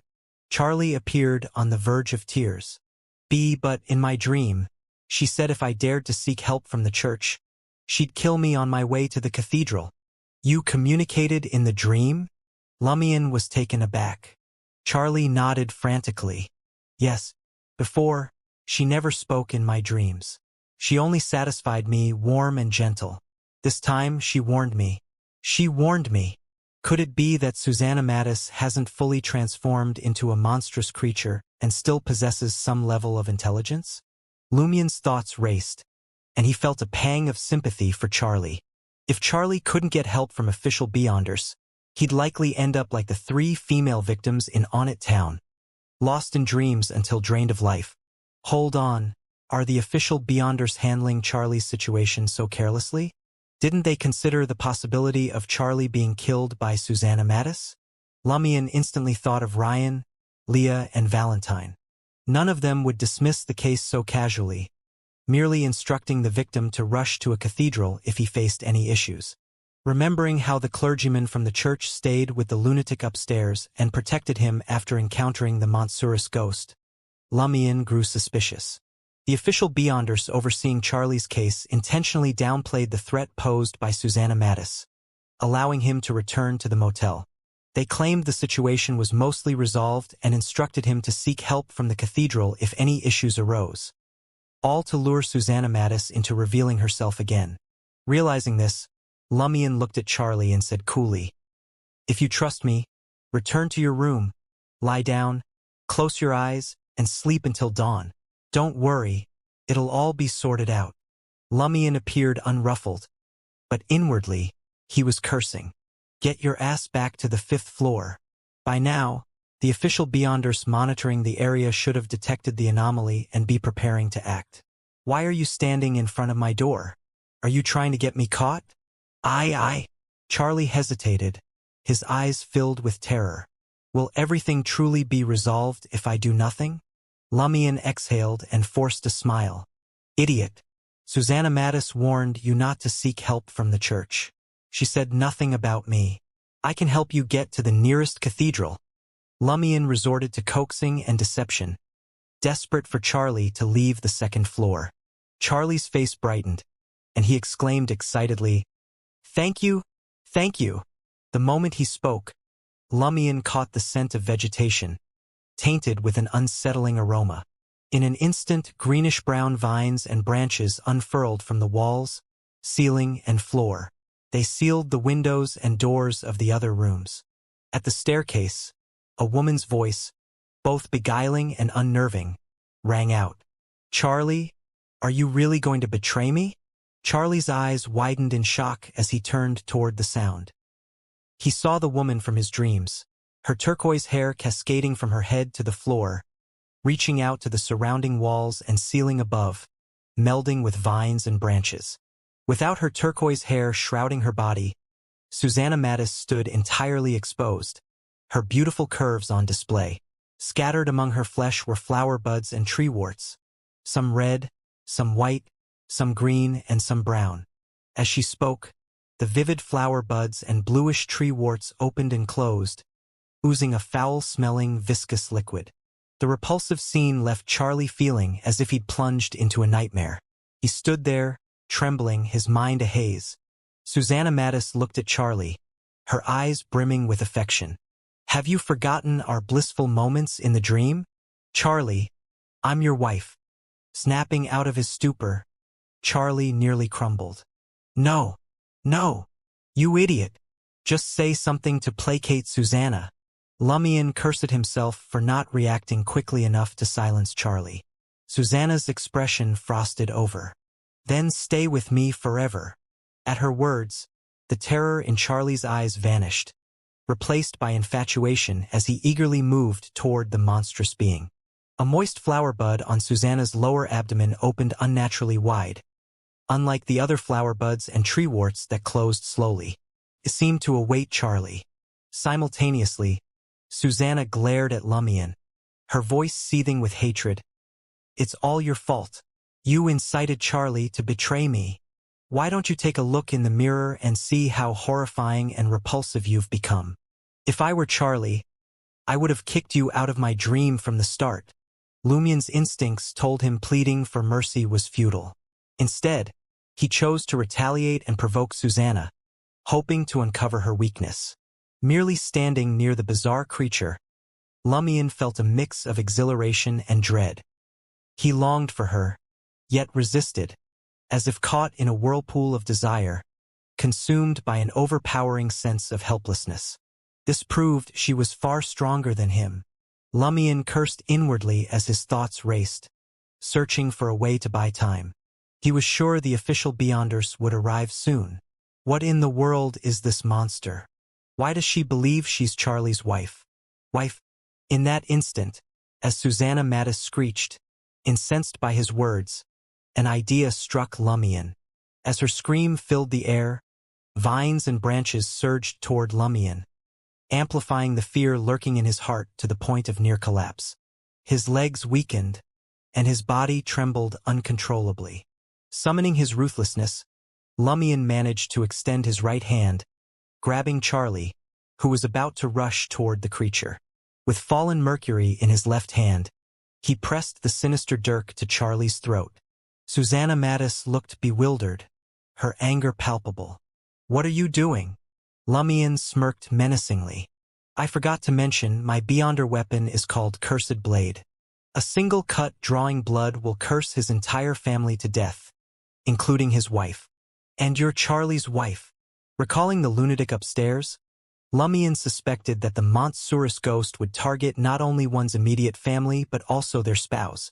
Although he didn't understand how a spouse was determined in mysticism, since Susanna Mattis claimed to be Charlie's wife, he treated her as such. Of course, Lumion knew allowing fallen Mercury to curse Charlie with the fate of the Montsurus ghost wouldn't immediately impact Susanna Mattis. It wouldn't affect the present situation at all. He gambled that Susanna Mattis didn't know this, and that she could sense the danger in fallen Mercury. It was a bluff. Susanna Mattis' expression froze, and the attacking vines and branches halted midair. Her jade-green eyes radiated menace. Lumion's vision shifted. He saw Guillaume Benet, the hawk-nosed padre clad in a white robe adorned with golden threads. Suppressed hatred erupted like a volcano. Lumion released Charlie and advanced toward the Guillaume Benet he had locked onto. But before him stood only Susanna Mattis. In that instant, Charlie, his face awash with infatuation, saw Lumion approaching his wife with a dirk. He lunged at the assailant, shouting, "Don't hurt her!" Lumion snapped to his senses, realizing Guillaume Benet had morphed into Susanna Mattis, her flower buds and tree warts blossoming one by one. "She controlled my emotions?" In his shock, Lumion twisted violently, seizing Charlie again and pressing fallen Mercury to his throat. Susanna Mattis didn't conceal her disappointment. After a moment's silence, she parted her red lips. Suddenly, the creature halted, staring solemnly at the wall near Rue Anarchy in Aubert's Du Coq d'Or. In the next second, her turquoise hair retracted, and the vines and branches disintegrated, vanishing. The official Beyonders are here. Lumion watched Susanna Mattis' figure burrow through the wall and disappear from the corridor. He released Charlie and shook him, urging him to wake up. He quickly instructed, "Lie down on the second-floor stairs and keep your eyes closed until someone wakes you." With that, Lumion pushed Charlie and retreated to his room, closing the wooden door and feigning sleep, like the other tenants. As Susanna departed, the obsession faded from Charlie's eyes. When Lumion jolted him back to reality, he had no choice but to follow Lumion's directions. He jogged to the staircase leading to the ground floor, lay down and closed his eyes, feigning unconsciousness. Almost simultaneously, a red hue filled Charlie and Lumion's vision, as though the sun had risen prematurely, heralding the day. Minutes later, a golden sword formed from light stabbed into the ground of Rue Anarchy, skewering a writhing turquoise vine. "Is it resolved?" A young man with the sun's sacred emblem pinned to his chest asked the one brandishing the sword. He was a rugged man with blonde hair, golden eyebrows, and a golden beard, wearing a brown coat adorned with 2 rows of golden buttons. He exhaled and declared, "We've resolved it for now, but unless we find the origin of this evil spirit, it's only a matter of time before she regenerates there." "Evil spirits can reform again?" The young man bearing the sun's sacred emblem on his chest inquired, astonished. From his mysticism knowledge and experience gained through case files, he knew that unless an evil spirit possessed unique abilities, purification equated to total annihilation. Such soul-type entities were either the offspring of powerful Beyonders' deaths or vengeful spirits that managed to break through various constraints. The mightiest could even wield a degree of godhood, but resurrection and rebirth were not among their traits. The blond man, clad in a double-breasted brown coat, straightened up and eyed the dissipating, writhing vines. After some thought, he said, "Evil spirits can have unique distinctions. Under specific conditions, they rely on an object to be born. This object often lies at the heart of their territory. As long as this object remains intact, the evil spirit, even if not entirely purified, will gradually reform within the corresponding area. Evil spirits would assimilate their birthplaces, merging with the spirit world and the underworld to obtain the power necessary to maintain their existence. Otherwise, they would slowly weaken until they vanished completely. In essence, evil spirits had a fixed range of activity and couldn't wander far from their birthplaces. This was their territory. The young man donned in the sun's sacred emblem and a white robe adorned with golden threads roughly grasped the reasoning. He furrowed his brow and said, "We've been searching for days, yet we haven't found the birthplace of the evil spirit, Susanna Matisse. Logically, Susanna Matisse couldn't stray far from her territory. If official Beyonders carefully searched Rue Anarchy and its vicinity, they would surely locate the evil spirit's birthplace and destroy the object it depended on. However, this was Trier, a city with not only an above-ground area but also an underground section. Another Rue Anarchy and Le Marché du Quartier du Gentleman mirrored the area above, with numerous obscure paths and empty spaces. More crucially, deeper underground lay Trier from the Fourth Epoch. Even for official Beyonders, it was a perilous place they scarcely comprehended. As a deacon of Le Marché du Quartier du Gentleman's Inquisition, Angoulême de François had never understood why Trier had been rebuilt atop the original site, right above the sunken Trier of the Fourth Epoch in the late era. Although geographically ideal, this decision had spawned countless troubles over the ensuing 1,000 years. The purifiers weren't incapable of resolving the Beyonder incidents. They just couldn't get to the root of the problem, hidden within the underground ruins of the Fourth Epoch's Trier. Rumor had it that not even demigods dared or were willing to venture into those depths. Angoulême sheathed his golden longsword, which seemed to be condensed light, into a grayish-white, steam-powered humanoid head contraption, allowing it to sink into the corresponding vertebrae. Dark liquid seemed to fill the device. A man in a white suit, yellow vest, and light-colored shirt, adorned with the sun's sacred emblem, emerged from Aubaird's Deux Coq d'Or. His light yellow hair was neatly combed, skin-colored tape covered the bridge of his nose, and his lips were thick.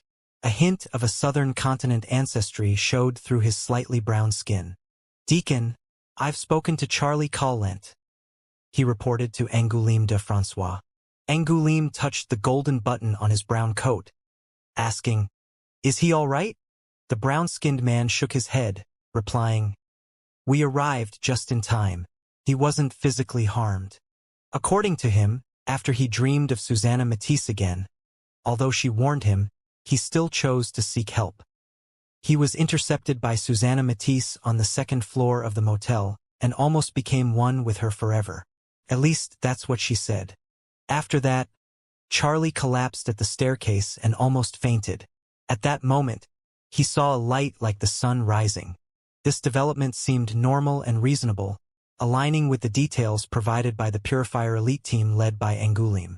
Neither Angoulême nor the other two purifiers had any doubts.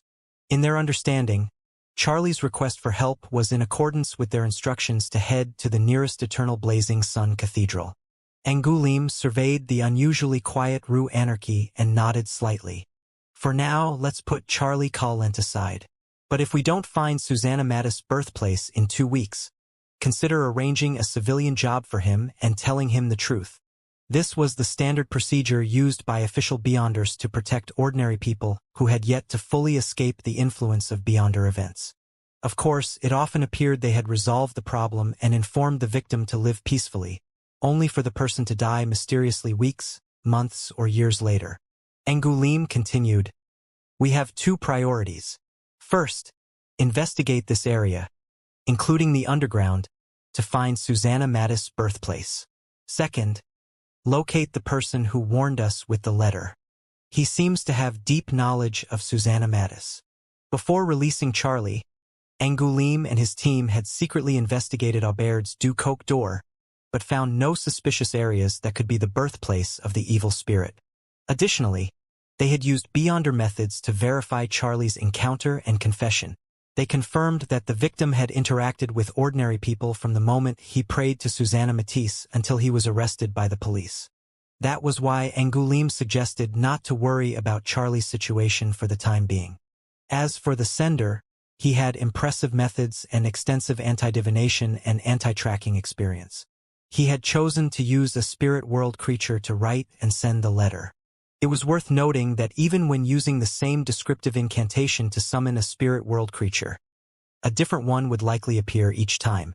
The challenge with using just a 3-line description was that it could potentially match hundreds of thousands of spirit world creatures, if not more. What they could summon each time relied solely on chance. Without a corresponding medium and a description that highlighted the subject's unique traits, it was nearly impossible to zero in on the target spirit using the incantation alone. Most spirit world creatures simply weren't distinctive enough.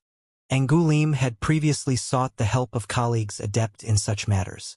Employing the letter as a medium, he tried summoning the associated spirit world creature, hoping to glean any clues from it. Alas, whether it was the letter's transcriber, author, or sender, they came up empty-handed. The issue could have been a flaw in the descriptive statement, or perhaps the corresponding spirit world creature sensed their ill intentions and refused the summoning. Even with a flawless summoning ritual, it could still fail if the spirit world creatures fitting the description declined to respond. Only those sequences skilled in summoning could significantly boost the odds or even force the issue. Naturally, Beyonders rarely faced such obstacles. Their 3-line descriptions cast a wide net, ensnaring numerous spirit world creatures, with a handful always eager to enter the real world and absorb some spirituality. Lumion feigned sleep, poised to flee at a moment's notice. It wasn't until the nearby cathedral clock struck 6 that he allowed himself a sigh of relief. Seems like the battle between the official Beyonders and Susanna Mattis has ended. They didn't even realize I briefly confronted her. Lumion rolled out of bed and rubbed his face. He couldn't be certain if the official Beyonders had completely neutralized Susanna Mattis or if this ordeal was truly over.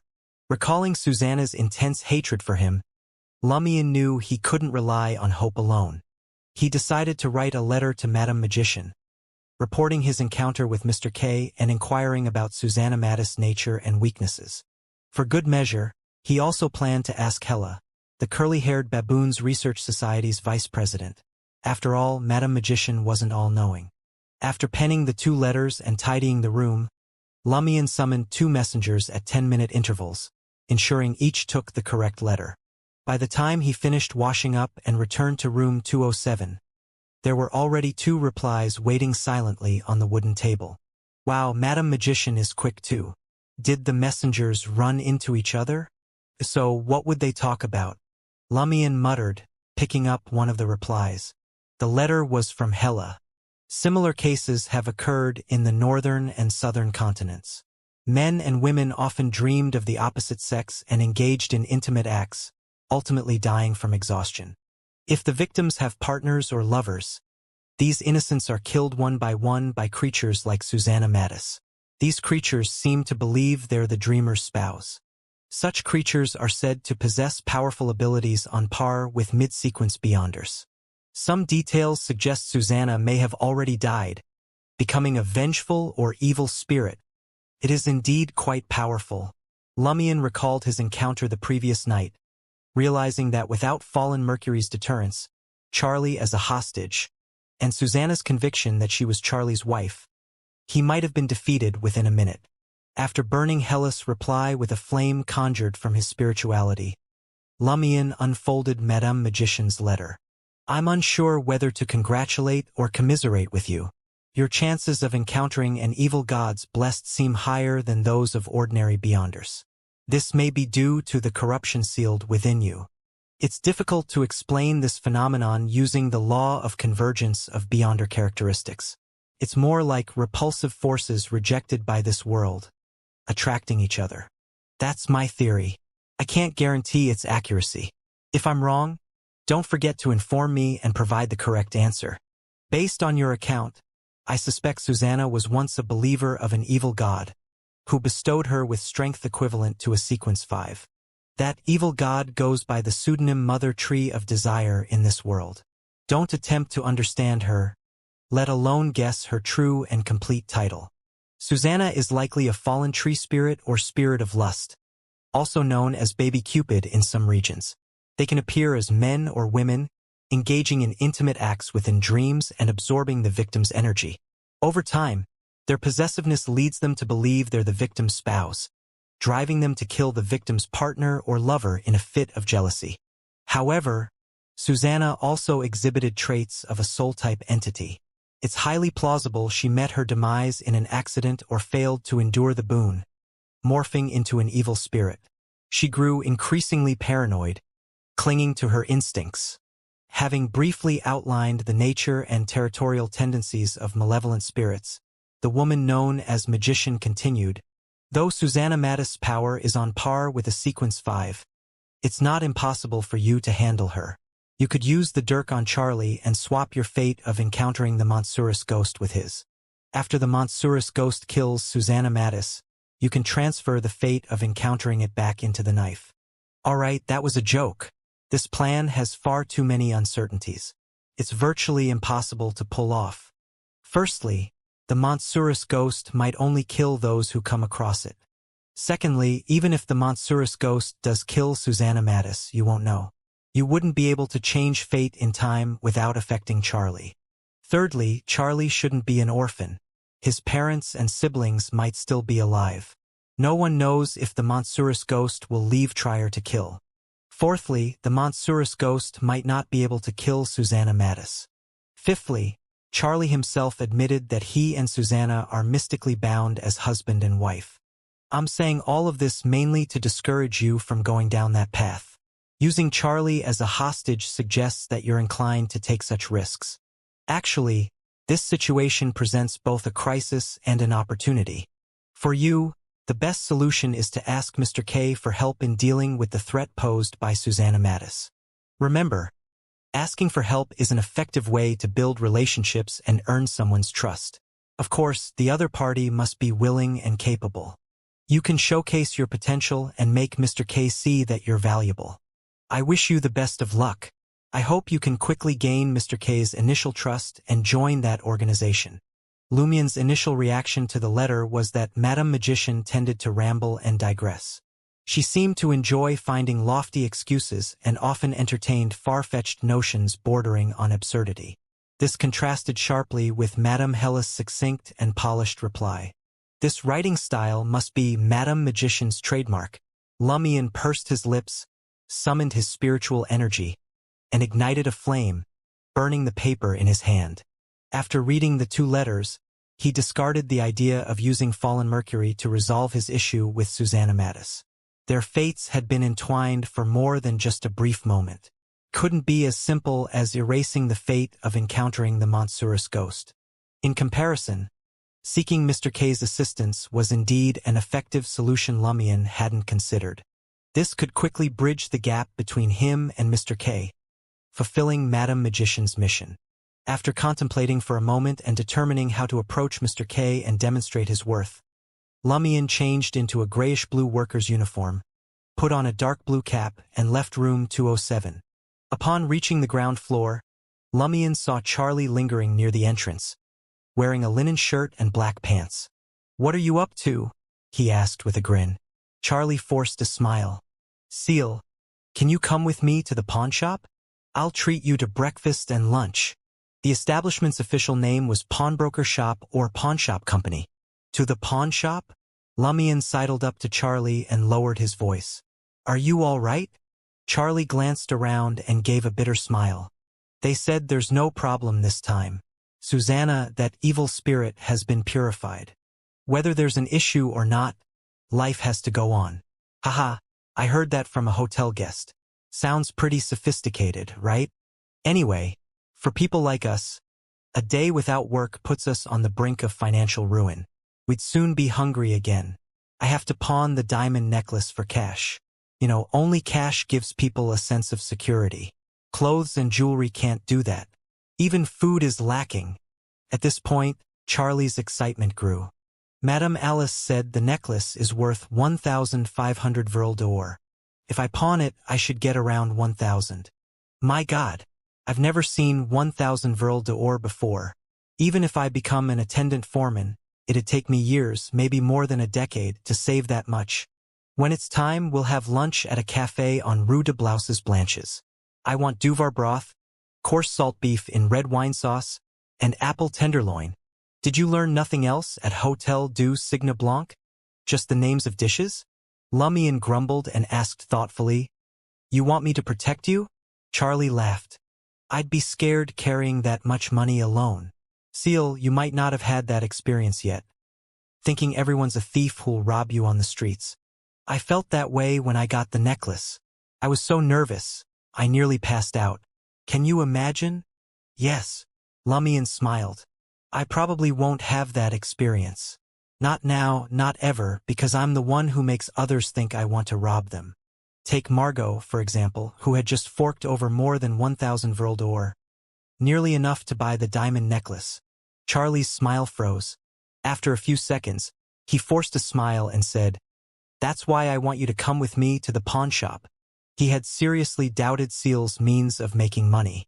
His neighbor was clearly capable and smart, but he wasn't rushing to find a job. He roamed around daily, seemingly without money troubles, but lived at Auberge du Coq d'Or, not Hotel du Cygne Blanc. Remembering how Seal had posed as a lawyer to infiltrate the police station, provided vital information, and helped him survive Susanna Mattis' threat, Charlie felt it was a small concern. Even if Seal's a thief, robber, or con artist, he's one who risked his life to help me. Pleased with Charlie's apprehensive expression, Lumion asked, grinning, "Which pawn shop are you going to?" "I heard the pawn shops in Quartier de l'Observatoire offer better prices." Charlie had already decided. Lumion nodded. "I'm actually headed to Quartier de l'Observatoire." He planned to ask Ostatroll for Mr. K's contact information. Charlie was thrilled. He spent a whopping 1 Vril d'Or to treat Lumion to a barbecue pie, cream bun, and plum wine. Naturally, this included his own portion. Lumion graciously accepted. Exiting Rue Anarchy, Charlie winced when he saw Lumion heading straight for the public carriage sign.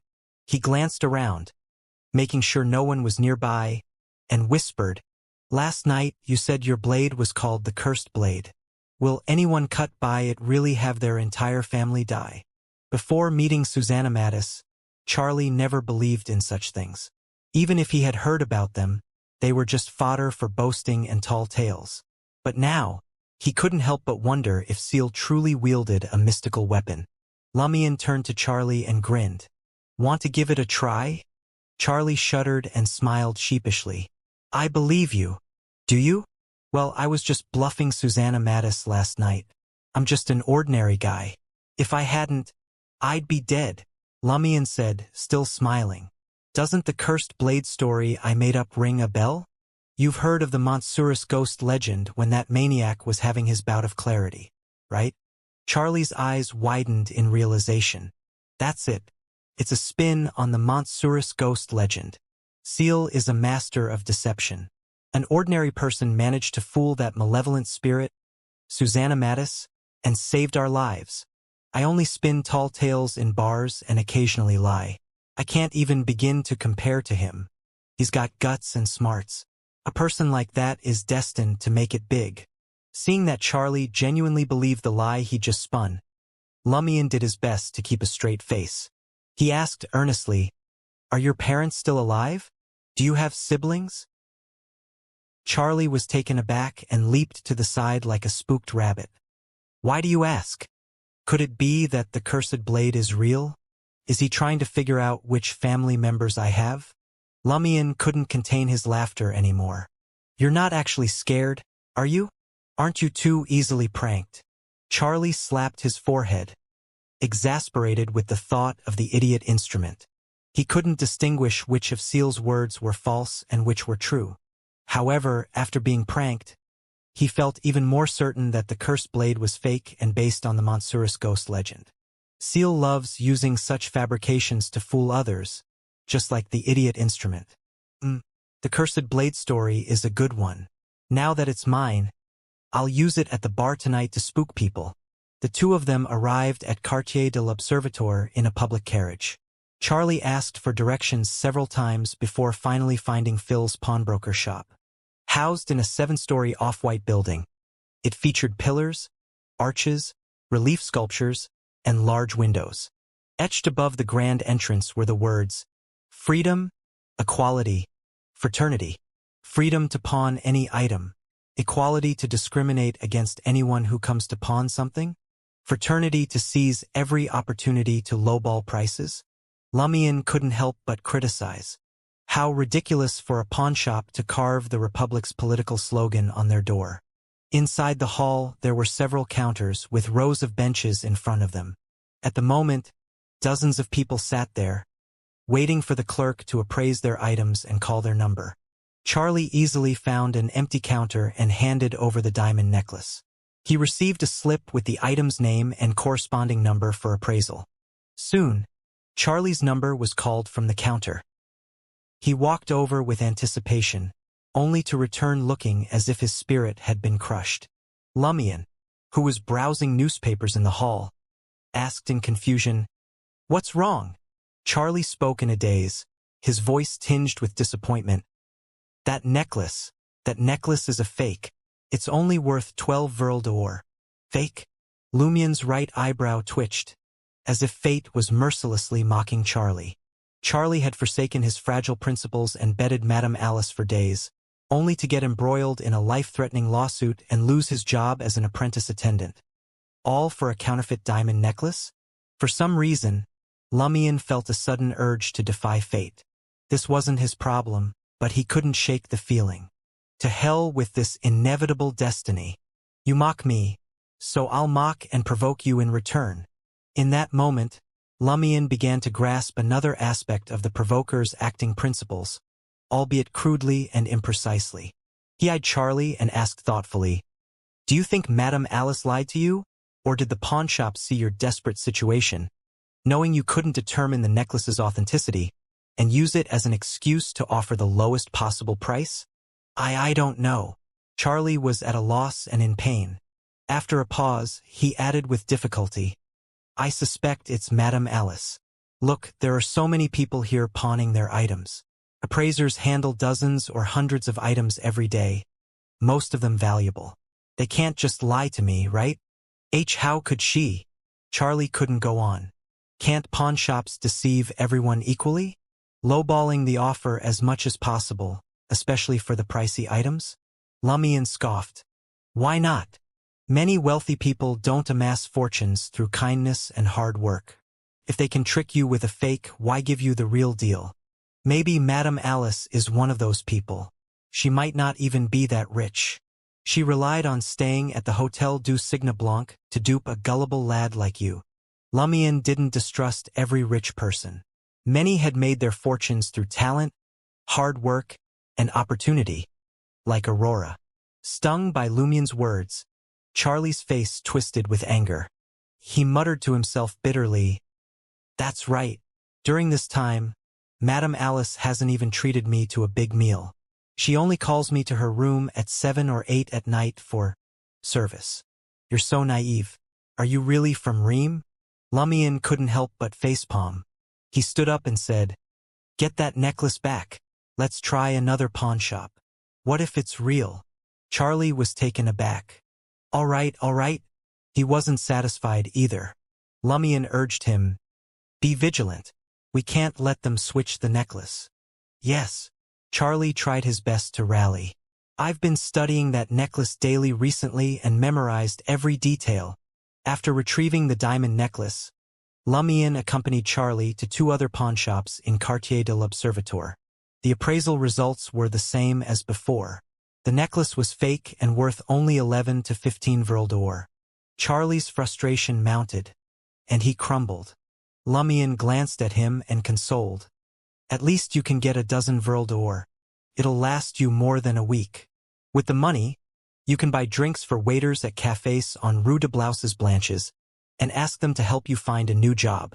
Including rent, Charlie spent about 1 vril d'or a day. If he skipped the underground bar, his expenses would be even less. Yeah. Charlie sighed. He was utterly disappointed. But after accepting reality, he found a glimmer of hope. Lumion hesitated before suggesting, "We can't dismiss other possibilities. For instance, the pawnshops around here might have secret ways of communicating. They could specifically target people like you, those who don't dress well and pawn valuable items without proper documentation. How about taking the necklace to a specialized jewelry shop for appraisal? We'd have to pay a fee." Charlie's face clouded with worry. If the appraisal confirmed its authenticity, that would be great. But if it turned out to be fake, his already meager assets would be reduced by a third or even half. Lumion sighed and offered, "Hand me the diamond necklace and I'll find a friend to appraise it for you. One who won't charge. You've still got some cash to get you through the day, right?" "I have 2.6 vril d'or left." With hope in his eyes, Charlie handed the diamond necklace to Lumion. As Lumion pocketed the necklace, he grinned and asked, "Are you not worried that the appraisal might prove it genuine? But I'll return a fake one to you and claim there's no issue with the pawnshop's assessment?" Charlie's face tensed once more. After a moment, he exhaled and admitted, "I trust you. Besides, I've already written it off as a fake." Lumion waved goodbye to Charlie and strode toward Place du Purgatory. Near the catacombs, Asta Trull occupied his customary seat facing the bonfire, clad in a hooded black robe. Lumion approached and asked with a hint of amusement, "Don't you ever change areas?" Asta chuckled and replied, "My divination and interpretation skills are fairly accurate. Many people have introduced their friends. If I switch locations, wouldn't I lose my clientele? They're all vril d'or." "What do you mean by clientele? They're clearly a bunch of fools," Lumion half-jokingly and mockingly remarked. Asta didn't dare to argue. Lumion inquired, "I need to discuss something with Mr. K. How can I reach him?" "So he's not here for me." Asta sighed in relief and quickly answered, "Anyone who has attended the gathering can go straight to Psychic's headquarters, located in the building where our gathering took place. At 19 Rue Shear, knock on room 103 with 3 long, 2 short, and 1 long beats. Someone will take you to see Mr. K. If you don't want to go in person, you can send a letter.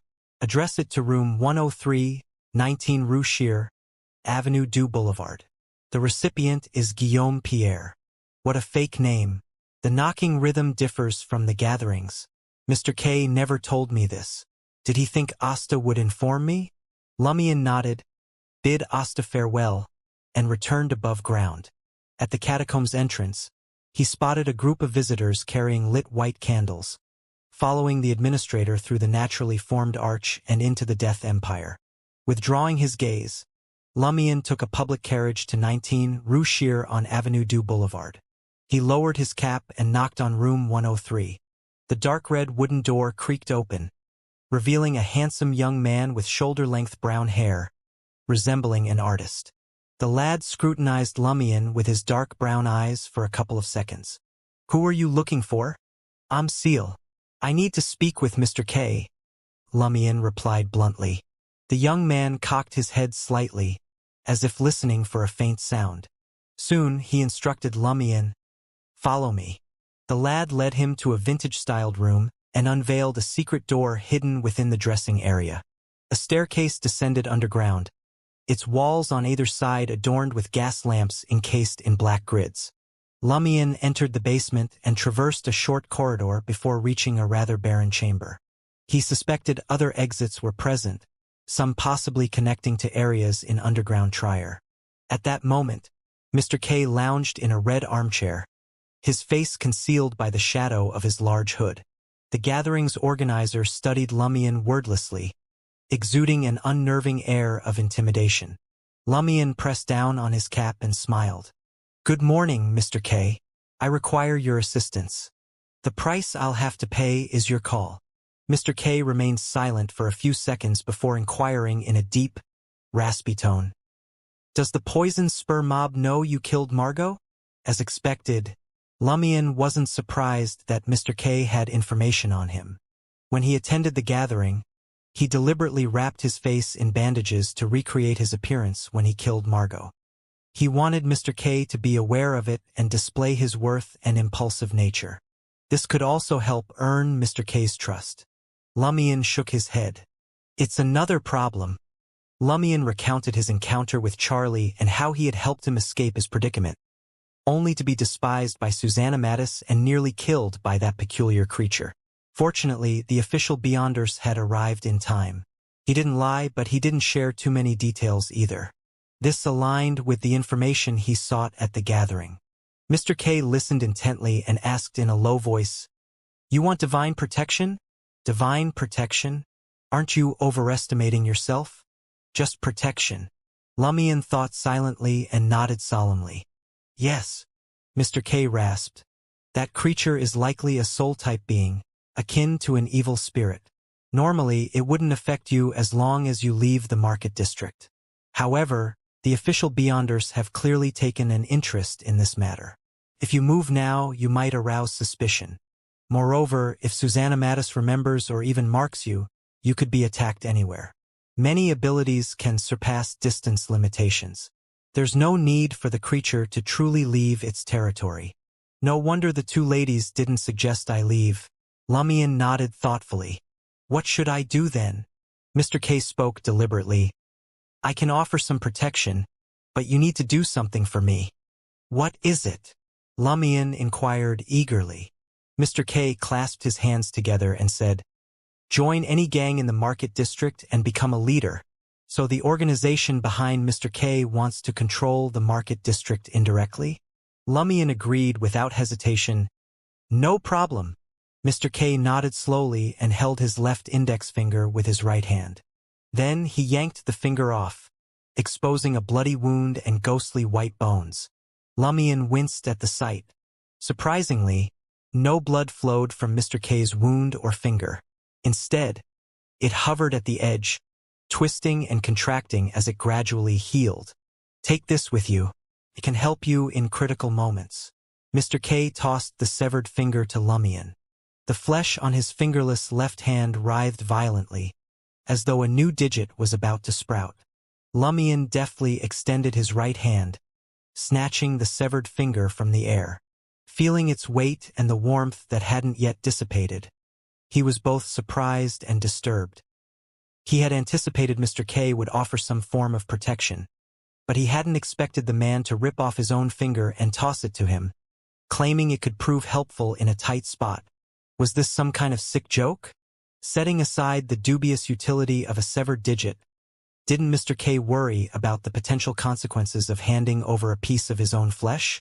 In the world of mysticism, one's flesh and blood held significant power. In the wrong hands, they could lead to disastrous consequences.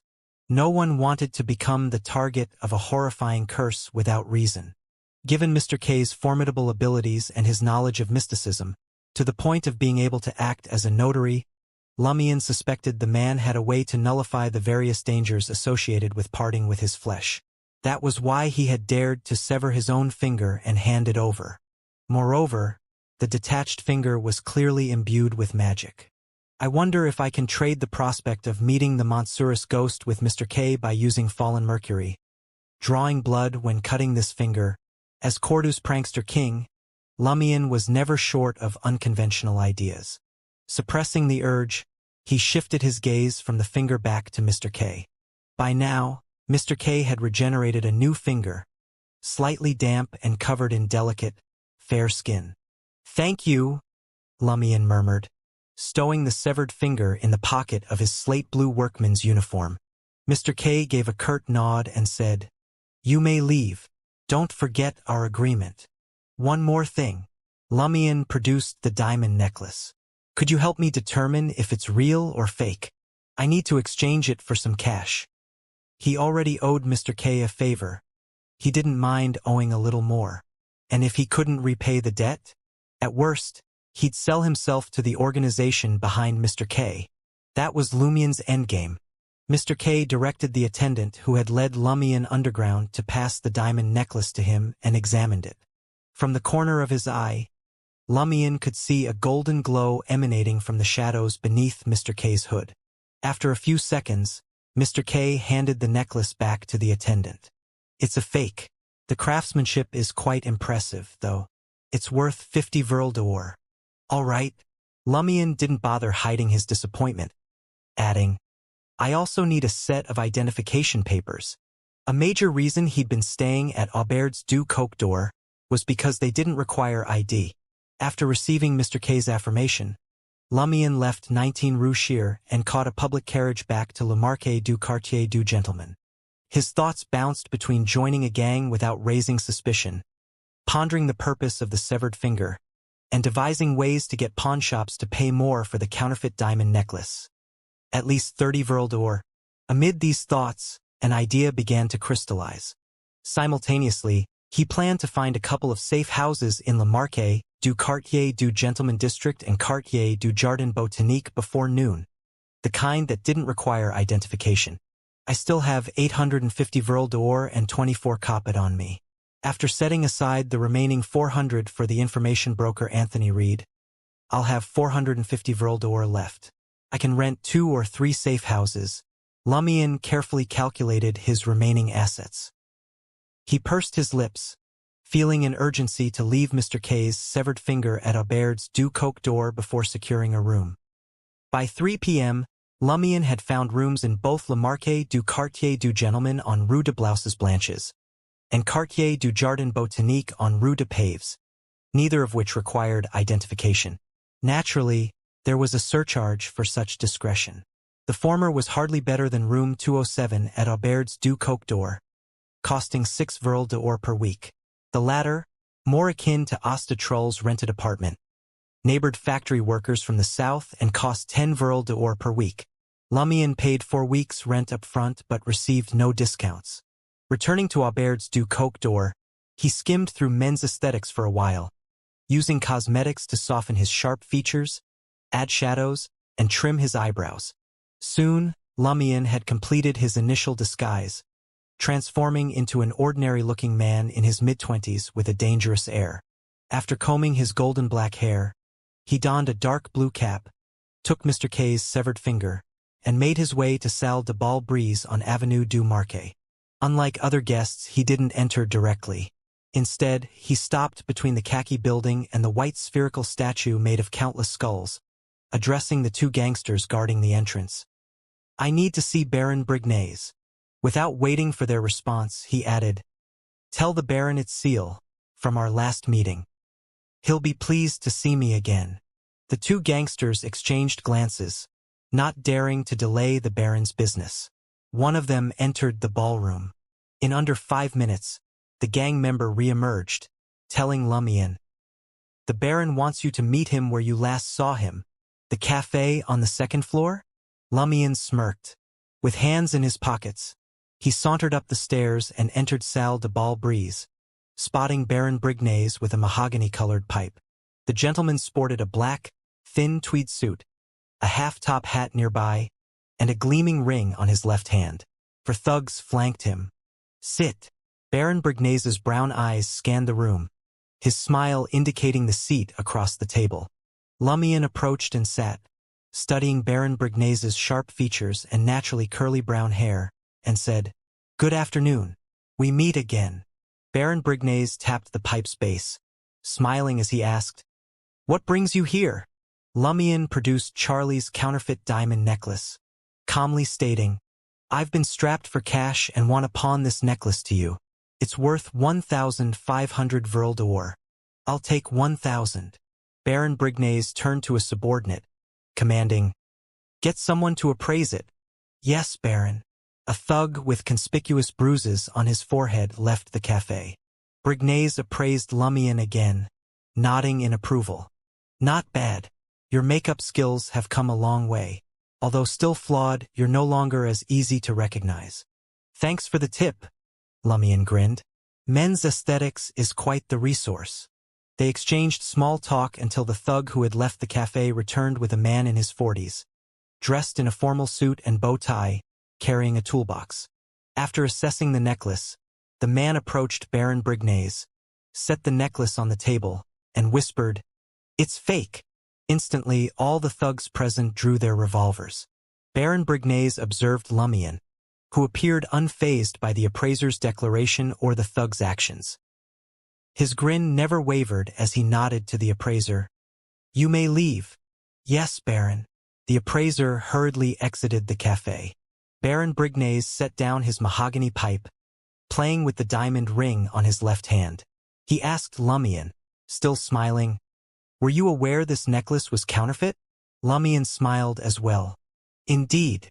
Before he could finish, the thugs aimed their revolvers at him. Intrigued by Lumion's composure, Baron Brignaise inquired, "Did you anticipate I'd have someone verify the necklace's authenticity?" Lumion's grin remained steady. "Indeed." Baron Brignaise's eyes narrowed. "Knowing all this, why would you still attempt to borrow 1,000 Vril d'Or with a fake necklace? What makes you think I'd grant your request?" Lumion slowly rose, disregarding the revolvers aimed at him. He placed his hands on the table's edge, leaned down to meet Baron Brignaise's gaze, and smirked. "Because I killed Margot of the poison spur mob." Baron Brignaise's smile froze. His pupils involuntarily dilated as if to scrutinize the man before him. The four thugs, their revolvers aimed at Lumion, also reacted with shock. As enemies of the poison spur mob, they knew Margot's capabilities all too well. Lumion's emotionless gaze scanned the thugs' faces, causing them to avert their eyes and, unconsciously, their weapons. Baron Brignaise recovered quickly, addressing the four thugs. "Holster your revolvers. Have I not taught you how to treat guests?" Reprimanding his subordinates, he turned to Lumion, curiosity piqued. "How did you manage to kill Margot?" "I stabbed him with something poisonous, but I don't know where he fled before succumbing," Lumion replied nonchalantly. This aligned with the preliminary intel Baron Brignaise had received. Eyes narrowing, he asked with a grin, "Do you understand the implications of taking my 1,000 Vril d'Or?" Lumion smirked, unfazed. "Indeed." Abaird's du Coq d'Or, room 504. Upon seeing Lumion outside the door, Charlie eagerly inquired, "So, is it the real deal?" "It's a fake, worth no more than 50 Vril d'Or," Lumion casually replied as he entered the room. He noticed that Charlie had already ripped off Susanna Mattis' portrait, leaving behind a sticky residue. Charlie, having mentally braced himself for the outcome, was disappointed but not crushed. He chuckled self-deprecatingly. "Well, it's still worth 50 Vril d'Or at least. A generous pawnshop might give me 20 for it." Lumion shot him a glance and grinned. "But I managed to sell the fake necklace for 1,000 Vril d'Or." "What?" Charlie was dumbstruck. Lumion pulled out a thick wad of bills, still smiling. "The fake necklace is yours and worth 50 Vril d'Or. That's all I can offer you. The rest is my fee for services rendered. Is that acceptable?" Charlie was dumbstruck and answered subconsciously, "No problem." Only when Lumion laid out the 50 Vril d'Or notes did he snap back to reality. He cautiously peeked out the door. The evening light was fading, and unlike the second floor, the fifth floor had large balconies on both sides, casting deep shadows. It was as if night had already descended. Seeing the corridor empty, Charlie breathed a sigh of relief. He lowered his voice and asked Lumion, "You conned someone into buying the fake necklace for 1,000 Vril d'Or? You've got two things wrong." Lumion grinned and handed the stack of 50 Vril d'Or notes to Charlie. "First, I didn't con just any person." "Then who?" Charlie questioned, puzzled as he instinctively took the mix of 1 and 5 Vril d'Or notes. Lumion's grin broadened. "The Savoy mob." Hearing this, Charlie nearly dropped the banknotes in his hand. He stared at Lumion in terror and blurted, "Are you insane? They kill people. Folks go missing all the time on Rue Anarchy." Lumion smirked and replied, "Second, it wasn't a con." "What?" Charlie couldn't follow Lumien's logic. Lumien clarified, still smiling. They knew the necklace was a fake, yet they still forked over 1,000 Vril d'Or. Impossible, Charlie thought, certain it was a joke. The Savoy mob might be ruthless, but they weren't idiots. Why would they pay 1,000 Vril d'Or for a fake necklace worth only 50 Vril d'Or? Then, a wild thought crossed Charlie's mind. You didn't steal the leadership from the Savoy mob, did you? That would be even more insane. Lumien smirked again. Relax. Baron Brignaise and I reached an agreement through a friendly conversation. Don't worry, there won't be any trouble in the future. So, do you want the 50 Vril d'Or or not? A friendly conversation with Baron Brignaise. Charlie felt like he didn't know the man standing before him. Considering his own financial situation, he took the 50 Vril d'Or and muttered, "Thank you." Lumien nodded with a smile and turned to go. In that instant, Charlie grasped the whole picture and blurted out, "Did you join the Savoy mob?" Lumien didn't turn around. He waved his hand and replied, "That's right." Charlie opened his mouth to speak, but no words came out.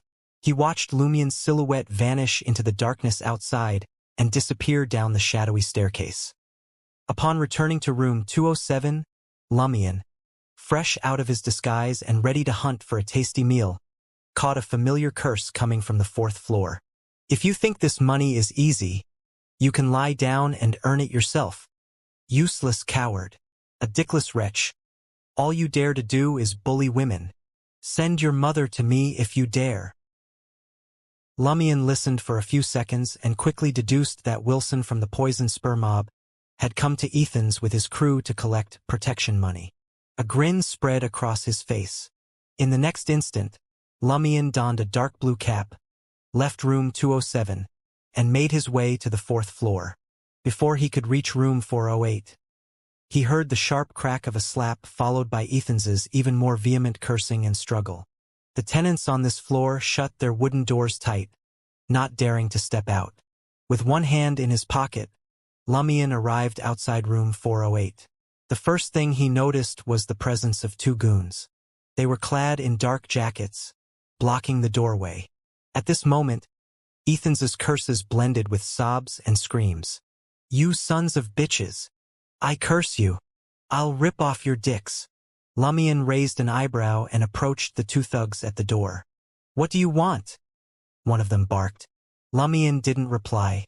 Instead, he took a sudden step forward, reaching out to grab them.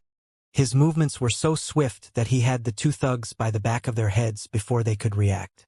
Lumien applied force, slamming their skulls together. With a sickening thud, their foreheads bulged, eyes rolled back, and they crumpled to the ground. As they cleared the way, Lumien glimpsed the scene inside the room.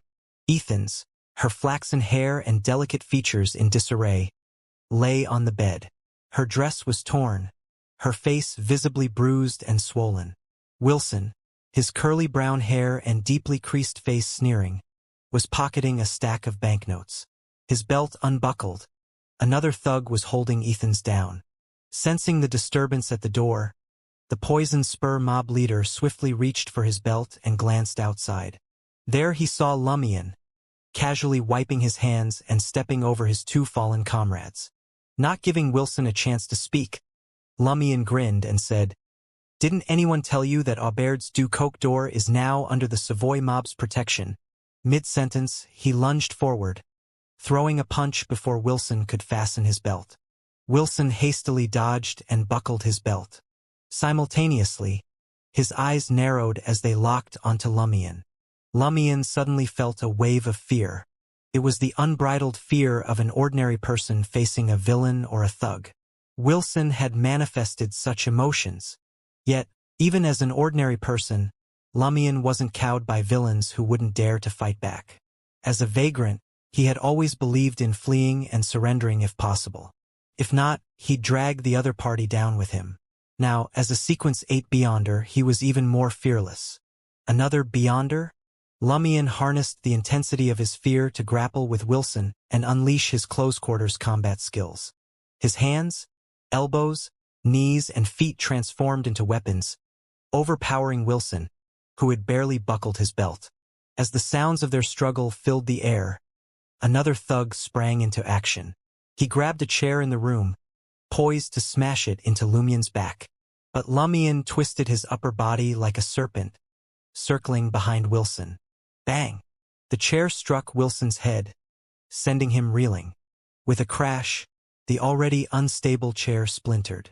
Lumion coiled his body like a spring and lifted his right leg. His heel struck the thug's lower abdomen with pinpoint accuracy, eliciting a muffled groan. The thug's eyes bulged as he clutched his crotch and crumpled to the floor. He writhed in pain but couldn't make a sound, like a rooster with its neck throttled.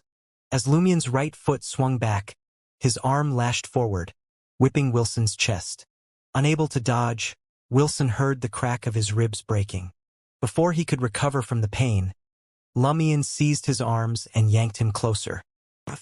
A knee to the chest greeted him. Wilson's face paled, and his body doubled over. Lumion clenched his fists and hammered Wilson's back. Plop! Wilson collapsed to the ground. Lumion capitalized on the opportunity, pouncing on him. He pinned Wilson's arms behind his back and pressed his knees into his spine. "I thought you were quite the tough guy," Lumion taunted. "Turns out you couldn't even last 10 seconds. Based on his assessment, Wilson was only at sequence 9, a sequence that focused more on combat and physical enhancement. However, he wasn't sure which pathway he belonged to.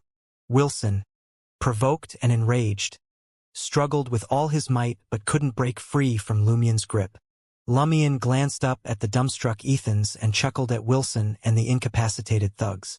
"Go back and tell your bosses that this is Seal's turf. If you've got any business, feel free to look for our Savoy mob." "You're a dead man," Wilson snarled. Lumion smirked, retorting, "I'm not sure if I'll die, but you're the one dying now. You dare to kill me in front of so many witnesses?" Wilson mocked. Lumion said nothing.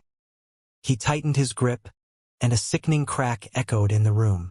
Wilson let out a spine-chilling scream, beads of cold sweat the size of beans breaking out on his forehead. His arm was broken. Lumion hoisted him up and leaped onto Ethans's wooden table. He pushed open the window and dangled Wilson over the outer wall.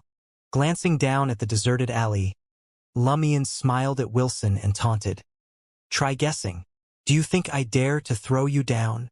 Wilson stared at the cobblestones more than 10 meters below and recalled how resolute the other party had been when he said he'd break his arm. For a moment, he didn't dare answer. Just then, Lumion released his grip. "I haven't answered yet." Wilson's body plunged downward in sheer terror.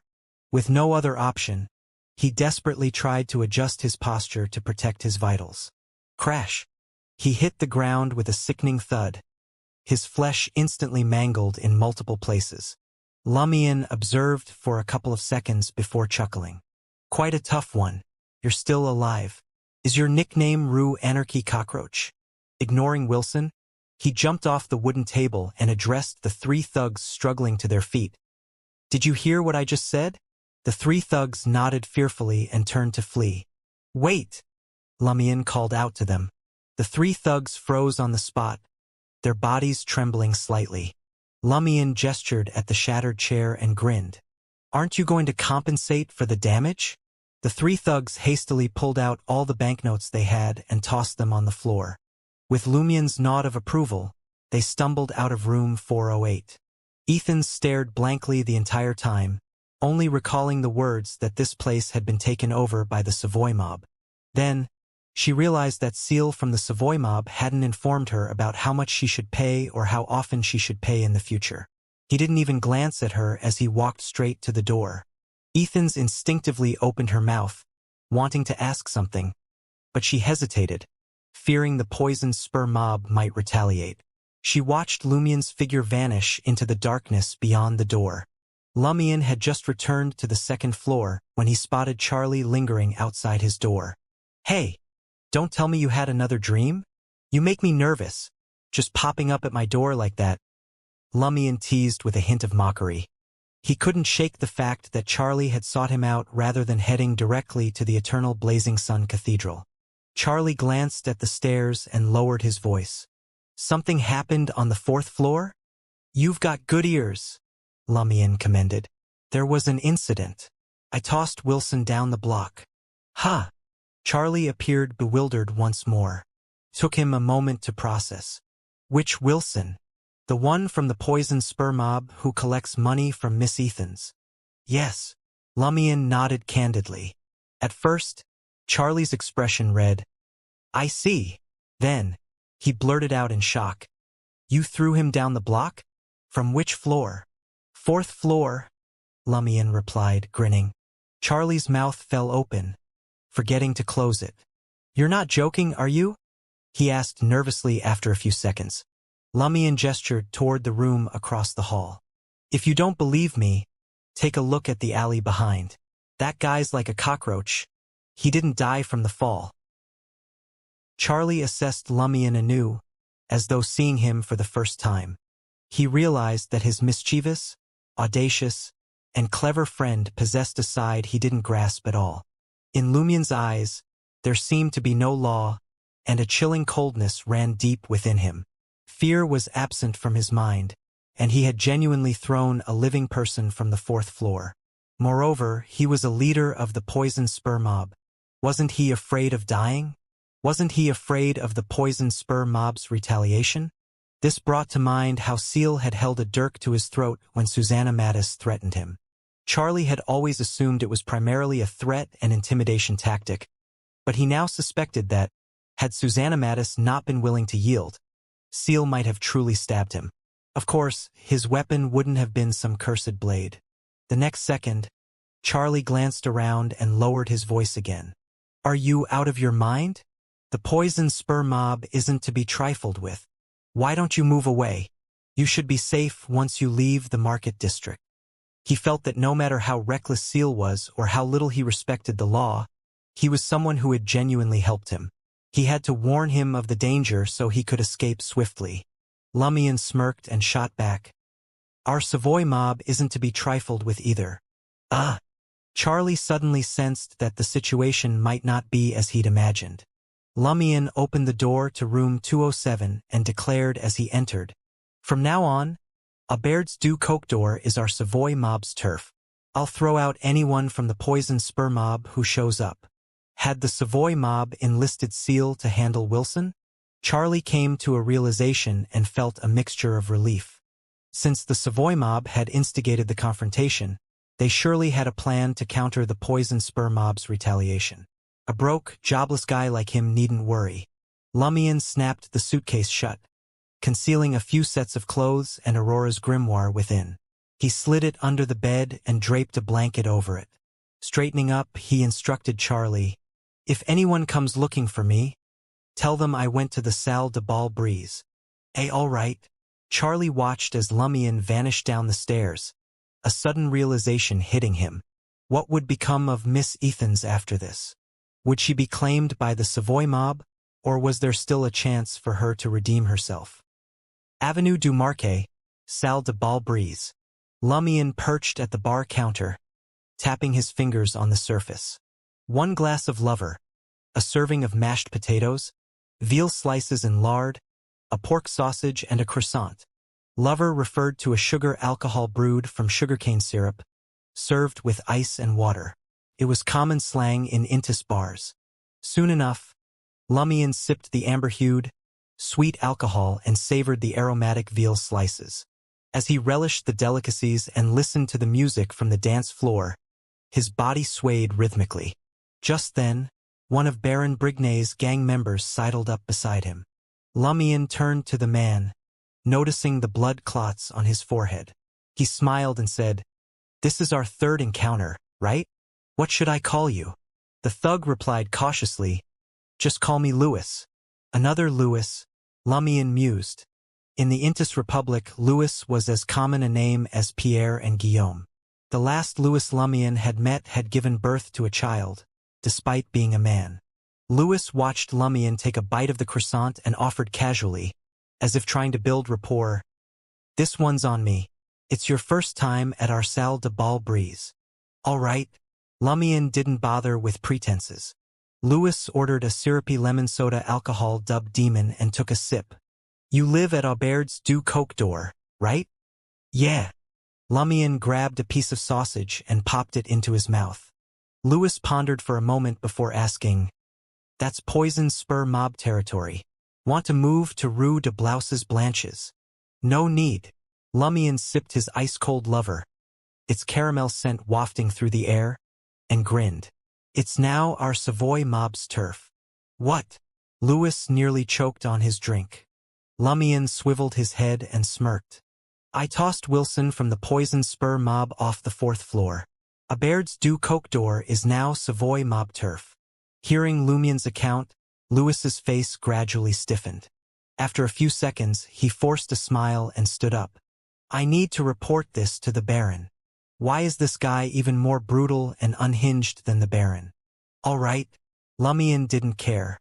Lewis took a few brisk steps before turning back, leaning in to whisper, Is Wilson dead? No. Lumian feigned regret. What are you regretting? Lewis studied Lumian's face, suddenly wondering, did we gain a weapon or a massive problem? Avenue du Marquet, Unit 126, inside Roger's 3-story building with a modest garden. As the injured Wilson was carried past him, Roger's icy blue eyes scanned the 3 trembling thugs and he demanded, Who did this? Someone from the Savoy mob. A thug answered hastily, slightly hunched. He calls himself Seal and says that the Aubaird's du Coq d'Or now belongs to the Savoy mob. Seal. Black Scorpion Roger's somewhat plump face registered a mix of confusion and wariness.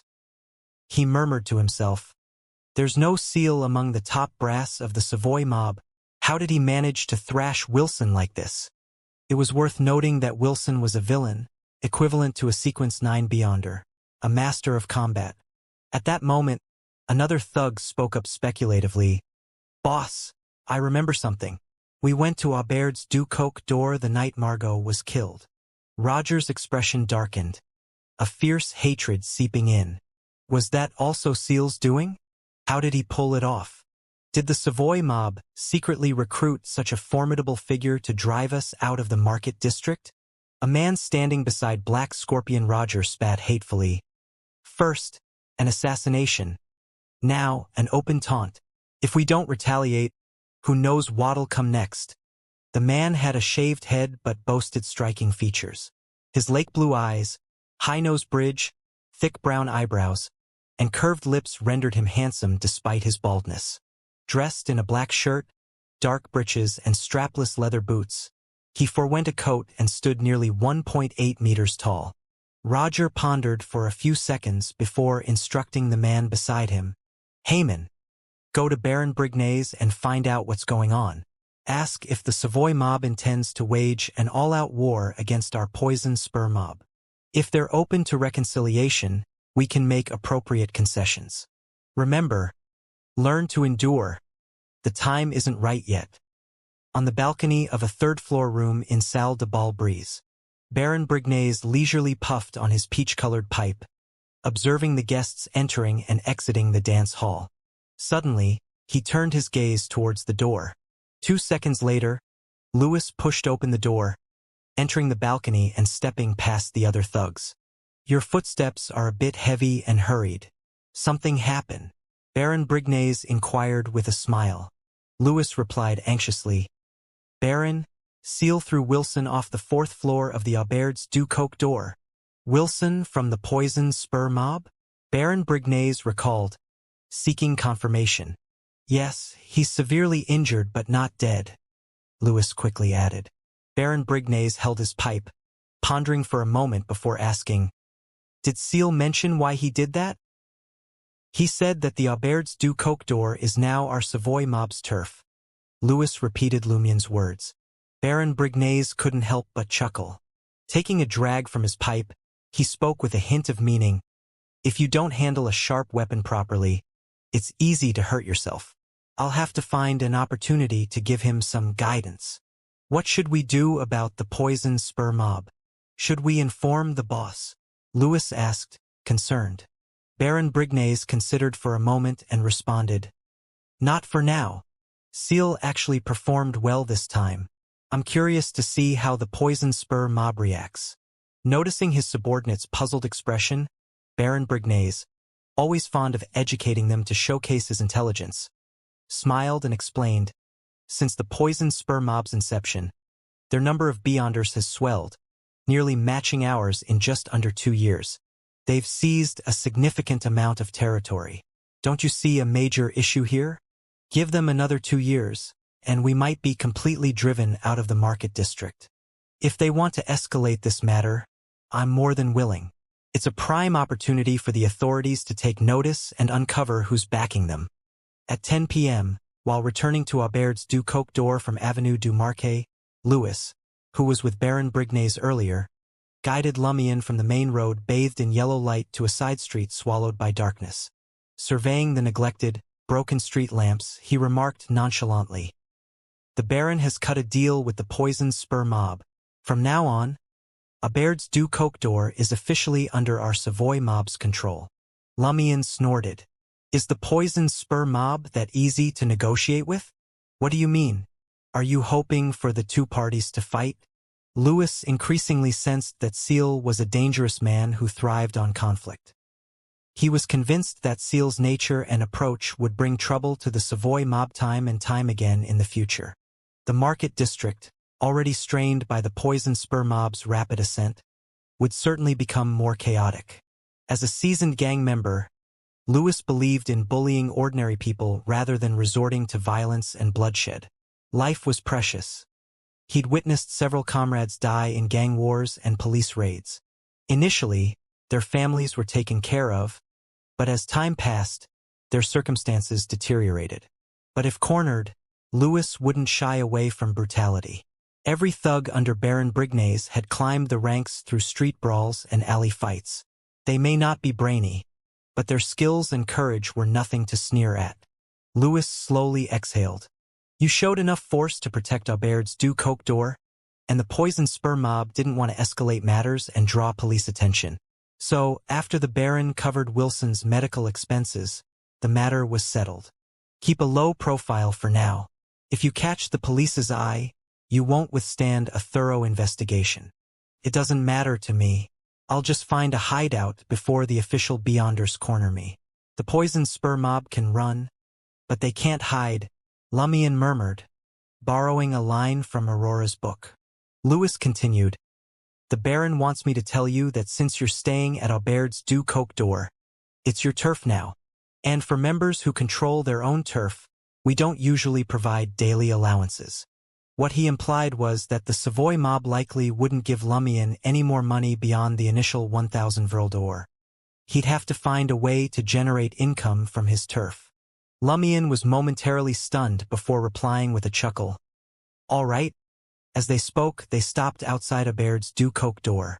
Lumion gazed at the old, cream-colored building and was struck by a bizarre, ludicrous thought. This is my turf? The residents of this ramshackle place are all destitute. How can they afford to pay protection fees? Forget it. It's already a blessing that they don't create trouble for me like Charlie. I can't squeeze money out of them. Muttering silently, Lumion bid Louis farewell and entered the motel. Having already consumed 2 drinks, he skipped the basement bar and retreated to room 207. No one had visited.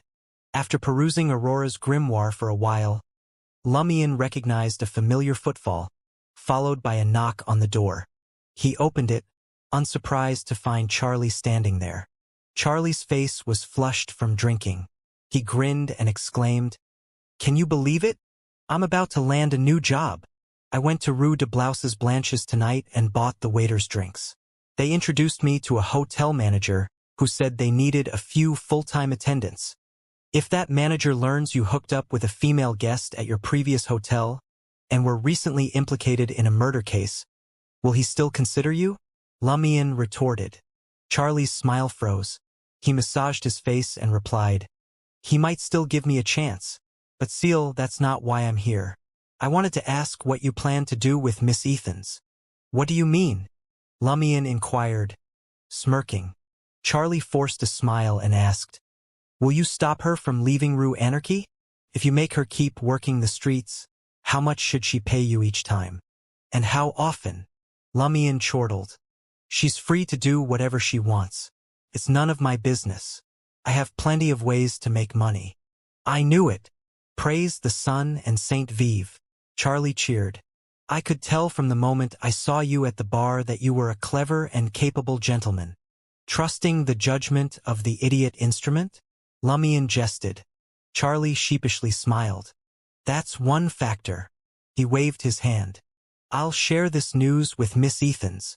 After taking a few steps, Charlie halted and spun around, asking unusually cautiously, will the poison spur mob come back?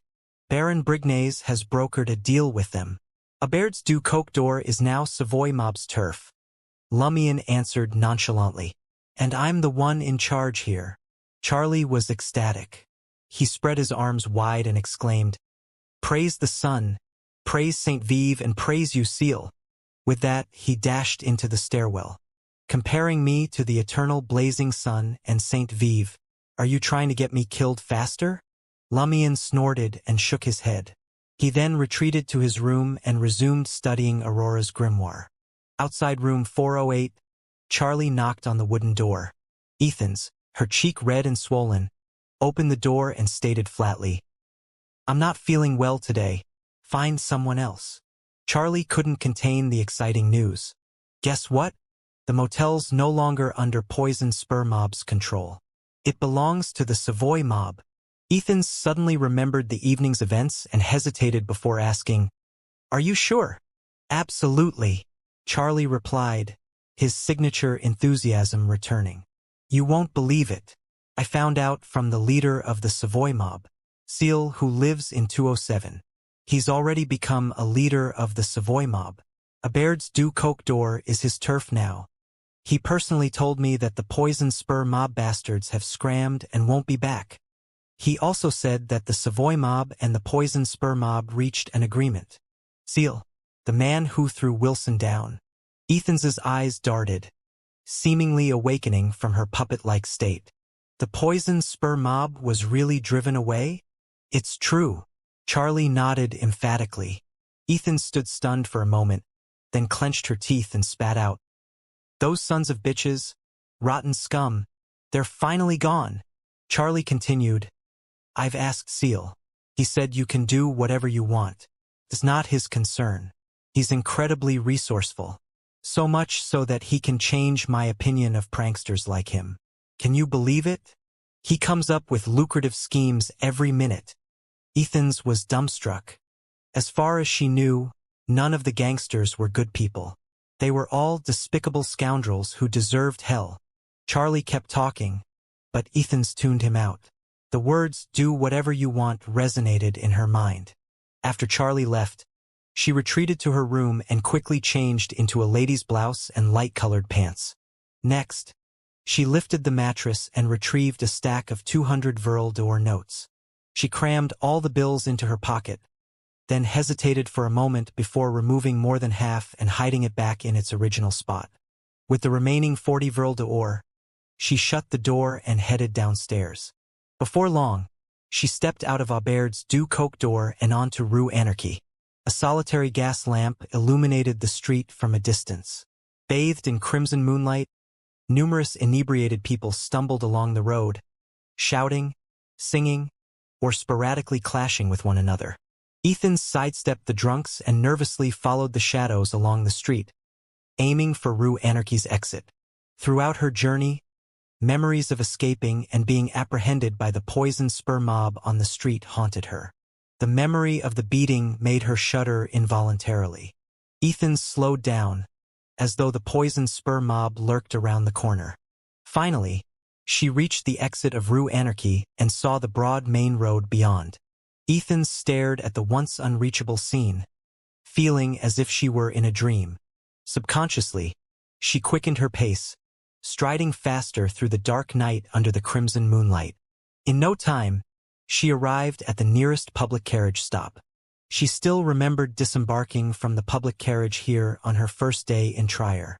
Now she had finally returned. With no public carriages running late at night, Ethans didn't mind. She gazed at the street ahead, the postbox shrouded in darkness, and the sign displaying the carriage route. Her eyes welled up with tears. Suddenly, Ethan spun around and bolted. She had to get back to Aubaird's Du Coq d'Or, pack her belongings, and leave at daybreak. Ethan sprinted faster, feeling the wind slap her face, cold and damp. Her vision blurred, and she seemed to see a ghost of her past self. The former Ethans, who arrived in Trier filled with dreams and enthusiasm, stood beneath the street lamp, gently beckoning. Hurry up and catch up. Aubaird's Du Coq d'Or, room 207. Ethan's dabbed the corners of her eyes and rapped on the door. Lumion swung the wooden door open and cast a cursory glance at her. "What can I do for you?" In a raspy voice, Ethan's inquired. "Why are you helping me?" Lumion sneered. "Why should I help you? What do you possess that's worthy of my assistance? You're not beautiful, and you don't have much money." Ethan's words of gratitude were immediately choked off. She couldn't even recall how she left the second floor. As she packed her belongings, the whole experience felt surreal. Watching her vanish down the stairs, Lumion snickered. "I'm not helping you. I just can't stand fate's cruel taunts. We are all victims of fate's ridicule, but I want to defy and resist it, even if I'm not capable enough, until death puts an end to it all." In that moment, Lumion sensed his provoker potion digesting a bit further. Although he was far from fully digesting it and needed time to work through it, this indicated that he had adapted to the provoker potion, and his condition had stabilized. He could contemplate extracting the sealed power within him and obtaining the alms monk's boon. Judging by the name, it should compensate for his lack of mystical techniques. Lumion wasn't eager to perform the ritual just yet. For one, he had been swamped all day and was far from his peak condition. He needed rest, or at least to wait until he reset at 6 in the morning. Secondly, the ritual involved 2 hidden entities and a corruption that had trapped a village in a time loop. If something went awry, it wasn't just the Aubaird's Du Coq d'Or that could be in jeopardy. The entire Rue Anarchy might face destruction. Who knew how many lives would be lost? Thus, Lumion planned to head underground after daybreak, seeking a secluded quarry cave to serve as the ritual site. As for the materials, he had already brought them from Cordoue. Rue Anarchy's nights were seldom peaceful, but Lumion managed to sleep well, practically dreamless. He awoke early to the sound of cathedral bells. Rising slowly, he washed up and headed to a café on Rue de Blouses Blanches. His breakfast consisted of plum pie, savarin, and a café au lait with plenty of milk. Delicacies always lifted one's spirits, and the Aubaird's Du Coq d'Or was no longer under the poison spur mob's thumb. Lumion gradually adjusted to his optimal state. With renewed purpose, he returned to room 207, intending to gather the necessary materials and carbide lamp for his venture into underground Trier. Just as Lumion finished preparing and was about to leave, he heard a soft knock on the door. Confused, he opened it to find Anthony Reed standing outside, clad in military green attire and strapless leather boots. The 40-something information broker stroked his short blonde hair and said to Lumion, "I got something. The Padre or Madame Pualis and her underlings." Lumion stepped aside, allowing Anthony Reed to enter the room.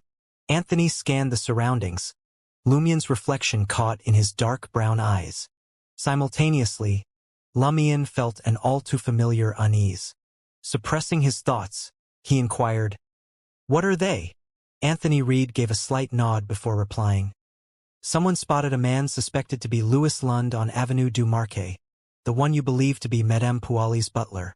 On Avenue du Marquet, Lumion's excitement surged. "Louis Lund, Madame Pualis, and I are so close? Are you sure?" he asked urgently. Anthony Reed shook his head. "I'm not sure. I'm just here to let you know that I haven't forgotten your task. When I'm certain it's really Louis Lund, I'll collect the balance from you. My money can't wait to part with me." Lumion made no effort to conceal his eagerness. After seeing Anthony Reed off, his resolve to obtain the alms monk's boon only intensified.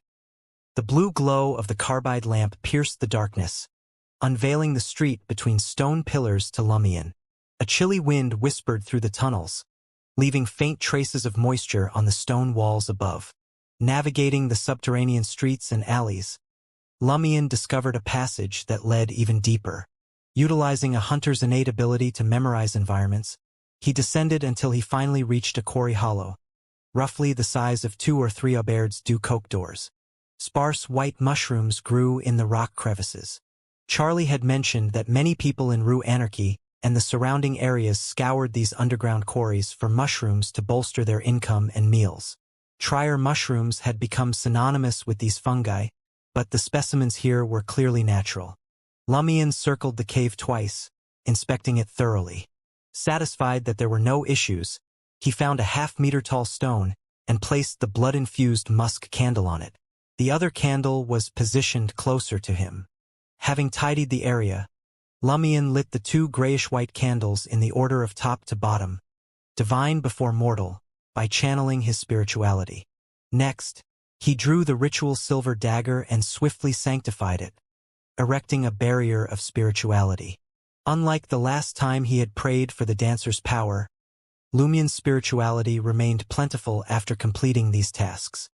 He effortlessly entered a somewhat ethereal state, enabling him to perform rituals without the aid of incense.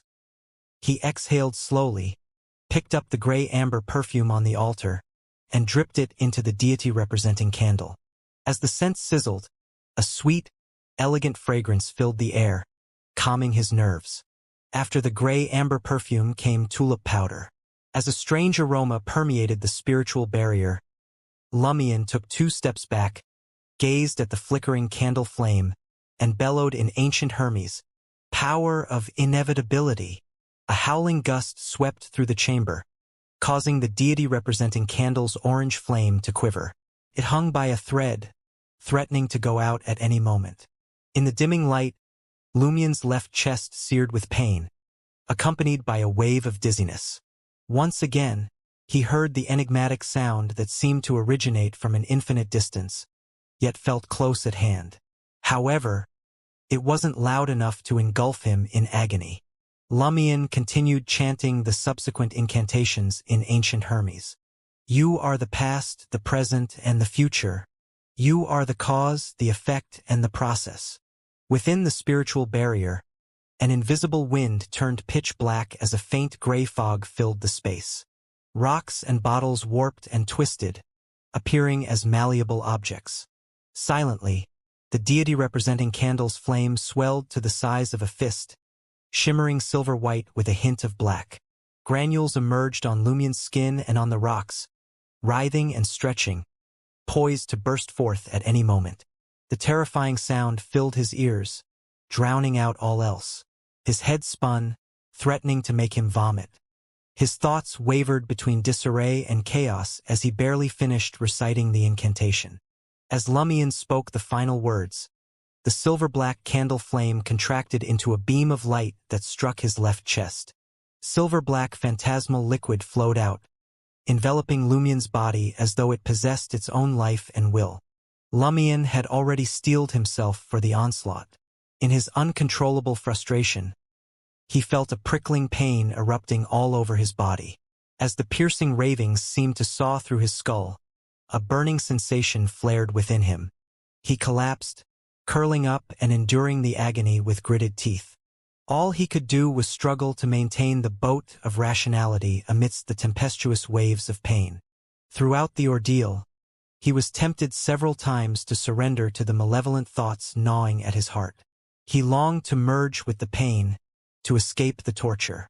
However, the lingering elegant and sweet fragrance in his nostrils caused his ruthlessness and frustration to ebb and flow repeatedly. Ultimately, Lumion felt as if his body and mind ceased to exist, leaving only a sense of rational spirituality. As the pain and ravings began to subside, he realized he had endured. Lumion lay motionless on the cold ground, not willing to move for an extended period. After what felt like an eternity, he mustered enough strength to hastily end the ritual and clean up the altar, warding off any potential mishaps. Having dealt with these matters, Lumion sat on the stone that had served as the altar and scrutinized the changes within himself. Soon, he muttered, "My tolerance for extreme environments has increased a bit. Heh, guess I won't need to buy winter and summer clothes anymore?" Beyond this, Lumian discovered another newfound intuition. An intuition for luck. He could roughly sense the recent fortunes of others. Good luck, bad luck, potential for disaster, romantic opportunities, and so on. But he couldn't discern the precise details. In other words, Lumian could detect that someone was experiencing bad luck, but had no way of knowing how unlucky they would be or how long their misfortune would last. Truly worthy of a monk with the power of inevitability, Lumian couldn't help but sigh, feeling he could entirely replace Trull as a diviner for others. Although ignorant about divination, wouldn't he be able to fabricate the corresponding words when he could glimpse the rough strokes of someone's fortune? Moreover, Lumian acquired an abundance of sacrificial knowledge and 5 ritualistic spells in his mind. The former compensated for his many shortcomings in the realm of mysticism, while the latter augmented his repertoire of mystical techniques. The 5 ritualistic spells were Animal Creation Spell, Prophecy Spell, Luck Enhancement Spell, Substitution Spell, and Exorcism Spell.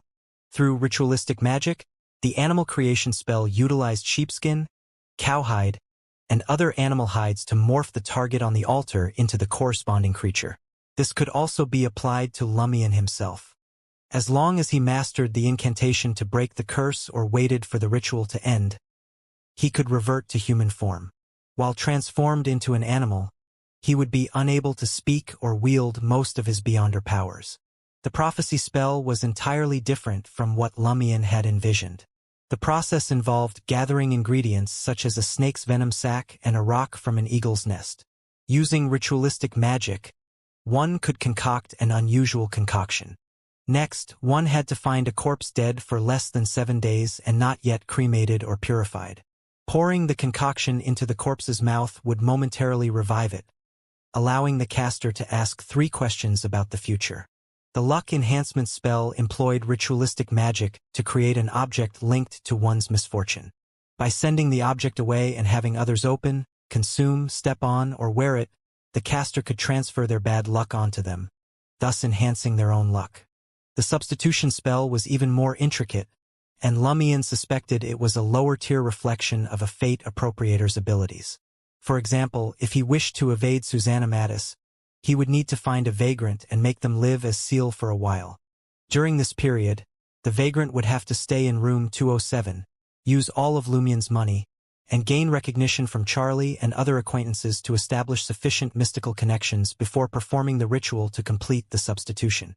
Upon the ritual's completion, Susanna Mattis would seek vengeance on the vagrant rather than Lumian. Of course, Lumian wasn't certain he could deceive Susanna Mattis, who was on the verge of becoming a demigod, with a sequence 8 substitution spell. He even doubted whether the ritualistic magic would succeed at all. When Lumian first gained the mysticism knowledge, he had placed high hopes on the exorcism spell. It appeared to be the perfect solution to deal with Susanna Mattis, provided she hadn't been entirely wiped out by the official Beyonders. But it was only upon truly grasping the exorcism spell did Lumian come to the sobering realization that his jubilation had been premature. The ritualistic spell was capable of banishing wraiths and even evil spirits, preventing them from tormenting a soul. But it came with 2 caveats. First, he needed to know the specter's real name and possess a personal item she'd held dear in life. Second, he needed ample time to conduct the ritual.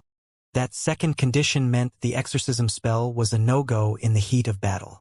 It was better suited for situations like Charlie's, haunted by constant dreams of Susanna Mattis, plagued by wraiths or evil spirits, but not on the brink of death. Lumian, however, hadn't been physically hurt by Susanna Mattis, just targeted. The exorcism spell needed a victim, and without one, he couldn't banish her. When Susanna Mattis made her next move, Lumian knew she wouldn't be playing nice. She'd leech his energy through erotic dreams, leading him slowly but surely towards his demise. Given her prior displays of venom and paranoia, she was sure to strike directly, unleashing her supernatural arsenal to kill on contact. In such a scenario, Lumian wouldn't have a chance to wield the exorcism spell unless someone could buy him a few minutes. Should I turn to the official Beyonders for help? But that would expose me to the authorities, causing a world of trouble down the line. Or perhaps Charlie could play the martyr, soothing Susanna Mattis with heartfelt words of love, buying time in the flesh. The longer he held out, the better Lumien's odds of completing the exorcism spell. Heh. A bizarre thought that's like underground literature, Lumien mused quietly. Though the current mantra of the Intis Republic was freedom, it was a far cry from true liberty. On the one hand, they wanted to quash the nostalgia of Roselle's followers and the Carbonari's revolutionary impulses. Opposition threatened the ruling party's authority. On the other hand, they faced the traditionalist Church of the God of Steam and Machinery and the Church of the Eternal Blazing Sunday. The Intis Republic's censorship of publications was heavy-handed. They'd even plant spies or groom authors as double agents to keep an eye on influential content creators, ensuring they didn't tarnish the ruling party's image or produce content deemed too explicit or blasphemous for the wider readership. But with every prohibition came violations. Trier spawned a thriving underground literary scene that reached beyond its borders. Aurora once, driven by curiosity, bought a few such books. She forbade her brother from reading them and tucked them away in the bookcase's darkest corner. But prohibition bred violation. Lumien had snuck a peek at one and was taken aback. The book was a critique of the clergy's indulgence and corruption, peppered with erotic content. It was titled Monks Chasing Dogs. Lumien's plan to use Charlie as bait for Susanna Mattis had a certain subversive literature charm to it. Then again, I don't have any of Susanna Mattis' personal items to use as a conduit. I could try to hunt down something in the coming days. Regardless of whether it ends up being useful, it's better to be prepared than caught unawares. Lumien shook off his reverie, considering the potential of the other 4 ritualistic spells and their relevance to him. To Lumien, the animal creation spell seemed mystical, malevolent, uncanny, and downright horrifying. If utilized right, it could work wonders. Imagine turning captives into sheep, cows, horses, and just walking away with them. Or infiltrating places no human could in the form of a critter.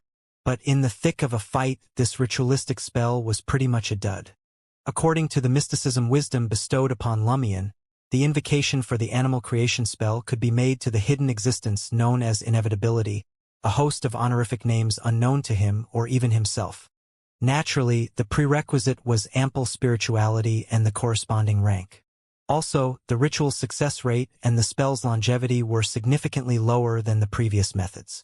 The minimum requirement for the animal creation spell was a sequence 7 contractee. The higher the rank, the better the chances of the spell working, and the more potent the effect. With the corruption sealed within him, Lumien wasn't concerned about his rank. He was unsure, though, if his spirituality reserves could endure the consumption of the animal creation spell. If they could, how many times could he bear it? Besides the animal creation spell, he himself could be the prayer target for the other 4 ritualistic spells. As for their success rates and impacts, that was a different matter. This led Lumien to speculate that these 5 ritualistic spells could be simplified at higher ranks and deployed in real combat. For instance, he could simply drape an enemy in sheepskin, chant the preordained incantation, and transform them into sheep. That doesn't seem plausible for a contractee, equivalent to a sequence 7.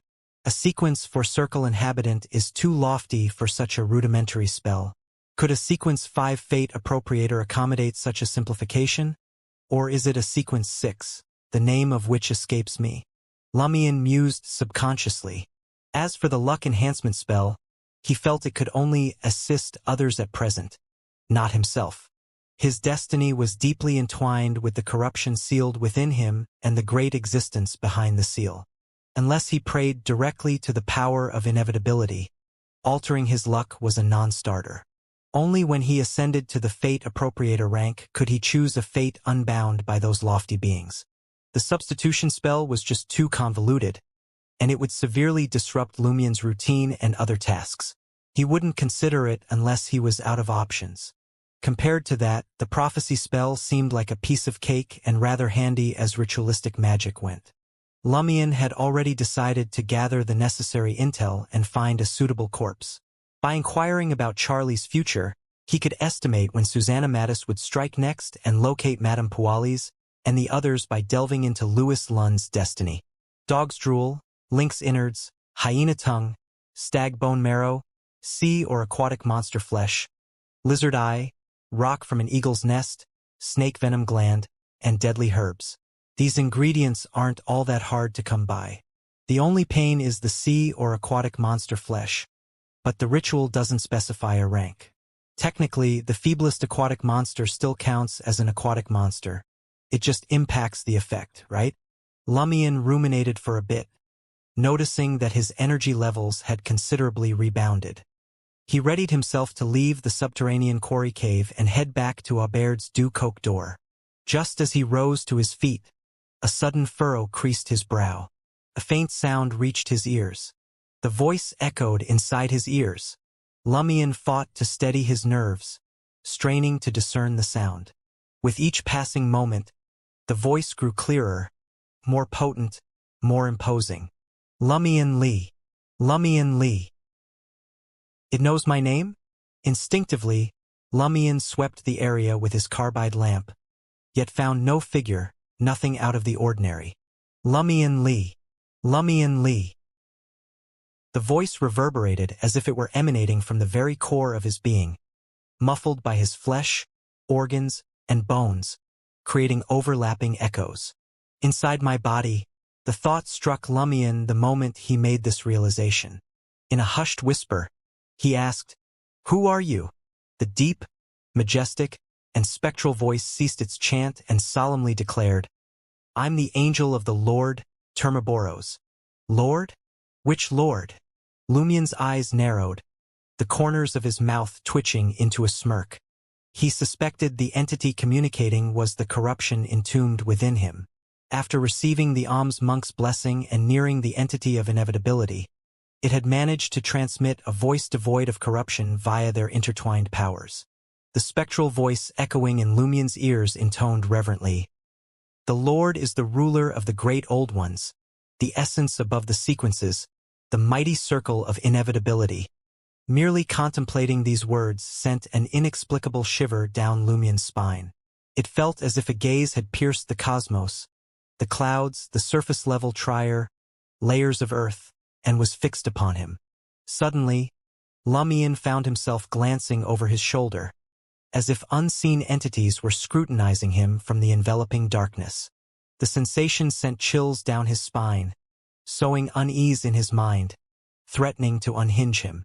Out of nowhere, a faint gray fog materialized and shrouded the surroundings, significantly pacifying Lumion's agitated mind. He sneered at the self-proclaimed angel Termaboros. "So, you're the one sealed within me? I wonder if it's a bona fide angel with beyonder characteristics, or just an angel tier servant boasting only a boon." This insolence seemed to digest Lumion's potion further along its course. Undeterred by Lumion's provocation, Termaboros continued solemnly, "Follow my instructions, break my seal, and I will aid you in resurrecting Aurora Lee. You should be well aware that my Lord's power spans the past, the present, and the future, can weave a cycle of destiny. In due time, I will restore Aurora Lee's soul fragment to its state prior to the descent ritual. All you need to do is prepare a body with the essence of life for her." Lumion fell silent. After a moment, he asked in a low voice, "Descent ritual, is that the ritual to forge a body for your descent?" Termaboros' thunderous voice resonated in Lumion's mind. "Yes." A snort of laughter broke free from Lumion. His words oozed sarcasm as he retorted, "So, Aurora and the entire village were snuffed out just so you could set foot on this soil? Why the hell should I help you shatter your shackles? If you morphed into an angel with a boon, I could have swiped your abilities over and over with the ritual I just performed, under the watchful eyes of the mighty existence. Until, of course, I too bask in the angelic status of the inevitability pathway. Then, I could breathe life back into Aurora and restore everyone to the pre-corded destruction era. How pathetic would you look then? If you hold the right beyonder characteristic, I can bide my time until I ascend as an angel of the hunter pathway, seizing power on par with your inevitability skills. Once my army is vast enough, I'll free you, crush you, subjugate you, and make you resurrect Aurora. Hell, I might be able to pull it off myself. I'll subject you to an eternity of torment till the end of time. I never had the hots for the inevitability pathways boon, but now that I know the ritual was meant for your descent, I'm salivating at the thought of siphoning off all your might and pride. The more Lumion rambled, the higher his adrenaline spiked.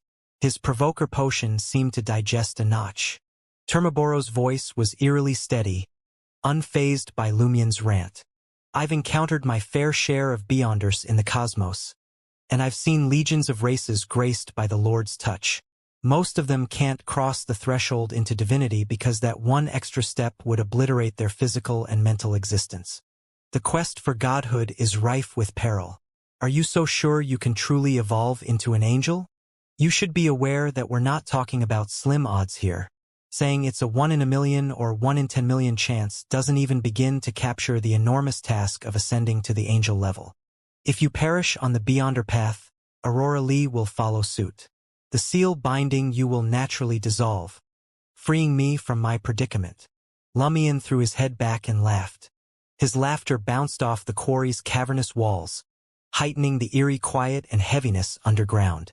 So, why aren't you sitting tight, waiting for me to kick the bucket?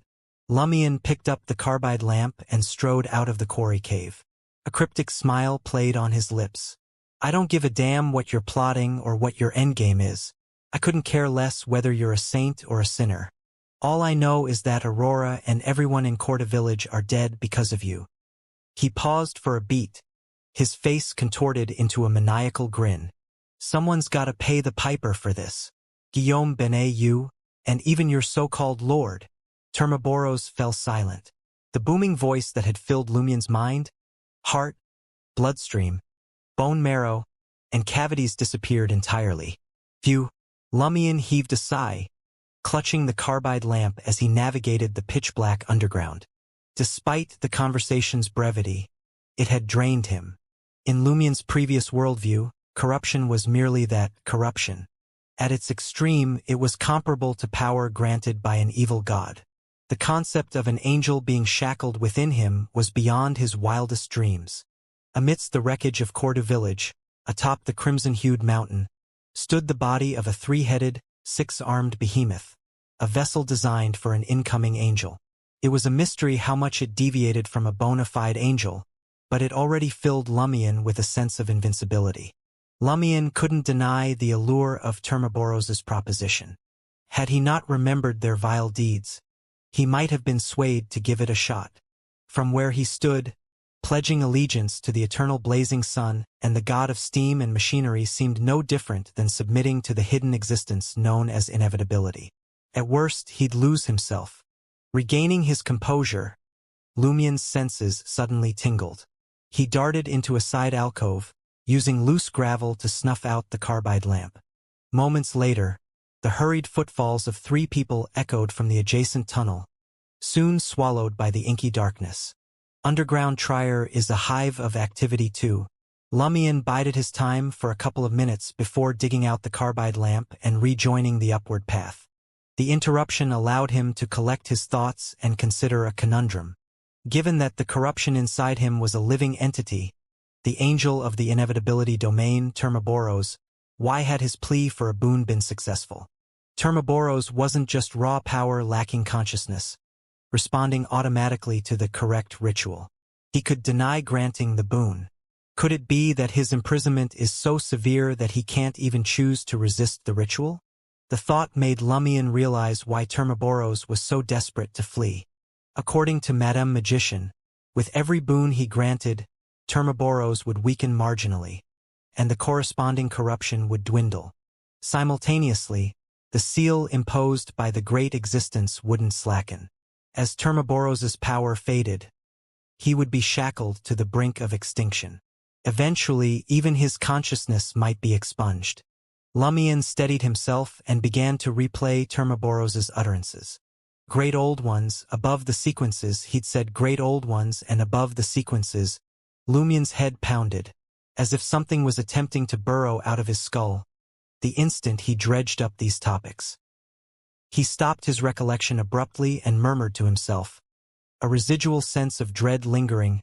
Merely possessing certain knowledge can inflict serious harm? Had I not been safeguarded by the seal of the great existence, would I be dead or afflicted with abnormalities?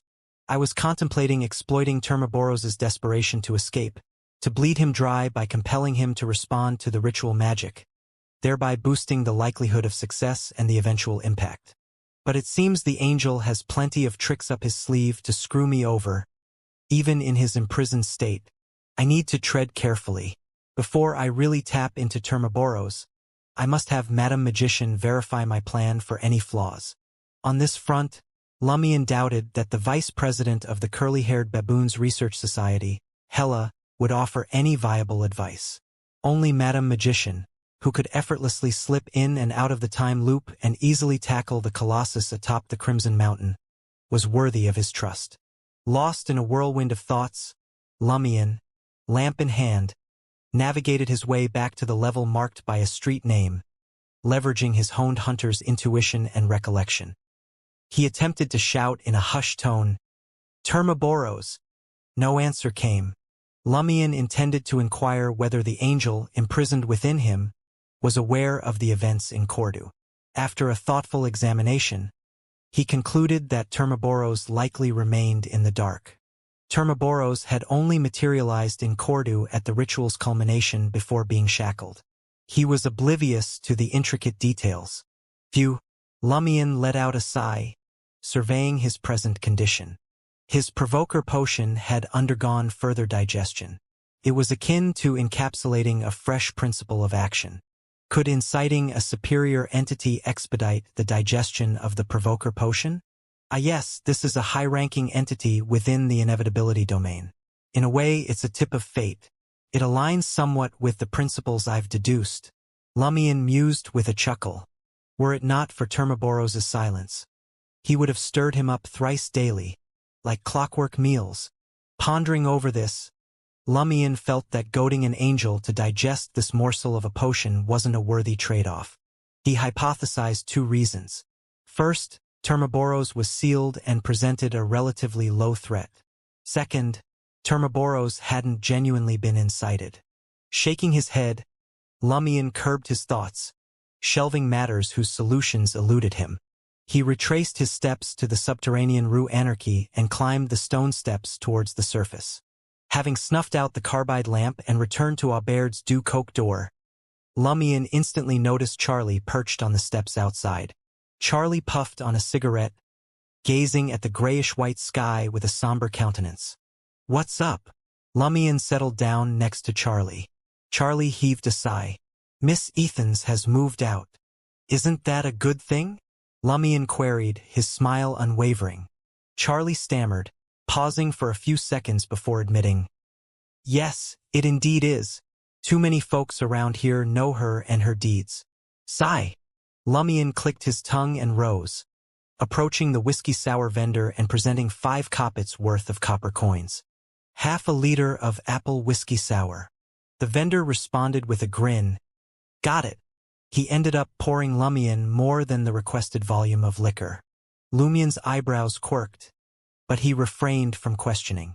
He ambled back to Charlie, took a seat, and nonchalantly remarked, "Seems like the whiskey sour guy recognizes me?" Charlie chuckled. "He might be aware you're with the Savoy gang." "No, the Savoy mob." Lumion sipped his whiskey sour, inquiring, "How'd he find out?" Charlie cleared his throat. "After breaking the news to Miss Ethans last night, I hit the underground bar for a drink and mentioned your induction into the Savoy mob and your takeover of Aubaird's Dew Coke door." A vivid image flashed in Lumion's mind. Charlie, beer in hand, clambering onto a small round table, flailing his stubby arms. "Ladies and gentlemen, lend me your ears. You wouldn't believe the bombshell that dropped at the motel today. Seal, our room 207 resident, is now calling the shots for the Savoy mob and has sent the poison spur mob packing." With a drawn-out sigh, Lumion turned to Charlie and quipped, "You're just worried the police won't come knocking at my door, aren't you?" Charlie's bones shook as Lumion's words settled in his ears. So you're saying you don't want word getting around about you joining the Savoy mob?" Charlie had seen the leaders of the Savoy mob, Poison Spur mob, and the rest. Their names carried weight in the market district of Rue Anarchy. Yet, as notorious as they were, the law never seemed to touch them. Lumion took a slow pull of his whiskey sour, his grin returning. That's fine. Just think twice before you speak. That's all. Even though Lumion had infiltrated the Savoy mob, he was far from claiming the title of a leader. He hadn't been privy to the mob's deepest secrets, didn't have a crew of thugs at his disposal, and all he had to show for it was the rundown dump they called Aubaird's du Coq d'Or. So Lumion had his sights set on a fast track to infamy, eager to climb the mob's ladder and fulfill Mr. K's mission. A mission that involved gaining the trust and favor of Mr. K, and eventually finding a place in the organization behind him, all to complete the task given by Madame Magician. There is something off about the whole thing, Lumion thought, his left hand stroking his chin. Charlie, standing by his side, asked hesitantly, "What exactly should I keep quiet about?" He had his hunches, but he didn't want to risk annoying the lawless Lumion by not covering all bases. Lumion's smile didn't falter as he turned to Charlie. "Avoid discussing anything tied to Susanna Mattis. That includes any mention of threats I made to her, or that time I posed as a lawyer to get into the police station to talk to you." He had meant to warn Charlie about this, but hadn't found the right moment. "Got it." Charlie visibly relaxed. "You know, I was thinking about telling the guys at the bar about the time we chased Wilson out of that motel." Charlie's number one hobby was regaling the crowd with his exploits. But Lumion's eyes turned stormy at his words. His gut was telling him Charlie was about to walk into some minor trouble, but it wouldn't be anything life-threatening. In theory, it has nothing to do with Susanna Mattis. If it did, it wouldn't be just trouble, it would be a disaster. I suppose I can stop worrying about Susanna Mattis for a while. But how long is a while? Lumion mulled over the sense of bad luck. He'd come to realize that unless someone was extremely unlucky or lucky, or if danger was about to strike, he needed to concentrate to perceive a person's general luck through his intuition.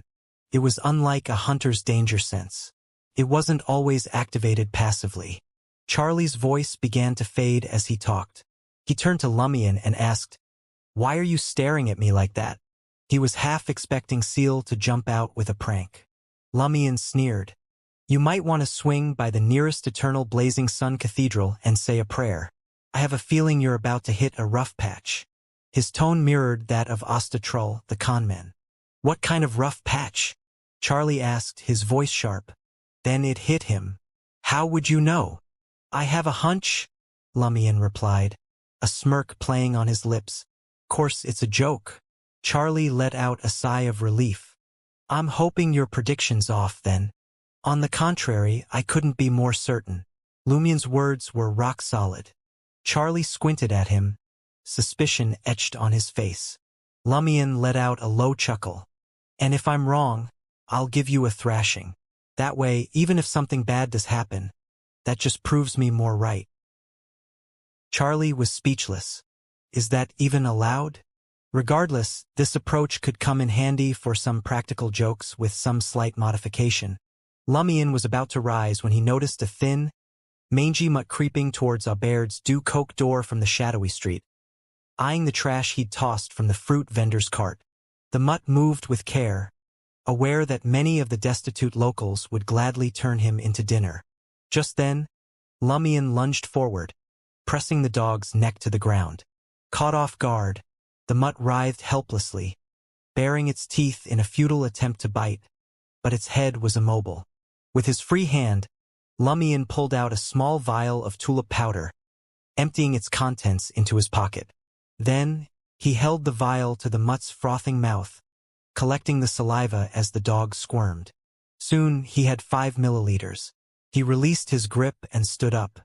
The mutt, ready to snap at him, whimpered and scampered off, tail tucked between its legs, when Lumion shot it a menacing glance. Charlie, who had been standing by, was flabbergasted. A story he'd once heard came rushing back to him. The protagonist in the tale would often describe the villain's cruelty with a line penned by best-selling author Aurora Lee. He would kick any dog that crossed his path. Lumion downed the rest of his whiskey sour and made his way into the motel. As he passed the front desk, the perpetually grumpy Madame Fells, forced a smile. "Good morning, Seal, Monsieur Seal." Lumion gave the plump Madame Fels a sideways glance and asked nonchalantly, "No sign of Monsieur Ive today either?" Monsieur Ive, the owner of Aubaire's du Coq d'Or, was known far and wide in Rue Anarchy for his penny-pinching ways. As the new guardian of Aubaire's du Coq d'Or, Lumion figured he ought to have a word with Monsieur Ive, just to make sure he didn't run crying to the cops, afraid the Savoy mob would shake him down for more cash. Madame Fels pursed her lips. As stingy as he is, only paying for a weekly cleaning crew, he's a stickler for cleanliness and wouldn't be caught dead in the motel. "Who cleans his house?" Lumion asked, a hint of amusement in his voice. "He's a widower. He and his 2 kids take care of it." Madame Fels scoffed. If she were the one with that kind of money and a motel to boot, she would hire someone to handle such chores. She'd just sit back and enjoy life. Lumion nodded and chuckled. "I noticed he didn't drop by after the cleaning on Monday. Is he still kicking?" Madame Fels replied, a hint of fear in her voice. "I visit him thrice a week to deliver the motel's earnings and various bills. I'll let him know you want to see him." She mistook Lumion's words as a veiled threat to Monsieur Ive. If he didn't meet with the new guardian of Aubaire's du Coq d'Or soon, his survival might be at stake. Lumion didn't bother to clarify. He climbed the stairs to his room on the 2nd floor. Under his pillow, he found Mr. K's finger and tucked it back into his pocket. After dealing with the tulip powder, he planned to pick up some containers for the ingredients he needed to gather next. But then, a knock on the door interrupted his thoughts. Lumion swung the door open, curiosity piqued. He didn't recognize the footsteps. In the doorway stood a man in his 40s, clad in a dark jacket, worn-out brown trousers, and a grubby cotton hat. He offered a smile, asking, "Is this Monsieur Seal?" "Who else would it be?" "Madam," Lumion retorted, his eyes taking in the man's appearance, expression, and body language. His brown hair, though slightly greasy, was neatly combed. His dark brown eyes held a hint of sycophancy, and his lips were creased with lines of practiced smiles. He had an affable air, but there was an unmistakable slickness about him. "Yes, yes, yes," the man echoed Lumion's words. Lumion's eyebrows twitched. "And who might you be?" "I'm Fitz from room 401, bankrupt businessman." The man introduced himself with a congenial smile. Without waiting for Lumion to press further, he spilled his beans. "I went belly up, 'cause of a con that cost me 100,000 Vril d'Or. I've been traveling between Trier and Suet for over a decade. Saving up. Wanted to settle down, start a family. But then this swindler tricked me out of everything, promising a joint venture. If you help me recover that money, I'm willing to part with 30%. No, 50%. Lumion didn't invite Fitz into room 207. Leaning against the doorframe, arms folded, he asked, "Why didn't you go after that money with Margot or Wilson before?" It wasn't as if they required an upfront payment. Fitz didn't beat around the bush. "I did go to Margot," he agreed initially, but then one day he just said it wasn't possible to recover the money. Even the poison spur mob couldn't retrieve it? Was the con man bankrupt or backed by someone who made the poison spur mob tread lightly? Lumion, who had been only half interested till now, leaned in. "Did Margot say why?" Fitz shook his head. "No, but it's certainly not because Timmins is broke. His dance hall in Quartier de l'Observatoire is printing money. Timmins." Lumion suspected the con man had either powerful backing or was shielded by a high-ranking figure, which made the poison spur mob wary of pressing him for repayment. Or maybe Timmins was a force unto himself. "So why do you think I can get your money back?" Lumion asked Fitz, a smirk playing on his lips. Fitz pondered for a moment before laying it all out. "You're more ruthless than Margot. Plus, even if you decide not to pursue after your investigation, I have nothing to lose. Without that money, I can't afford to pay a dime." Honest to a fault. Lumion nodded, appreciating the candor. "I'll look into it, but don't get your hopes up." If Timmins was simply bluffing and managed to scare off the poison spur mob, the prospect of pocketing an easy 50,000 Vril d'Or was tempting to anyone. Fitz, the bankrupt businessman, was playing a long shot. With a nod of assurance from Lumion, he thanked him and made his exit from the second floor. In that moment, Lumion realized that his spirituality had bounced back considerably. The recovered amount surpassed his original spirituality reserves. The alms monk has boosted my spirituality significantly.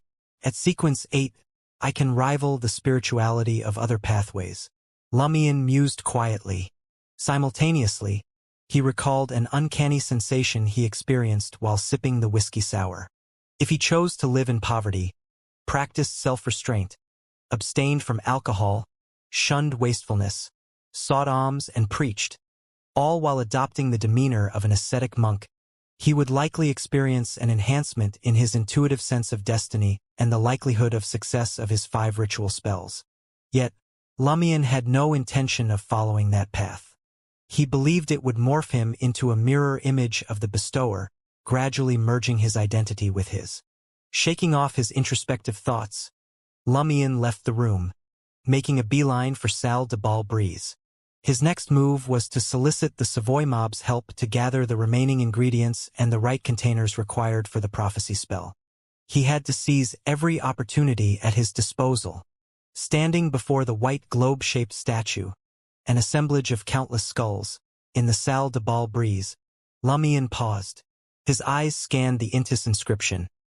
They sleep here, waiting for the arrival of happiness and hope. Pulling his gaze from the statue, he strode toward the entrance. 2 henchmen, donned in crisp white shirts and dark overcoats, spun on their heels to face him. "Good morning, Seal." They'd been buzzing with the whispers about this brash newcomer who'd reportedly offed Margot and left Wilson licking his wounds. All within a few fleeting days. It was no secret that he'd been roped into the Savoy mob. "Good morning, my cabbages," Lumion tossed back, his lips curling into a grin as he borrowed Dirige's pet phrase. The Salle de Bal Brise was still waking up. Waitstaff moved with placid efficiency, arranging chairs, scrubbing the floors. Lumion had intended to seek out Louis, a familiar face. No need to ruffle the feathers of Baron Brignaise over such small matters. But there, nestled at the bar, sat Maxime, the very same one who'd tailed him. Maxime, still sporting his trademark cap, drank a pint of rye beer. A smirk spread across Lumion's face as he sauntered over. Perceiving a presence nearing him, Maxime, out of habit, flicked a sidelong glance. He went rigid, as though struck by a sudden frost. In the next heartbeat, he vaulted off his stool and swiveled toward Lumion, plastering on a toadying grin. "Good morning, Seal." He too had caught wind of the rumors, of Seal's assassination of Margot and the defenestration of Wilson from the 4th floor of Aubaird's Du Coq d'Or. A surge of relief washed over him. Thank the stars he hadn't pushed his luck when he'd been nabbed tailing Seal. Considering Seal's penchant for violence, he could have easily ended up as fodder for the rats in some godforsaken corner of underground Trier. This man was a bona fide killing machine. No qualms, no hesitation. Lumion smiled. Merely Seal doesn't quite ring with the proper respect, does it? Seeing Maxime blanch, Lumion added, "I'm curious as to when I'll hear Baron Seal rolling off your tongue." This was a jest, yes, but also a thinly veiled indication of his ambition, to rise to the ranks of the Savoy mob leadership, and sooner rather than later. "Soon, very soon," Maxime replied with a forced smile. His internal dialogue sang a different tune. "I'd call you Baron this very moment if it kept you happy. Just like our Baron isn't a real Baron, but a self-proclaimed one." Lumion claimed a stool at the bar and patted the one next to him. "Have a seat. I have a few questions for you." Maxime swiftly obliged, gesturing to the rye beer before him. "Fancy a pint?"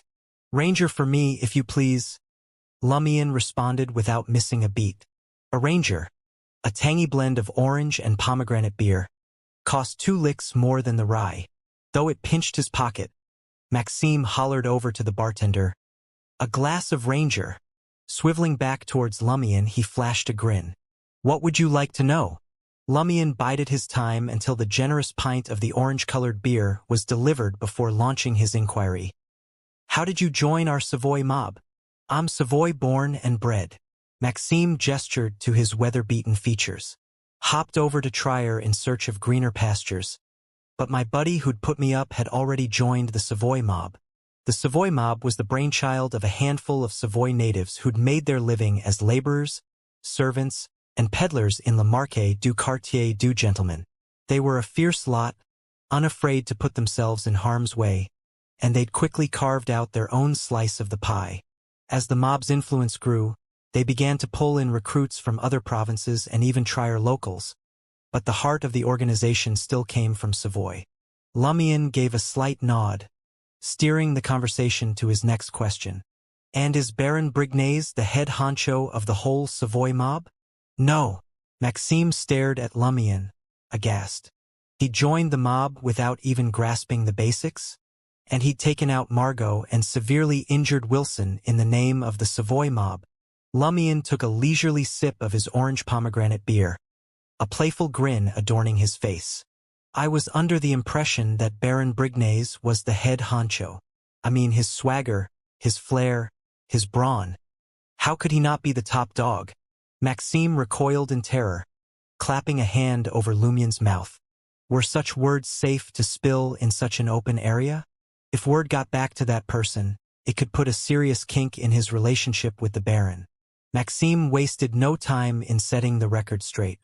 The Baron is in charge of the Salle de Bal Brise, Avenue du Marquet, and the Loan Shark operations. His peers include Rat Christo, who oversees smuggling, Giant Simon, who runs the dance joints on Rue du Rossignol, Red Boots Franca, who oversees Rue de Blouses Blanches, and Bloody Palm Black, who controls half of Le Marché du Quartier du Gentleman. There's a top dog above them, but I've never laid eyes on him, nor do I know who he is. In a hushed voice, Maxime added, Rumor has it he's a legitimate merchant, a card-carrying member of the Savoy Chamber of Commerce. And he's no small fry either. A member of the Savoy Chamber of Commerce? So, the Chamber of Commerce is backing a mob to handle their dirty laundry and keep the competition in check. Lumion pieced together the puzzle from his own experiences as a drifter, snippets from Aurora's offhand comments, and a smattering of books, magazines, and newspapers he devoured at home. News of Seal's arrival at the Salle de Bal Brise reached Louis, Baron Brignaise's shadow. He made a beeline for the bar, his heart pounding with worry that the audacious country boy was about to stir the pot yet again. He was really worried that the bold country boy would cause trouble again. Finding Lumion engrossed in conversation with Maxime, Louis slid onto a stool on the other side, easing into the chat. What's got you coming to the Salle de Bal Brise at this hour? Lumion shot him a sly smile. I've got a favor to ask. Louis, his forehead still sporting a nasty bruise, shrank back at the sight of Lumion's grin. What is it? Sensing they were about to dive into heavier matters, Maxime beat a hasty retreat from the bar, nursing his rye beer closer to the dance floor. Lumion retracted his gaze and said slowly, I need you to fetch me a lizard's eye, a rock from an eagle's nest, and a snake's venom gland. He kept the full list of the prophecy spell's ingredients under wraps, planning to source them from different places. What do you need those for? Louis found the trio of items vile and bizarre. Lumion chuckled. Remember how Margot bit the dust? Louis felt a chill run down his spine. Felt like a veiled threat, and it was working. I'm not trying to rattle you. Lumion snickered to himself. I stabbed him. My blade was laced with poison. Right? Louis remembered Seal's chat with Baron Brignaise. Seeing Louis still hadn't caught on, Lumion mentally berated. Why is this guy denser than Charlie? He sighed, spelling it out for him. Those items are to whip up another batch of poison. What are you planning? Louis nearly jumped out of his skin. He had a hunch Lumion was about to stir the pot. Self-defense, Lumion replied tersely. With no grounds to object, Louis let out a sigh of relief, promising, I'll get someone on the job to collect those 3 items for you. He ran through the list of items again, making sure he'd got it straight. Once he'd confirmed the details, Lumion took a swig of his Ranger, switching gears. Ever heard of the Salle de Bal Unique? Louis eyed Lumion suspiciously, advising, Best steer clear of that place. The dance hall's owner, Timmins, is tight with the police commissioner of Quartier de l'Observatoire, and there's a shadowy organization pulling his strings. Anyone who's tried to squeeze them has found themselves in a world of hurt, and some have even vanished off the face of the world. Each quartier in Trier had its own police headquarters, each headed by a commissioner. The police commissioner's official title was the Commissioner of the Trier Police Affairs Committee, answering to the Minister of the Trier Police Department. So that's why the poison spur mob never had the guts to chase up Timmins' debt. Lumion nodded, deep in thought. Seeing the worry etched on Louis's face, afraid he was about to stir up a hornet's nest, Lumion threw him a curveball. Who else in the poison spur mob ranks up there with Margot? And who's their boss? What are you trying to do? Louis almost blurted out. Could it be that Seal's planning to knock off all the heavy hitters in the poison spur mob? Are you out of your mind? Keeping his cool, Louis replied. That's none of your concern right now. Lumion responded with a knowing smile, not pushing the matter. He downed his ranger.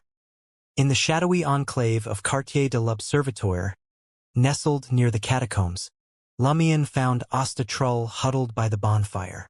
He laughed mockingly. You're the most professional person I've ever come across.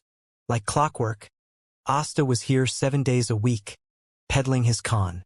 I'd love to be soaking myself on some beach, but my debts tell a different story. The thought of hopping a steam locomotive out of Trier and dodging his outstanding loans had crossed Asta's mind. Yet, each time he made it as far as the station, Baron Brignase's goons would be there to give him a good thrashing. This had instilled in him a healthy fear of the Baron's reach, and he'd since abandoned any such ideas. I need you to fetch me a few things. Lumion cut to the chase, settling down beside Asta. For each item you bring, there's an extra 5 Vril d'Or in it for you. Asta's eyes sparked with interest. What are you after? Lumion stared into the fire, his voice low. Lynx innards, hyena tongue, stag bone marrow, and any deadly herb. They're not easy to come by. Asta tried to haggle. He'd already made up his mind to scour the eateries in Quartier de l'Observatoire. Lumion brushed him off, changing the subject. Where can I find aquatic monsters in Trier? Asta pondered a moment before replying. There's an underground river in the catacombs nearby, fed by the Srenzo River.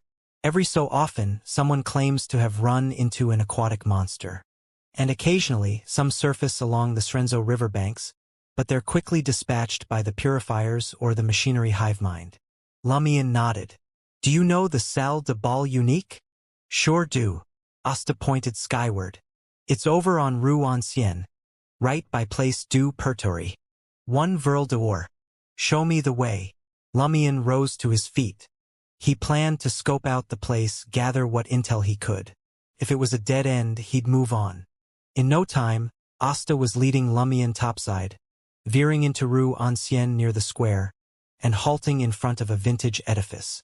The building, a somber shade of blue-gray, retained its pre-Roselle charm.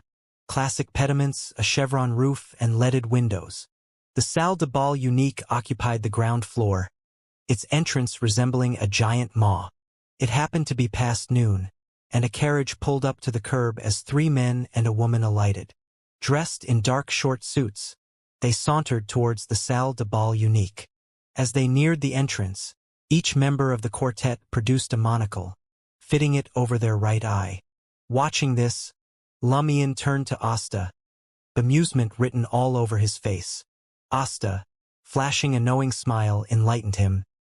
That's one of Salle de Bal Unique's rules. Everyone who steps inside must be donning a short suit and a monocle. Taking in Asta's revelation, Lumion couldn't help but chuckle, thinking, what kind of strange rule is this? His mind flicked back to the turtle walking, the space bridge, clutching a candle while touring the catacombs, and sprinting just to keep up with the latest fad. He felt that this seemed inconsequential, but perhaps not for the folks of Trier, who seemed to relish something unique. As the stream of monocle-clad patrons flowed in, Lumion queried with a casual air, what happens if a newcomer isn't privy to the rule? Asta gestured to the far end of Rue Ancienne. There's a place selling monocles and short suits there. I'd wager the proprietor of Salle de Bal Unique is behind it. No doubt about it, Lumian murmured under his breath. He wouldn't put it past Timmins to concoct such a rule for the Salle de Bal Unique to cash in on the monocle and short suit trade. Undeniably, it was also a nod to the citizens of Trier's relentless pursuit of the latest trends and fashion. How long has this joint been in business? Lumian nonchalantly gestured toward the Salle de Bal Unique across the street. Over 2 decades. It's been here since I first landed in Trier. Rumor has it, it opened when dance halls became the rage. Asta stole a glance toward Place du Purgatory. Anything else?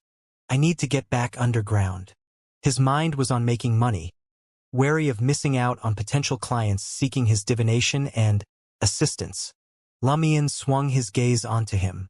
Asta's heart stuttered, feeling as though he were in the crosshairs of a formidable predator. What's the matter? He subconsciously forced a smile again. Lumian withdrew his gaze, nonchalantly advising, "Stay sharp for the next couple of days." What? Asta found himself flustered, bewildered, and somewhat frightened. Seal isn't threatening me, is he? We just had a smooth collaboration. He even tasked me with finding some materials. A grin played at the corners of Lumian's mouth. Exactly as I said, but it's got nothing to do with me. Also, do me a favor and dig up more details on the aquatic monster. The more comprehensive, the better. Same pay as before. Is he implying that I might be getting unlucky and be beaten up? Asta tried to decipher Lumian's cryptic message. At the same time, he found something oddly familiar about Lumian's demeanor and tone but couldn't quite put his finger on it. Retracing his steps toward Place du Purgatory, Asta resolved to cast a divination for himself to see if ill fortune truly loomed ahead. As a secret suppliant, his divination prowess was remarkably superior to the average person. Suddenly, it struck him why he found the whole exchange eerily familiar. Wasn't this the exact manner he addressed his own customers? Across from the antiquated building, Lumian contemplated whether to invest in a short suit and monocle to infiltrate the Salle de Bal Unique and gather intel. If Timmins is indeed part of some mysterious organization and chummy with the police commissioner, snatching him for a bounty of Vril d'Or isn't a smart move. It'd muck up my operation. Wouldn't the money spent on the short suits and monocles go down the drain? They don't come cheap, after all. Lumian was never one to hold back on expenses, with Trier teeming with generous souls. But he knew when to pinch pennies. Mulling over his options, he scanned his surroundings, his eyes landing on an alone bar diagonally across the Salle de Bal Unique. Patrons of a dance hall would likely frequent a bar too. They must be rivals. Suddenly, a light bulb went off in Lumian's head. After all, enemies often knew one another best, and those most familiar with a dance hall would likely be its competitors. Even if their accounts were likely embellished, they could still offer some grains of truth. Without missing a beat, Lumian swiveled around and sauntered into the alone bar. The buildings on Rue Ancienne were steeped in antiquity, with most dating back to pre-Roselle times. Their windows were mere slits, letting in scant daylight. The overarching theme here was one of darkness. Unperturbed by the unlit gas lamps, Lumian navigated through the dimly lit hall, sparsely populated by patrons, and took a stool at the bar. Removing his cap, he ordered, "A gin on the rocks." The bar counter was tucked away in the darkest corner of the joint. The lean bartender was shrouded in shadows, his features obscured, revealing only a silhouette. Despite Lumian's keen eyesight, he could barely discern the man's curly black hair, slightly blue eyes, and a somewhat low bridge of his nose. As he awaited his gin, Lumian flashed a casual smile and remarked, "Business seems slow here. The Salle de Bal Unique across the way appears to be drawing quite the crowd." The bartender slid a lemon wedge and iced gin across to Lumian. Casting a glance at the door, he replied, "We do all right, but most folks are downstairs waiting for the play. How about it? Fancy a peek? Patrons with drinks can gain entry to the cellar for 5 licks. Make it 8 for your gin." A play? Lumian couldn't hide his astonishment. This was a facet none of the Rue Anarchy bars could boast. The bartender sighed, explaining, "They can dance, sing, shoot pool, play cards across the road. We've got to stand out somehow to lure in customers." Many bars and cafes on the North Shore now have their own mini-theaters. Lumion was at a loss for words, resorting to a mere sigh. Has the bar scene gotten so cutthroat? He then produced 3 20-kopit silver coins etched with gears and a 5-kopit copper coin, handing them to the bartender. The total amounted to 13 licks or 65 kopits, including the ticket to the mini-theater for the performance. The bartender promptly pointed to the stairs next to the counter leading down. "You can head to the cellar anytime. Feel free to take your drink with you. No ticket required." Lumion wasn't in a rush to vacate the counter. He smiled, asking, "The Salle de Bal unique across the way seems rather unique?" "It certainly is." The bartender lowered his voice. "Did you get swindled over there? Is that why you're so curious?" "Exactly." Lumion nodded without missing a beat. He saw no reason of hiding it. The bartender chortled. "We get scammed hopefuls straggling in here every day, but none ever pull it off. Heck, I once spotted the police commissioner of Quartier de l'Observatoire, Condé, strutting into the dance hall, all decked out in a short suit and a monocle. Timmins is no pushover." Lumion quickly abandoned any notion of conning the proprietor of Salle de Bal unique. Gin in hand, he pushed away from the counter, making his way down to the cellar. Before he could reach the timber door, the bartender's shout echoed, "Patron coming through!" The door creaked open with a groan. Lumion slowed his stride, taking in his surroundings as he stepped inside. It was a makeshift theater, a half-height wooden platform stretching across the far end. 2 gas wall lamps cast a feeble light. Where the illumination fell short, stools and chairs were scattered sparsely. At that moment, over 20 guests were settled in, engrossed in the show unfolding on the stage. The silence was deafening, punctuated only by the sporadic clink of glasses. The dimly lit cellar rendered almost eerily hushed. Lumion claimed a chair near the exit, his eyes drifting to the stage. The performer was not a person but a puppet half the height of a person. Adorned in a palette of yellow, white, and red paint, regardless of gender, each puppet bore an overstated grin. Guided by nearly invisible threads, the puppets moved, opening their mouths, turning, running, carrying out a variety of plays. From somewhere, a deep male voice and a slightly shrill female voice took turns delivering the lines. Bathed in the faint, yellowish glow from the gas lamps, against the looming darkness, the painted clown puppets took on a sinister edge. Lumion was instinctively put off by the ambience. Not one to squander the ticket cost, he stuck around a bit longer until the play wrapped up. Throughout, not a sound was made. The audience, some faces bathed in the yellow light, others shrouded in darkness, were far more engrossed than Lumion had imagined. Having drained his gin, Lumion took his leave of the mini-theater, where only 2 gas lamps held off the darkness. As Lumion made his way back to Le Marquet du Quartier du Gentleman, he claimed a window seat in a public carriage. As the shops and pedestrians retreated in the backdrop, he mulled over his next moves. First order of business, secure some aquatic monster flesh and collect the necessary components for the prophecy spell. Second, elevate my standing in the Savoy mob, aiming for a leadership position sooner rather than later. What's the plan? Lost in his thoughts, his eyes snagged on a familiar figure. There was Wilson of the Poison Spur mob, clad in a white shirt and black jacket, his craggy face framed by a mop of curly brown hair. With his 2 goons in tow, Wilson navigated Avenue du Marquet, disappearing down a side alley.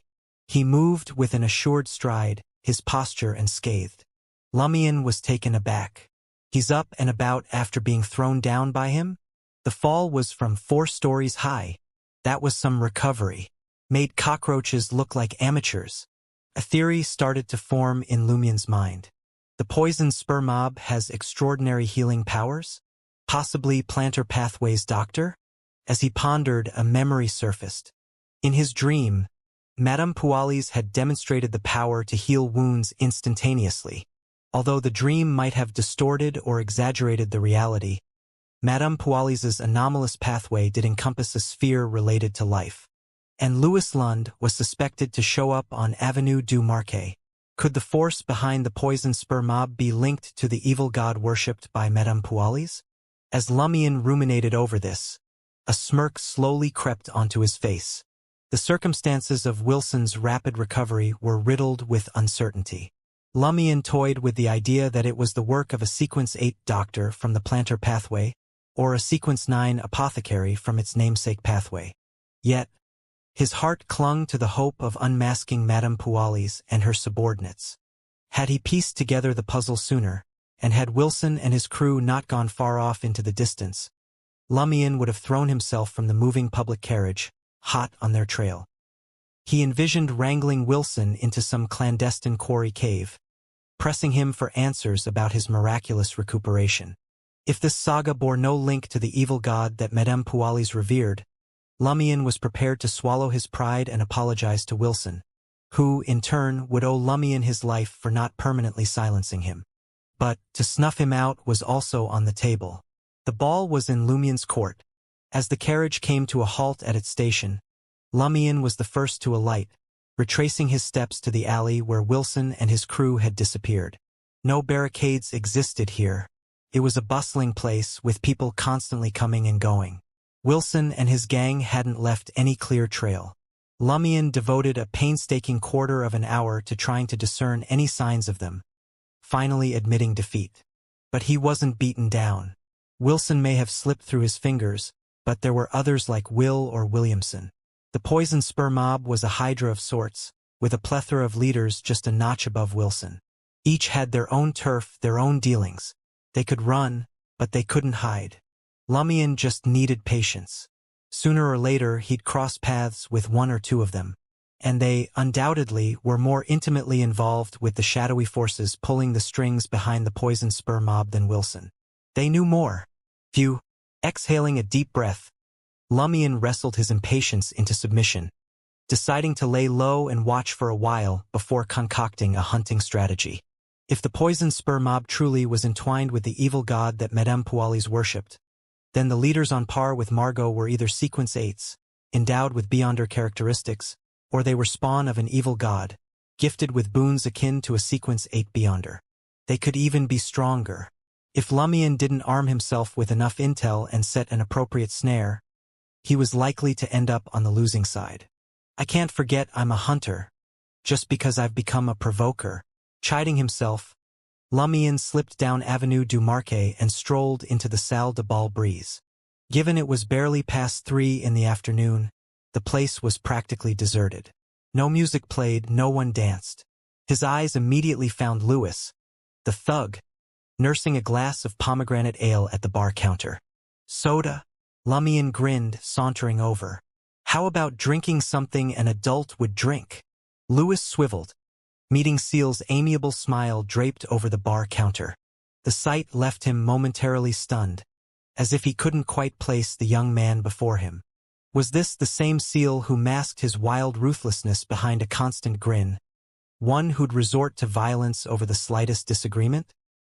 He seemed more like a greenhorn, a naive country boy who had just been roped into the Savoy mob. Louis gave his soda a wistful swirl, a bitter smile tugging at his lips. I've got to be at the Baron's side later. Can't afford to get sloshed. Lumion's eyes flicked to the bruised knot on Louis's forehead, a chuckle bubbling up. He pointed at his forehead, commenting, "Still nursing that bump? How long's it been? I ran into Wilson earlier. After I broke his arm and tossed him from the 4th floor, you'd think he'd be worse for wear. But he looked perfectly fine." Louis was taken aback. "You're saying Wilson's back on his feet?" "Seems so, at least on the surface. Wanted to say hello, but he hightailed it out of there too fast." Lumion's tone carried a hint of regret. "Say hello? More like you want to rough up Wilson again and not even give the guy a chance to heal," Louis thought, but he didn't dare voice it. His face took on a grave cast as he muttered to himself. "When we clashed with the poison spur mob in the past, Their wounded always bounced back in just a few days. The Baron thinks they've got some beyonders with a knack for healing. But for someone like Wilson to recover so rapidly from such serious injuries, that's unheard of. Could it be because you guys have never managed to put a serious dent in any of the Poison Spur mob members? Lumien's voice was laced with mockery. Lewis pondered, then conceded. There have been a few, but not many. Plus, we usually don't see them again for a good long while. By then, they're all healed up. So, Wilson's recovery outpaces even Doctor and Apothecary Beyonder powers? Lumien managed to glean a crucial tidbit from Lewis's words. Although it could point to a higher sequence Beyonder on the corresponding pathway, it at least narrowed down some possibilities for him. Just as Lumien was gearing up to probe the progress on gathering concoction ingredients, a stunning figure swept into the room. A woman, ostentatiously attired, with her chestnut hair tied up, loose tendrils framing her ears, cheeks, and falling down her back. Her face was dusted with powder, black eyeliner accentuating her blue eyes, lending them a deep, decadent allure. At present, she was decked out in a bold red dress that left little to the imagination, sequins catching the light at strategic spots. Isn't this the chanteuse known for her bawdy songs at the Poison Spur mob's salle de gristmill? Lumien did a double take. This was the Savoy mob's salle de bal brise. Still, Lumien couldn't be entirely sure if it was the same woman. The singer had a mole by her lips, while this woman sported one at the corner of her left eye. Catching your eye, is she? That little minx? Lewis followed Lumien's gaze. Lumien chuckled. How about we use a more respectful moniker? Manners matter. You sound just like the Baron sometimes, Lewis mused. Her stage name is Little Minx Jenna. She's known as a showy diva. And what exactly is a showy diva? Lumien didn't attempt to cover up his ignorance. After all, he was a newcomer to Trier, straight out of a backwater like Cordu. Lewis took a moment to recall the Baron's words and then delivered smoothly.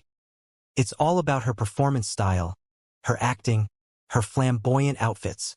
She's a standout singer. She's a chanteuse too? Lumien probed. She performs at the Salle de Gristmill as well? Sure does. As long as she's getting paid, she'll belt out tunes in any dance hall on Rue Anarchy. As Lewis spoke, Little Minx Jenna sauntered over. Her blue eyes roamed the room, lingering on Lumien before moving to Lewis. 10 songs, for Verle d'Or. I'll keep a third of the tips thrown on stage. Deal. Lewis had the Baron's approval. Only 4 Verle d'Or for a night's performance? Lumien found himself questioning. Had he overpaid Ostatrull? In unfamiliar territory, he was woefully out of touch with the going rates. Spotting his lingering gaze, Jenna swiveled her head, flashing him a grin.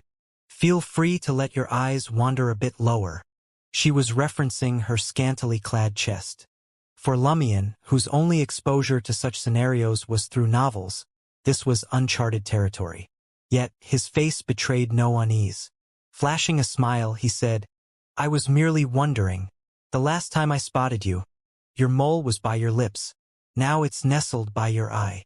Jenna's reply came in the form of a captivating smile, which made Lewis swallow hard. Are you from out of town? Jenna queried. Lumien bobbed his head in affirmation. With a playful grin, Jenna leaned in, a finger tracing her cheek as she softly elucidated. It's all the rage here in Trier. Ladies often sport a faux mole, right in the middle of the cheek for elegance, smack in the middle of the nose for audacity, at the corners of the eyes for passion, by the lips for allure, and nestled in the décolletage for secrets. As she spoke, she sent Lumien a saucy wink, as if to say, Today, I'm all about passion. Ah, Trier. Lumien could only shake his head in amazement.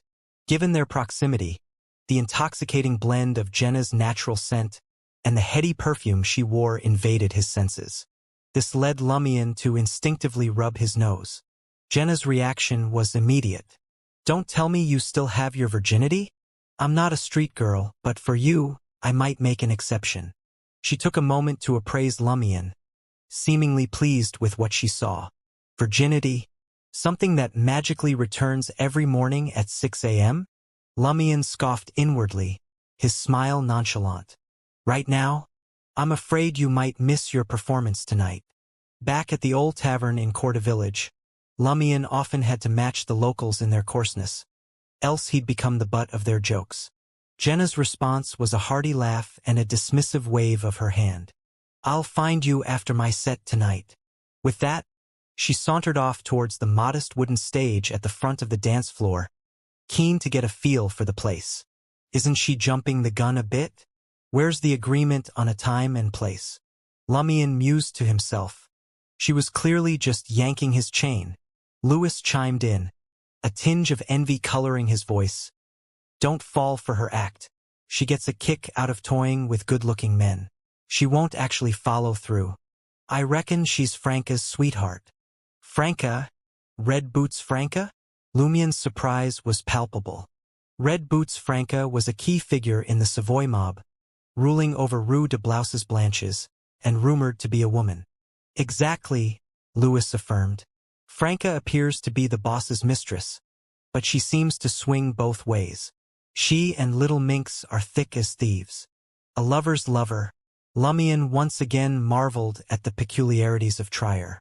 Lewis watched Jenna, now swaying gracefully on the stage, a look of longing etched on his face. She wasn't this mesmerizing when she first arrived in the market district. Over the past couple of years, she's become more adept at presentation, more feminine. What a shame. If you manage to climb the ranks and stand toe-to-toe with Red Boots, you might have a shot. Lumion teased, stoking Lewis's ambition. He then shifted gears. Any luck tracking down those 3 items I needed? Lewis tore his gaze away from Jenna to respond. I was just about to tell you. We've managed to gather them all. That quick. Lumion was taken aback by the Savoy mob's efficiency. Why not start a factory? Why stick with the mob life? Lewis elaborated. Rat Christo keeps a variety of critters, some rare, some less so. Some we could take off his hands for the right price. That's how we got the lizard's eye and the snake's venom sac. The eagle's nest rock was a bonus. Rat Christo, the one in charge of smuggling? Lumion mulled over this newfound information. Lewis carried on. I'll arrange for someone to bring those 3 items to Aubaird's du Coq door later. And the cost? Lumion was prepared to offer Lewis an extra reward for his diligence. Lewis merely shook his head. The Baron says you needn't worry about the payment. He believes your strength building equates to our Savoy mob's strengthening. Even without Baron Brignay's spelling it out, Lewis deduced his ploy of roping Lumion in. In any case, the cost was under 10 Vril d'Or. So according to the Baron's logic, I can have him refund the materials I require to progress to Pyromaniac? Lumion mused with a hint of sarcasm. Lewis was taking a sip from his pomegranate soda when a group sauntered into the Salle de Bal Brise. The group's leader was strikingly tall, towering over 1.9 meters. His light yellow hair, short and plush, clung to his scalp akin to high-grade velvet. He had a huge nose, light blue eyes, and a roughly textured face. He was dressed in a figure-hugging black suit, topped off with a wide-brimmed round hat. Lewis's features tightened. He carefully placed down the soda bottle, turning to Lumion. I need to attend to the Baron. Just then, the beefy man in his early 30s walked a crew that had the air of gangsters about them towards the cafe's staircase. Who's he? Lumion questioned, unable to hide his curiosity. Lewis rose, offhandedly answering, That's Giant Simon. Runs the dance halls on Rue du Rossignol. Isn't he a part of our Savoy mob as well? Lumion probed further. Lewis nodded. True, but he's not on good terms with the Baron.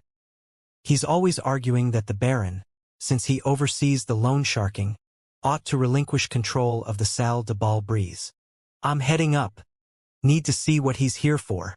Lewis had barely taken 2 steps when he noticed Lumion, still planted at the bar counter, from his peripheral vision. He couldn't resist an inward sigh. He just doesn't grasp how to seize the moment. Shouldn't he have shown some initiative and backed me up with the Baron? If Giant Simon dares say anything unsavory, stare him down, threaten him with a gun. Only then will he start to earn the Baron's trust. Yes, he may be ruthless, mad, and powerful, but he remains a greenhorn when it comes to these things. Naturally, if Lumion truly wanted to accompany him to the second floor and aid Baron Brignaise in maintaining appearances at the café, Louis would turn him down. After all, the Baron and Giant Simon could potentially be discussing confidential matters concerning the Savoy mob. It was no place for a rookie to eavesdrop. Lumion ruminated. The Savoy mob seems riddled with internal strife. Suppose there's a showdown between Baron Brignaise and Giant Simon and one bites the dust. And then the head honcho needs a strong hand to quell the storm and take over their positions. Wouldn't I be the perfect candidate? When that time comes, as long as I pass muster, I'll have fulfilled Mr. K's mission. Besides the leaders, I can't see anyone else in the Savoy mob who could take out Margot single-handedly. Now the trick is to pit Baron Brignaise and Giant Simon against each other without arousing suspicion. Lost in his strategic contemplation, Lumion requested a glass of absinthe. Before he could savor the last of the enigmatic emerald elixir, he spotted Giant Simon emerging from the staircase, henchman in tow, a thunderous expression on his face. Well, he doesn't seem pleased, Lumion noted, retracting his gaze. He wasn't rushing to translate his thoughts into action. He was still woefully short on the ins and outs of the Savoy mob.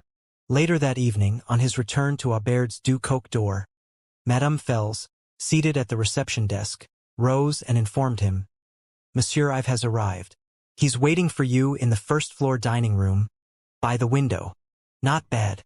He came quite quickly." Lumion nodded approvingly, making his way to the small dining room opposite the lobby. "Monsieur, I've had heard tell of Seal's eccentric yet stylish hair."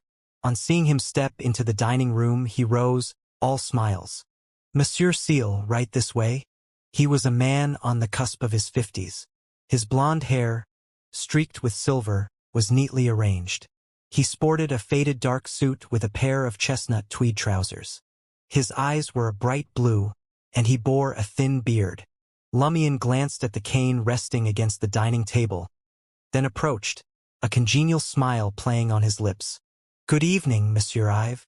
Once both men were seated, I've beckoned the waiter to begin serving. "My apologies for the delay in visiting. I've been swamped recently," I've expressed remorsefully. His accent distinctly belonged to the Trier region. Feigning ignorance, Lumion questioned, "Do you own more than one motel? Otherwise, what's kept him so busy?" I was taken aback. He hadn't anticipated that Lumion would take his polite remark literally. He stammered, "There are some other affairs, but they're neither here nor there." As their conversation flowed, the waiter brought in the evening meal, a serving each. Bean soup, pork sausage, fenapata rice, and a sauce that occupied a fifth of the plate.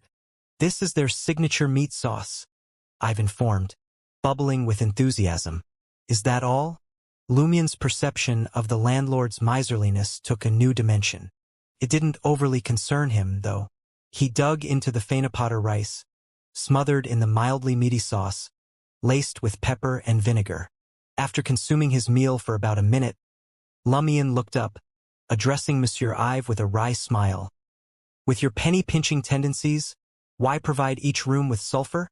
He purposely avoided the softer term frugal, his tone saturated with sarcasm. Monsieur Ives' face clouded over, evidently displeased. He kept his emotions in check, forcing a strained smile. "The motel is riddled with bedbugs. Nobody would stay here without the sulfur we provide." "Really? As long as the price is low enough, those hard up for cash won't fuss about a few bedbugs." Lumion casually sectioned off a piece of sausage, taking a bite. After mulling it over a bit, he suggested, "Why not employ a couple of regular cleaners for daily cleaning? That could effectively cut down on the bedbugs. 2 full-time cleaners would set me back 130 to 150 vril d'or a month, while a thorough cleaning once a week only costs 18 vril d'or." Monsieur Ives protested, visibly pained at the prospect. Lumion simply smiled. "I meant, why don't you do the cleaning yourself? Get your kids to help? That would shave off 18 vril d'or from his weekly expenses." Monsieur Ives appeared to mull over the proposal, seeming to see the merit in it. However, after a reflective pause, he sighed and said, "Sadly, we're otherwise occupied." "Doing what?" Lumian didn't push for an answer. He had already established that Ive was nothing short of a tightwad. "Monsieur, I've studied Lumian," hesitating before he offered. "I used to hand Margot 20 d'or weekly. Which day would you prefer?" Lumian scoffed. "No need to hand it over to me. Invest in an additional thorough cleaning each week." Monsieur Ive was somewhat surprised but raised no objections. After all, the cleaning service cost only 18 d'or, and if contracted for twice a week, he could haggle for a better rate. Having polished off his plate, Lumian queried, "Do you happen to know what happened to the tenant from 504? He was speaking of the man who'd plastered Susanna Mattis' portrait in Charlie's room. A frequent face on Rue de la Muraille, Rue de Breda, and Rue du Rossignol, who had since moved on. Lumian had sought this information from Madame Fels earlier, but she'd offered no insight. As far as she was concerned, her interest in tenants ceased as soon as they paid their rent and didn't damage anything. Monsieur Ive appeared taken aback, glancing at the leftovers on his plate before replying, "I'm not sure who you mean. I don't often visit the motel. I'm unaware of who's occupying which rooms." That response smacks of guilt. Lumian's eyebrows twitched slightly, but he didn't push the issue. He watched as Monsieur Ive tidied up his plate, not a morsel of rice or a trace of sauce left behind. After Monsieur Ive had taken his leave, Lumian emerged from the motel some 20 seconds later, tailing the landlord from a safe distance. He tracked Monsieur Ive to a beige, 6-story apartment block situated in the heart of Avenue du Marquet. From what he'd gathered from Madame Fels's usual chit-chat, this was most likely Monsieur Ive's residence. Lumian didn't rush to make a house call. There were certain activities best carried out under the cloak of night. Moreover, he wasn't entirely sure whether the official Beyonders were still probing into Susanna Mattis' affairs, or hoping to find any leads through Monsieur Ive. An accidental encounter could be rather awkward. If it came to that, Lumian would have to make himself scarce promptly. Under the warm glow of the street lamps, he circled Monsieur Ive's apartment, taking in his surroundings. What struck Lumian most was the 3-story, brick-red edifice diagonally across from the apartment on the opposite side of Avenue du Marquet.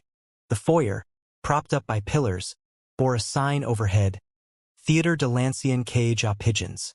People streamed in continuously. Every now and then, bursts of applause and strains of music floated out, creating a lively atmosphere. Lumian knew that this was a theater catering to common folk with its affordable ticket prices, holding a monopoly in Le Marché du Quartier du Gentleman. An ideal spot for evading pursuit, Lumian was reminded of theater-related incidents from various novels. Grinning, he crossed the street and entered the foyer of the Theatre de l'Ancien Cage aux Pigeons.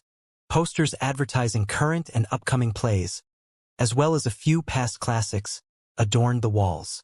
As Lumian considered how best to exploit the theater, he stood there, earnestly examining the photographs, sketches, and captions. Suddenly, a familiar face caught his eye on a poster tucked away in a corner, playing an extra in the background. A man with a shock of starkly blonde hair, blue eyes, and a wispy beard was featured. It was none other than Monsieur Ive, the man he'd been tailing. Monsieur Ive, a theater actor as well?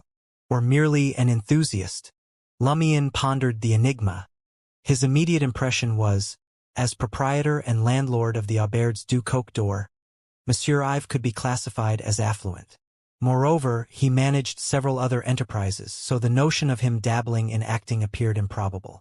Nevertheless, taking into account Ive's proclivity for hoarding wealth and his frugal tendencies, Lumian couldn't completely rule out the possibility of the man dabbling as a minor actor during his idle hours.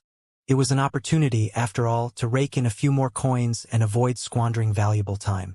Once satisfied that the small-time character indeed was Monsieur Ive, Lumian's eyes drifted to the poster's title, Forest Fairy. From the additional script, Lumian deciphered that this was a classic production from the Theatre de l'Ancien Cage aux Pigeons, occasionally revived for new runs.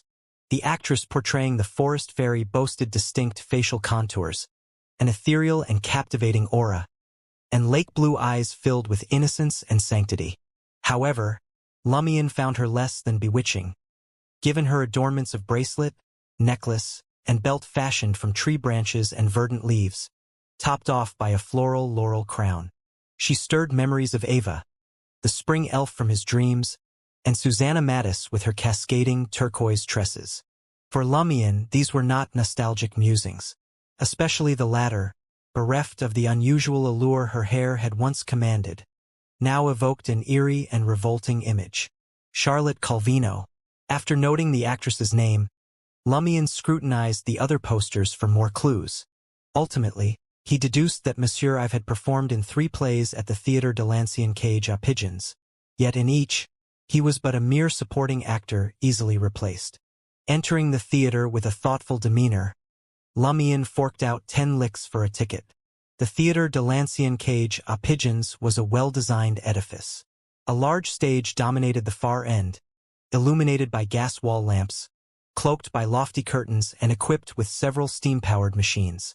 Neat rows of seating lined the theater, progressively ascending like terrace staircases. Lumion took his ticket stub and located his seat. The ongoing play was Princess and the Beast. The actor's attire tended towards the liberal, with hints of risque, entirely in keeping with the aesthetic sensibilities of Lamarck, du quartier du gentleman. Watching the performance unfold, Lumion was struck with an internal gasp of awe. Could this be Trier's standard for acting? Such theatrics only earn them keep in Lamarck du quartier du gentleman? What caliber do the theaters in Quartier de la Maison d'Opéra hold? Lumion wasn't a stranger to the world of theater. Despite Aurora's homebody tendencies, even she occasionally craved the outdoors. Sometimes she borrowed a pony from Madame Poualy's, or chatted with Cordo's old ladies, narrated stories to local children, and occasionally she'd even take Lumion to Dirige to attend plays, opera, circus performances, or visit the underground book market for creative inspiration. In comparison to the Ancien Cage à Pigeons, those theatrical performances seemed akin to amateur efforts. The lead actors on the stage were simply spellbinding. Whether through their facial expressions, physical gestures, or delivered lines, they were as though plucked from the narrative's pages and set into the world of the living. Lumion, initially focused on scouting for anomalies, found himself unexpectedly engrossed in the unfolding drama. He felt a pang for the beast's tangled turmoil of self-doubt, brutality, and torment, and for the princess, her unspoiled innocence, kindness, and heartfelt distress.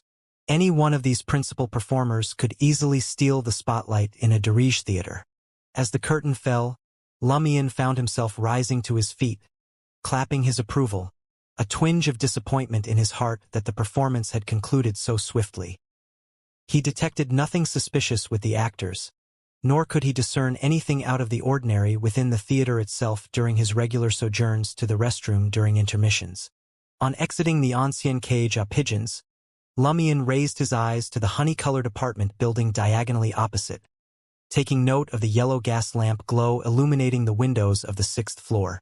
Madame Fels had hinted that Monsieur Ive cultivated a rooftop vegetable garden as a cost-saving measure. Lumion deduced that the Ive residence must, therefore, be on the apartment building's top floor, the 6th to be exact. After a brief scrutiny, Lumion's gaze landed on the faintest of the glowing windows. In keeping with Ive's penny-pinching character, he probably refused to light an additional gas lamp. Finding a secluded, dark corner, Lumion set himself up, his focus locked onto the dimly lit window, a silent sentinel awaiting any sign of activity. As the hours wore on, a homeless man wandered by, hoping to claim this sheltered nook as his makeshift bed for the night. However, catching sight of Lumion's shadowy figure, he reluctantly shuffled off elsewhere. Such encounters barely registered with Lumion anymore. Unperturbed, he maintained his vigil. Close to 11 p.m., the feeble light in the window blinked out. Roughly 15 minutes later, Monsieur Ive, garbed in a faintly dark suit and chestnut-hued tweed trousers, materialized at the apartment door. With cautious glances cast about him, clutching a carbide lamp, He made his way along the street's shadowy cloak towards the underground trier entrance a stone's throw away. Lumion bore witness as a living statue, observing the retreating illumination of Monsieur Ives' lamp until it was swallowed by darkness. Several minutes later, with no signs of official beyonders tailing Monsieur Ives, Lumion arose, dusted off his attire, and crossed the Avenue du Marquet towards the hidden stone staircase leading underground. Lumion did not attempt to follow him. First and foremost, he had no source of light. His only candles were those used in ritualistic magic, their scent too conspicuous. Second, he lacked knowledge about Monsieur Ives' true capabilities, his motives for venturing into underground trier, or the extent of power he might command. Retracing a few steps, Lumion melted into the shadow of a nearby building's pillar, shrouding himself in the comforting dark. A tedious wait ensued. As midnight loomed, the blue radiance of the carbide lamp punctuated the darkness at the underground entrance. The elongated shadow of Monsieur Ives once again graced the scene. Just as he came to the bottom of the stone staircase, Lumion tugged his cap lower over his eyes and stepped forward, barking out, "This is a hold-up!" The strategy behind this sudden ploy was to gauge Monsieur Ives' strength. Should the landlord be a formidable force, Lumion suspected he would merely dismiss the mugger with lethal efficiency. In that case, Lumion would have the opportunity to make a swift exit, his greatest risks being some minor injuries and a dent in his pocket. If, however, Monsieur Ives failed to exhibit significant ability, the faux robbery would quickly morph into a real kidnapping. Lumion would then corner the landlord in a remote pocket of the underground trier, demanding answers about his secretive behavior around room 504's tenant and his nocturnal trips to the underground world.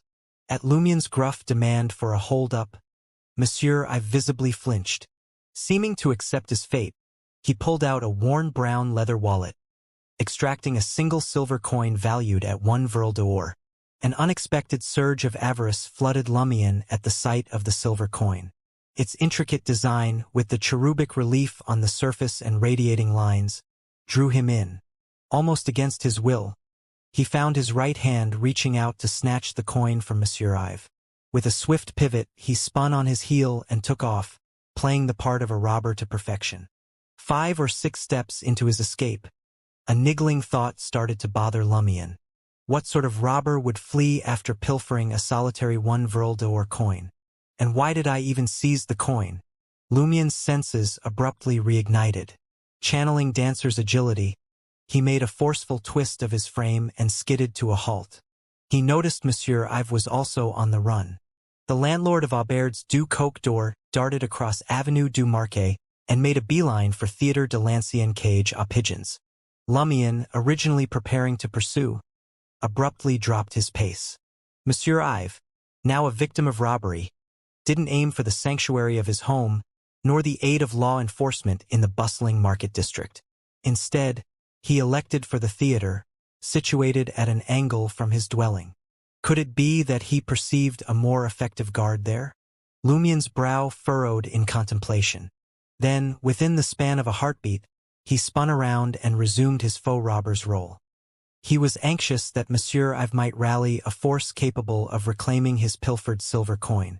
Given Monsieur Ives' infamous miserliness, such a response was within the realm of possibility. Although Lumion was not particularly concerned about losing a single Vril d'or, getting caught would undoubtedly unmask his identity. Exiting Avenue du Marquet, he nonchalantly flipped the silver coin to a destitute vagabond dozing at the street's edge. At the metallic ring, the man's eyes flickered open, resting on the gleaming piece nestled under the nearby lamplight. Once back on Rue Anarchy, Lumion peeled off his cap and coat, tucking them under his arm as he resumed his leisurely stride. His test had confirmed his suspicions. Monsieur Ives was no ordinary man. He possessed beyonder abilities, albeit seemingly ill-equipped for combat. He had elected to gift a silver coin to an apparent burglar and retreat. This little episode filled me with a sudden, overwhelming desire for that silver coin. A desire so fierce, I nearly abandoned my true intentions, almost succumbing to madness. Lumion reflected on the strange encounter. It was a sensation he recognized. He had experienced a similar one when facing Susanna Mattis. One filled him with paralyzing fear, the other stripped him of rational thought, substituting it with raw hatred. The similarities of these abilities' manifestations. Could Monsieur Ive be linked to Susanna Mattis? What fate could have befallen room 504's tenant? The forest fairy, the foliage, laurels. Does Theodore de Lancian Cage pigeons have ties to Susanna Mattis as well? Lumian speculated as he retraced his steps to Aubert's du Coq door. He slipped into the underground bar to find Charlie, glass of beer in hand, belting out a tune with a few of the inn's tenants. We impoverished souls, dwelling in the attic. Catching sight of Lumian's return, Charlie excused himself and ambled over to the counter, heaving a sigh as he began. You wouldn't believe what transpired this afternoon. The hotel manager nicked my drinks twice, and then had the gall to say that because of Madame Alice's situation, he couldn't promote me to an official attendant. I'm stuck as a lowly handyman. How utterly odious. Just how unlucky can I get? Suddenly, Charlie fell silent, muttering to himself, "Unlucky, unlucky." After repeating it a handful of times, he glanced up at Lumian, a look of surprise registering on his face at the sight of Lumian's subtle smile. As he pondered on Seal's early morning warning of potential misfortune, Charlie was dumbstruck. The very afternoon he had lost the job prospect he'd been eagerly awaiting, and even squandered a few Vril d'Or hosting a round of drinks. The thought of it all intensified the weight on his shoulders. Seal's smirk hit him, and Charlie's voice instinctively dropped to a hush. You can predict the future? His forecast had hit the mark with uncanny precision. Didn't I tell you? Just a wild guess, Lumian stated, his lie rolling smoothly off his tongue. Yet it wasn't entirely untruthful. It was more an educated guess, based on the luck patterns he'd perceived. It was akin to devising the method after having the final answer. Charlie's expression reflected his disbelief, yet he didn't challenge the claim. Instead, he asked hopefully, "Has my run of bad luck ended?" Lumian turned, his focus shifting, and his eyes growing stormy. His face soon mirrored the seriousness of his thoughts. Charlie, witnessing Seal's shift in demeanor, felt his pulse quicken and his mouth go arid with anxiety. What's going on? Lumian pressed his lips together before stating, "You're in for a disaster." Charlie's countenance faltered, his complexion turning pale, a stark contrast to its earlier flush. Lumian chuckled. "Just pulling your leg. You may not have the best luck for a while, but you won't be particularly ill-fated either." It suggested that even if the issue with Susanna Mattis hadn't been entirely handled, it wouldn't escalate anytime soon. Charlie couldn't quite grasp Lumian's words. "Really? It's a tall tale. Believe it if you wish. No skin off my back if you don't," Lumian remarked, ordering a glass of absinthe fennel with a dismissive smile. Lumian's nonchalant demeanor helped Charlie breathe easy. He nestled onto the bar stool next to him, sipping his rye beer. "I had thought the whole situation wasn't quite done yet." "That's not out of the question." Lumian made no effort to unnerve Charlie further. Charlie's gaze fell on the bar top as he murmured, "You know, in that moment, I wish to be a lowly handyman and leave the Market District SAP." Lumian glanced his way. "If disaster is on its way, you won't be able to outrun it no matter where you relocate." A raw bitterness bared itself on Charlie's face. Lumian suggested further, "You might as well pay a visit to the nearest Eternal Blazing Sun Cathedral and pray more. And by the way, I dined with our landlord, Monsieur Ive, today. He seemed a bit odd when room 504 came up in our chat. Almost as if he knows something about the previous tenant but isn't keen on sharing." Charlie froze for a moment before comprehending Seal's reference. He lowered his voice again. "The one who hung that woman's portrait?" Lumian confirmed with a slow, assertive nod. Charlie stayed quiet for a beat before muttering, "Does that woman have any ties to Monsieur Ive? Does he suspect something off about the portrait? I should inform the authorities. I'll head to the nearest cathedral at dawn and speak to the priest." "Not bad. A few days under my wing and you're much sharper than Louis from the Savoy mob. You caught my hint right away." Lumian raised his glass, taking a sip of the visually appealing green liquid. Lumion was not well versed in the details of Theodore de Lancian cage pigeons. Hence the severity of the problem was a mystery to him.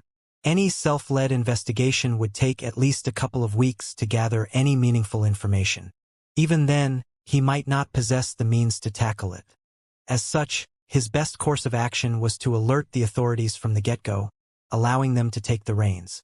Once he'd reached a decision, Charlie shot a covert glance at Pavard Neeson, who was engrossed in the art of mixology. Confirming that he had the man's undivided attention, he leaned in and whispered to Lumion, "If they query the source of my information, what should I say?" "Just tell them that it cropped up during our chat," Lumion responded candidly. With Charlie previously singing his praises, the police in Le Marquis du Quartier du Gentleman were aware that Aubert's du Coq d'Or had fallen under Seal's jurisdiction. Thus, it was only a matter of time before Seal and Monsieur Ives, the landlord, crossed paths over a meal and some idle chatter. When the time came, the official beyonders could make casual inquiries and ascertain that all was in order. They would have no reason to cast suspicion upon Lumion. "All right." Charlie's demeanor noticeably relaxed. Lumion savored another sip of his La Fée Verte before posing a question. "Which of the leaders of the Poison Spur mob do you know?" Charlie had previously alluded to the leaders of the Savoy mob, the Poison Spur mob, and several other smaller gangs having a certain notoriety in Le Marquis du Quartier du Gentleman, enough to frighten the youngsters. "What are you scheming?" Charlie's countenance lit up with excitement. "I intend to ask them a question or two." Lumion chose to frame it in the most courteous manner possible. Charlie's enthusiasm dipped a notch, realizing he wouldn't be privy to any spectacle. "Besides Margot, I know of two others. One's Hammer 8. He was a regular at Le Marquis du Quartier du Gentleman, but he's been frequenting Rue Anarchy of late. Then there's Harmon sans any nickname. I've observed Margot in his company on multiple occasions, showing him considerable deference. He's bald, by the way.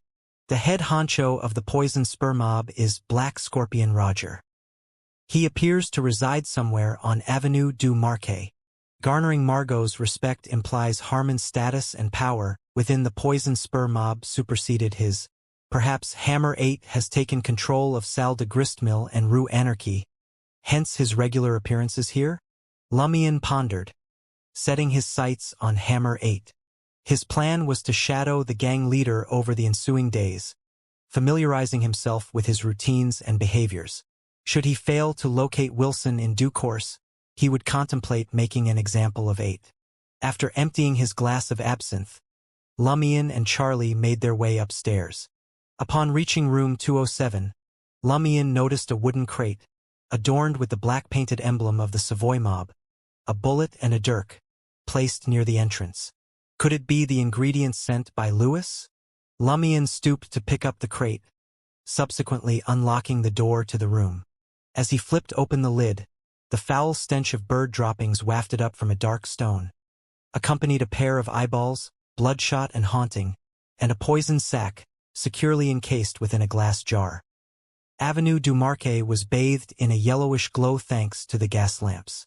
Ives, the landlord of Aubert's du Coq d'Or, was guiding someone towards a vagrant, slumbering soundly with eyes tightly shut. "Here lies my silver coin," he pronounced. The person behind him threw a skeptical glance towards the sleeping tramp and queried, "Did he rob you?" "Absolutely not," I've replied with firm conviction. "The differences in height, physique, even clothing are too significant. A robber that tosses stolen loot to a tramp. This situation is undeniably peculiar." The figure, teetering on the edge of the lamp's glow, nodded in near imperceptibility. "We must remain vigilant, prepared for unforeseen complications or potential investigations." I've simply grunted his agreement, grumbling under his breath. Had he not cast my silver coin to this vagrant, we could have traced him directly. He possessed the unique capability to sense the location of his possessions, but only for a limited time. The following morning found Lumion holed up in Aubert's du Coq d'Or, engrossed in Aurora's grimoire. He needed to keep an eye on Hammer 8 and his cohorts, which meant altering his study routine to the morning. These gangsters only made their appearance in the afternoon, and their nightly escapades ended in the early morning hours. Charlie had left at dawn for the closest eternal blazing sun cathedral. Upon his return, his calm demeanor was underscored by a radiant smile. He seemed to have found a source of solace and received validation. As the clock approached noon, Lumion stowed his grimoire and ambled over to Avenue du Marquet. He positioned himself a short distance from Monsieur Ives' apartment and the Theatre de l'Ancien Cage aux Pigeons, hoping to witness any activity from the official beyonders. The streets were bustling as usual, the shops brimming with activity, and carriages weaving in and out. Yet, none bore any hints of the recent events. After observing for some time, Lumion was about to seek out a restaurant to satiate his hunger when he spotted Monsieur Ives in the distance.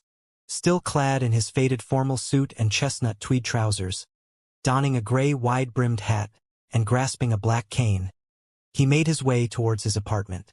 The official beyonders haven't made their move yet? Lumion contemplated briefly before crossing Avenue du Marquet to intercept the landlord. "Good afternoon, Monsieur Ives. Out on an errand?" he greeted, all smiles. Monsieur Ives looked slightly disoriented before scrutinizing Lumion, a touch of trepidation in his gaze. "I'd something to attend to at the police station." So, the official beyonders roped in Monsieur Ives through the police station, but delegated the interrogation to someone with the required abilities? Lumion surmised the situation, albeit with a lingering query. The officials didn't uncover that Monsieur Ives possessed beyonder powers? Lumion responded with a gentle nod and a reassuring smile. "Is there something I could assist you with?" "No need," Monsieur Ives responded, his tone veering between guarded and resistant. He gestured towards the beige apartment. "I need to get home." In an effort to not arouse any suspicion, Lumion made no further attempts to detain or probe him. As Monsieur Ives walked away, Lumion was left behind, a slight furrow marking his brow. Looking back at their brief exchange, nothing seemed off. Yet certain details felt out of place, leaving him with a peculiar sensation. On impulse, Lumion shifted his focus to the retreating figure of Monsieur Ives, attempting to gauge his recent string of luck. It seemed pretty ordinary, nothing too fortunate or adverse. Nonetheless, Lumion found his suspicion intensifying rather than alleviating. During their dinner the previous night, Lumion had instinctively assessed Monsieur Ives' luck. It had leaned towards the unfortunate end of the spectrum, and now, in a span of a day, his luck had taken a turn for the better. What could have transpired? Lost in thought, Lumion sauntered down Avenue du Marquet, his hands nonchalantly tucked into his pockets. The tide of fortune seems to have taken a turn for Monsieur Ives. His handling of the robbery the previous night must have laid bare his secret, especially in the face of a disguised beyonder masquerading as a police officer. Had they sniffed out something amiss and laid a trap in anticipation? The gears in Lumion's head whirred ever faster, his growing suspicion suggesting that his robbery attempt on Monsieur Ives had alerted the man and his unseen benefactors. Still, he couldn't verify any peculiarity regarding the landlord without attempting some sleuthing.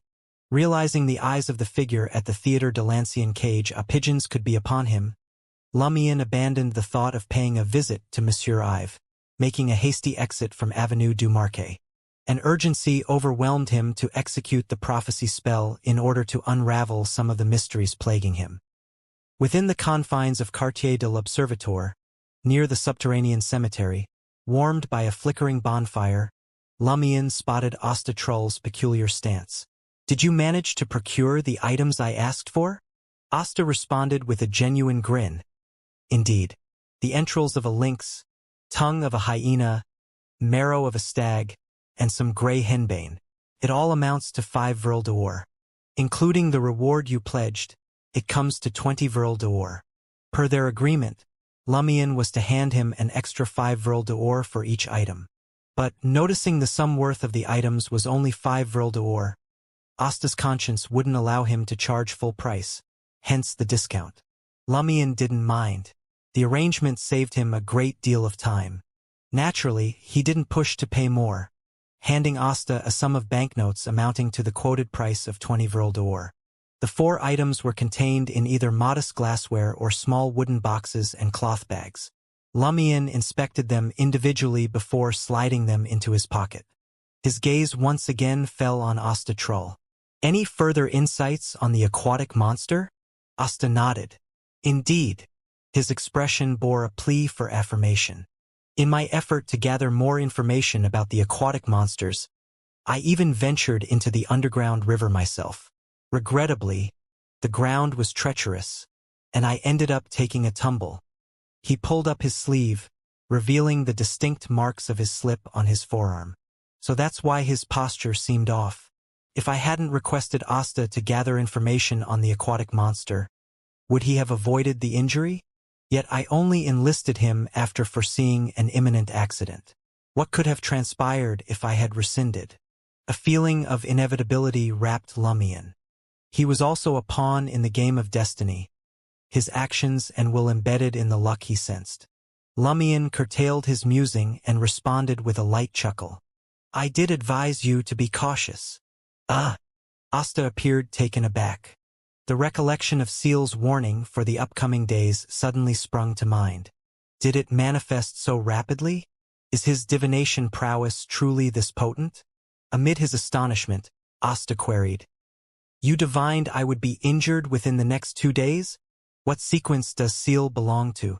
Not only does he appear combat-savvy, but his divination skills are impressive." A grin played at the corners of Lumion's mouth. "It's not divination." He held back further explanation, leaving Asta to his own conjectures. Seeming to take the hint, Asta didn't press further. Instead, he shifted the conversation back to the aquatic monster. "I've been able to piece together the whispers and conjecture, and it seems there are 3 kinds of aquatic monsters in the underground river. The first appears to be a drowned corpse, bloated and eerily pale. The second resembles a grotesquely mutated fish, standing nearly as tall as a man, covered in sturdy scales that seem impervious to harm. The third bears an uncanny resemblance to strands of black hair floating atop the water, only to suddenly reach out and ensnare the unwary souls on the banks, dragging them under. These aquatic monsters, however, aren't particularly formidable. Most of their attacks on humans end in failure, which accounts for the abundance of tales and rumors. They're an elusive lot, sometimes seen 2 or 3 times a month, sometimes they disappear entirely. I ventured down there last night myself, but aside from my unfortunate slip, I found no trace of them." Lumion scoffed at this, saying, "With your level of combat prowess, I wouldn't bet on your return if you ran into one of them." Asta only managed a sheepish smile in response, not deigning to refute the comment. The only reason he dared to venture there was due to the aquatic monster's reputed weakness and his own divination.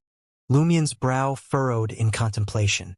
Given the aquatic monster's record, any Beyonder team from the 2 churches or Bureau 8 could effortlessly eradicate them. So why were they still prevalent? If the underground river concealed a greater peril, any poor soul encountering the aquatic monster should have no chance of escape. As these thoughts spun in his mind, Lumion took the materials Asta Troll had provided and carefully concealed them between a pair of nearby rocks. He was cautious, thinking that should he engage in a heated battle with the aquatic creature in the future, these delicate items might get damaged. Afterward, Lumion handed Asta a 5 Vril d'Or note. "This is for your insights about the aquatic monsters." Lumion picked up his carbide lamp and, following Asta's instructions and the tunnel signs, began his journey towards the underground river. A few moments of hesitation later, Asta quickly rose, grabbing his own carbide lamp and hurriedly following Lumion. Upon hearing the rapid footsteps, Lumion spun around, his puzzled gaze landing on Asta. Asta managed a strained smile and said, "I'll come with you. I might be of some assistance." "You?" Lumion couldn't veil his incredulous disdain. Asta cleared his throat before divulging his actual motive. "The aquatic monster is a spiritual being. It's improbable that you'll want everything. I am hoping to scavenge what you leave behind." If fortune smiled upon him and he found a buyer for the parts, he could make a tidy sum of more than 10 Vril d'Or. Lumion merely stared at Asta, letting the tension build before finally breaking into a grin. "You're welcome to tag along, but don't expect me to play your bodyguard." From what he could discern, Asta's luck was veering away from a bloody end and instead showing promise of a minor financial windfall.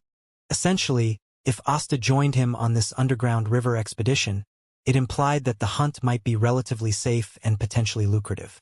Of course, Lumion couldn't be entirely sure that his decision wouldn't sway the course of Asta's luck. "No problem," Asta replied, devoid of apprehension. In his mind, he'd merely be tailing seal from a distance. If they happened to encounter an aquatic monster, he'd simply keep a wider berth. The threat to his own life seemed minimal at best. Asta's unwavering resolution prompted Lumion to study him a moment longer. Seeing that his luck hadn't shifted, Lumion lifted his gaze, picked up his carbide lamp and resumed his journey forward. In a way, having someone like Asta trailing behind had its benefits. Sometimes, the art of fishing required bait. On other occasions, in the face of a formidable monster, one needn't outrun the beast. One just needed to outpace their so-called allies. The two of them ventured deeper into the subterranean world, each step guided by the flickering light of their carbide lamps. After roughly 10 minutes, they were engulfed by an escalating humidity, and Lumion could discern the faint murmur of flowing water. He held his lamp aloft, casting an eye over the tunnel signage before veering into a pathway shrouded in darkness to his right. Soon, the telltale shimmer of water, distorted by the lamp's radiance, beckoned ahead. Lumion approached the underground river with caution. It stretched 5 to 6 meters wide, ensconced beneath a naturally formed stone dome peppered with stalactites. The water was relatively clear, meandering through the carved gullies. Apart from a scattering of moss, Lumion detected no signs of life at first glance. Asta had already ceased advancing, observing from a safe distance as the dangerous beyonder meticulously combed through the riverside. The pair maintained a distance of over 10 meters, sporadically progressing and halting. 15 minutes elapsed, and Lumion's search bore no fruit. Half an hour passed, and the situation remained unchanged. As the path ahead began to constrict, Lumion's keen eye spotted some anomalies. By the riverbank, several rocks lay scattered, their edges tinged with soil. A struggle here? This thought nudged Lumion's heart as he cautiously neared the area. He crouched down, setting the carbide lamp aside and examined the vicinity with careful scrutiny. Soon enough, he discovered a pair of footprints and signs of something being dragged away. Yet, where these traces led, the river flowed transparent and calm. The riverbed was clearly visible and bore no hint of lurking dangers. Drip. A solitary droplet of liquid landed on Lumion's nape. It was chilly and adhesive. An immediate sense of peril overwhelmed Lumion. Without delay, he jerked his head upwards. In the cavernous interlude between stalactites, a glistening figure of grayish-white writhed. Its head resembled a python, the body slick with scales akin to a fish. From where fins should have been, emerged 2 arms and a single leg eerily human-like. The monster's mouth gaped open, unveiling a neat row of ferocious white teeth. From its mouth corner dripped a viscous and foul-smelling liquid. In the following heartbeat, the monster pounced, soaring towards Lumion. Crouched on the ground, Lumion tumbled backwards. Simultaneously, his body coiled like a spring, catapulting his right leg upwards in a swift whip-like motion. With a satisfying crack, Lumion, teetering on the brink of falling, landed a solid kick on the airborne monster who failed to evade the strike, hurling it towards the opposing stone wall. Crash! The monster collided with the rocky facade. Lumion was back on his feet, charging at his opponent with the feral urgency of a cheetah. As the monster slid off the wall, Lumion's form was mirrored in its muddy yellow eyes. Lumion reached out, seizing its arm. The monster didn't evade but opened its palm to welcome the assault. Each of its digits sprouted sharp scales, glinting ominously with a deep blue sheen. Without warning, Lumion twisted his elbow and flicked his wrist, clasping the monster's wrist with both hands to thwart the menacing blue scales. He then extended his right foot, sweeping away the monster's lone leg. With just one leg, the monster was powerless to resist. Its only option was to harness Lumien's grip on its wrist to propel itself upward, its solitary leg trailing behind and its monstrous maw leading the charge, ready to devour Lumien's entire head. At this critical moment, Lumien relinquished his hold, lowered his stance, and rolled towards the stone wall. Thud! The aquatic monster landed heavily behind him. In a fluid motion, Lumien swiveled, snatching the monster's leg. Channeling his strength from the core, he swung it towards the stone wall. Crash! The monster's skull crumpled upon impact. Lumien didn't pause. He maintained his swinging momentum, battering the monster against the pillar, the wall, and the floor, with dark red blood and pale yellow fluid splattering everywhere. Amid the pounding sounds, craters formed on the stone wall, and the monster's skull started to fragment, the contents spilling out in a gruesome red tide. More than 10 meters away, Trull stood agape, utterly mesmerized by the violent spectacle. How savage! Incredible! Thump! Lumien unceremoniously dropped the mutilated, lifeless aquatic monster onto the ground. Trull had never questioned Seal's competence in tackling the aquatic monster, yet the ruthless efficiency with which he dispatched it caught him off guard. It felt much like witnessing an adult landing a blow on a child.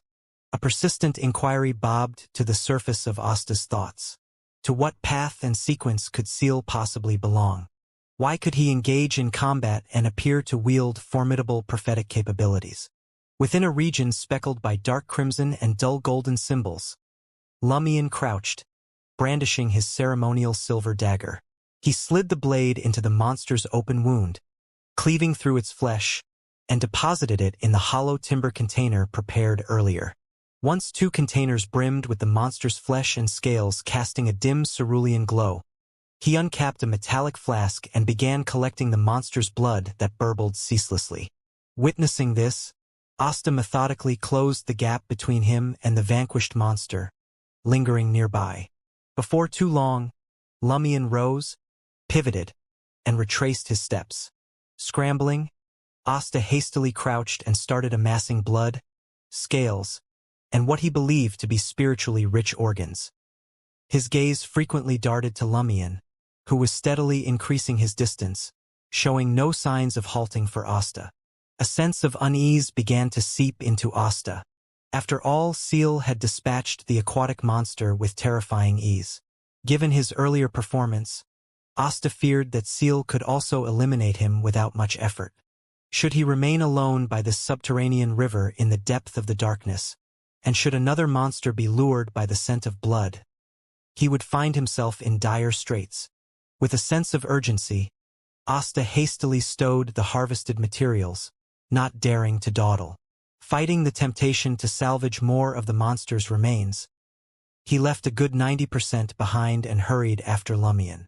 As their carbide lamps winked out at the tunnel's end, darkness reclaimed the area, save for the perpetual whisper of water. After an indeterminate time had passed, a group of thrill-seeking university students made their way through the cavernous labyrinth, kerosene lanterns in hand. They discovered a partially collapsed stone wall and a pathway disordered and fragmented. Apart from that, all was serene and silent.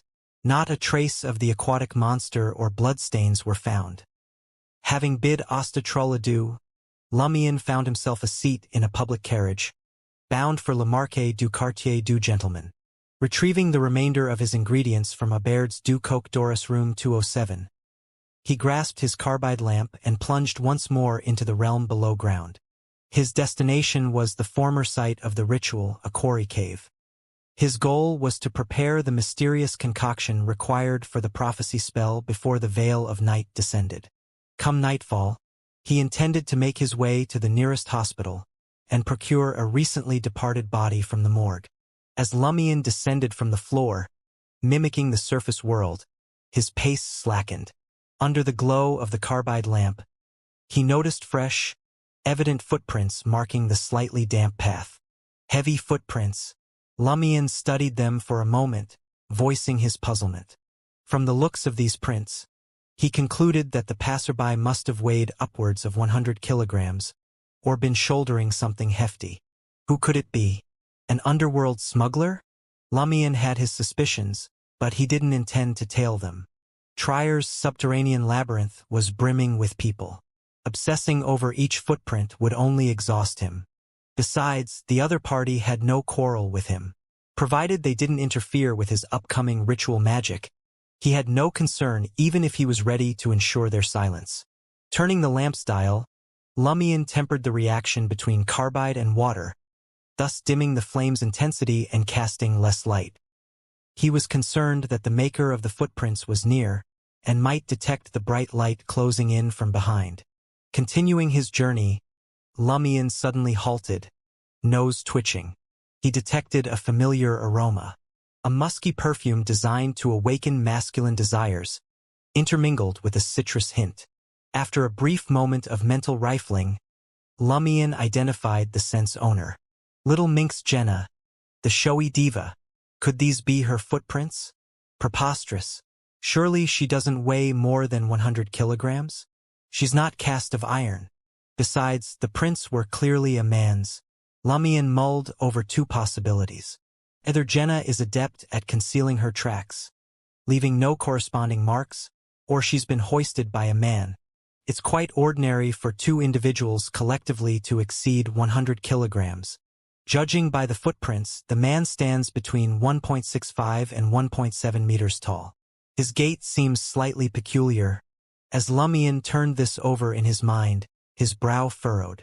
Piqued by curiosity, he resolved to tail the trail and ascertain what predicament Jenna had stumbled upon, or rather, what scheme she was brewing. It was crucial to note that this showy diva was suspected of being Franca's paramour. Her entanglement might reveal a clandestine secret of the Savoy mob. This could potentially provide Lumion, who was pursuing loftier heights, with an opportunity. Lowering the carbide lamp's intensity further, he hoped that once switched off, the flame would snuff out promptly. Sticking to the tunnel's shadows, he tracked the footprints, vigilantly gauging the distance. Should anything go awry, he was ready to extinguish the light. As the footprints appeared increasingly fresh, as though only moments old, he extinguished the carbide lamp and ventured forward in the darkness, relying on his memorized path. Before he knew it, Lumion had reached a divergence in the path, a faint blue light emanating from the stone wall's end on his left side. Slipping his black gloves on, Lumion inched closer, a wraith in the shadows. The blue light radiated from a small cave nestled at the end of the stone wall. Stationed against the stone, Lumion tucked himself into the shadow's embrace, craning his neck ever so slightly to catch a glimpse of what lay within. At the cave's heart, a rather primitive iron-black carbide lamp sat in a relatively flat expanse. Nearby, a capacious bag of grayish-white fabric bulged, seemingly at its full capacity. A man loomed beside the bag, adorned in a blue cap, a common tweed suit of brown that one would see in Le Marquet du Quartier du Gentleman, with a linen shirt peeking out from beneath his darker jacket. The man's breathing was noticeably labored. Standing nearly 1.7 meters tall, his side profile revealed a thin and slightly worn countenance, his brown eyes ablaze with unmasked desire. Lumion's gaze dropped, registering the man's arousal. He inwardly chided, impatient. Aren't we? No wonder he was lagging. That explains the irregularity in his footprints. Lumion grew more convinced that the bag concealed none other than Jenna, the little minx. She must have fallen prey to a kidnapper and rapist. The man proceeded to remove his cap, casting it aside as his heavy panting echoed through the cave. His countenance was laid bare before Lumion. His eyebrows, pale and disordered, were sparse. His eyes sagged slightly at the corners. His nose was a hint of red at the tip, and his mouth bore dry, cracked lips. His complexion was a shade too pale, betraying signs of fatigue and exertion. The man squatted, loosening the bag's ties, revealing its contents. Lumion's intuition proved correct. It was indeed Jenna, the showy diva. Her customarily tied brownish-yellow hair was in disarray, cascading over her body. Her eyes were sealed shut, framed by a layer of deep shadows. Adorned in a white blouse and a beige fluffy short skirt, it was unclear whether she had lost or hadn't yet donned her mole. As the man drew Jenna from the bag, his breathing was so labored that Lumion could discern it effortlessly, even if he wasn't a hunter. Such a strong desire, bordering on the perverse. Lumion found himself thinking this almost subconsciously. Stumbling upon such a scenario, he resolved to come to Jenna's aid while he was here. If the Savoy mob's boss ever considered appointing a new leader, Red Boots Franca might vouch for him. But a hasty rescue wasn't on his agenda. Lumion intended to observe further, ascertain whether the man possessed any unique abilities that emboldened him to cross a leader of the Savoy mob, Red Boots Franca. He would swoop in once the man was mid-stripping, incapacitated in his haste. If only I had a long-range weapon. This wouldn't be such a chore. Lumion heaved a sigh, pondering on getting the Savoy mob to supply him with a firearm. The man's hands found their way to Jenna's face, patting it lightly twice. Next, he withdrew a small metal bottle, unscrewing the cap and brought it to Jenna's nose. Achoo! A sneeze jolted Jenna awake, her eyes fluttering open. The man's visage reflected in her wide blue eyes, sparking alarm. An instinctive urge to rise seized her. But in the next moment, she registered the absence of strength in her body, rendering resistance futile. Damn you, dog shit. What do you think you're doing? Jenna mustered enough strength to spit out the words. A twisted smile spread across the man's face. Do you know? I've watched you sing countless times. Each time, the desire to tear away your clothing and have you perform solely for me is overwhelming. Jenna hurled back, her voice seething with rage. You lunatic, a bastard who deserves being fucked by a donkey. You're done for. The Savoy mob will have you sleeping with the fishes. The man remained silent, his brown eyes gleaming with a peculiar light. Jenna's cheeks flushed crimson, and her breathing grew shallow. Her body twitched involuntarily, her eyes widening in shock at her own reaction. This is just perfect. Not only a hint of resistance, but a subconscious acquiescence too. The man stood up, brimming with anticipation, rapidly disrobing his clothes, trousers, and shoes.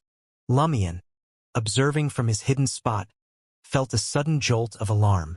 Jenna's reaction is abnormal. Could she be under the influence of some beyonder power? Did every human and dog in Trier have access to beyonder powers? Has Jenna been coerced into arousal?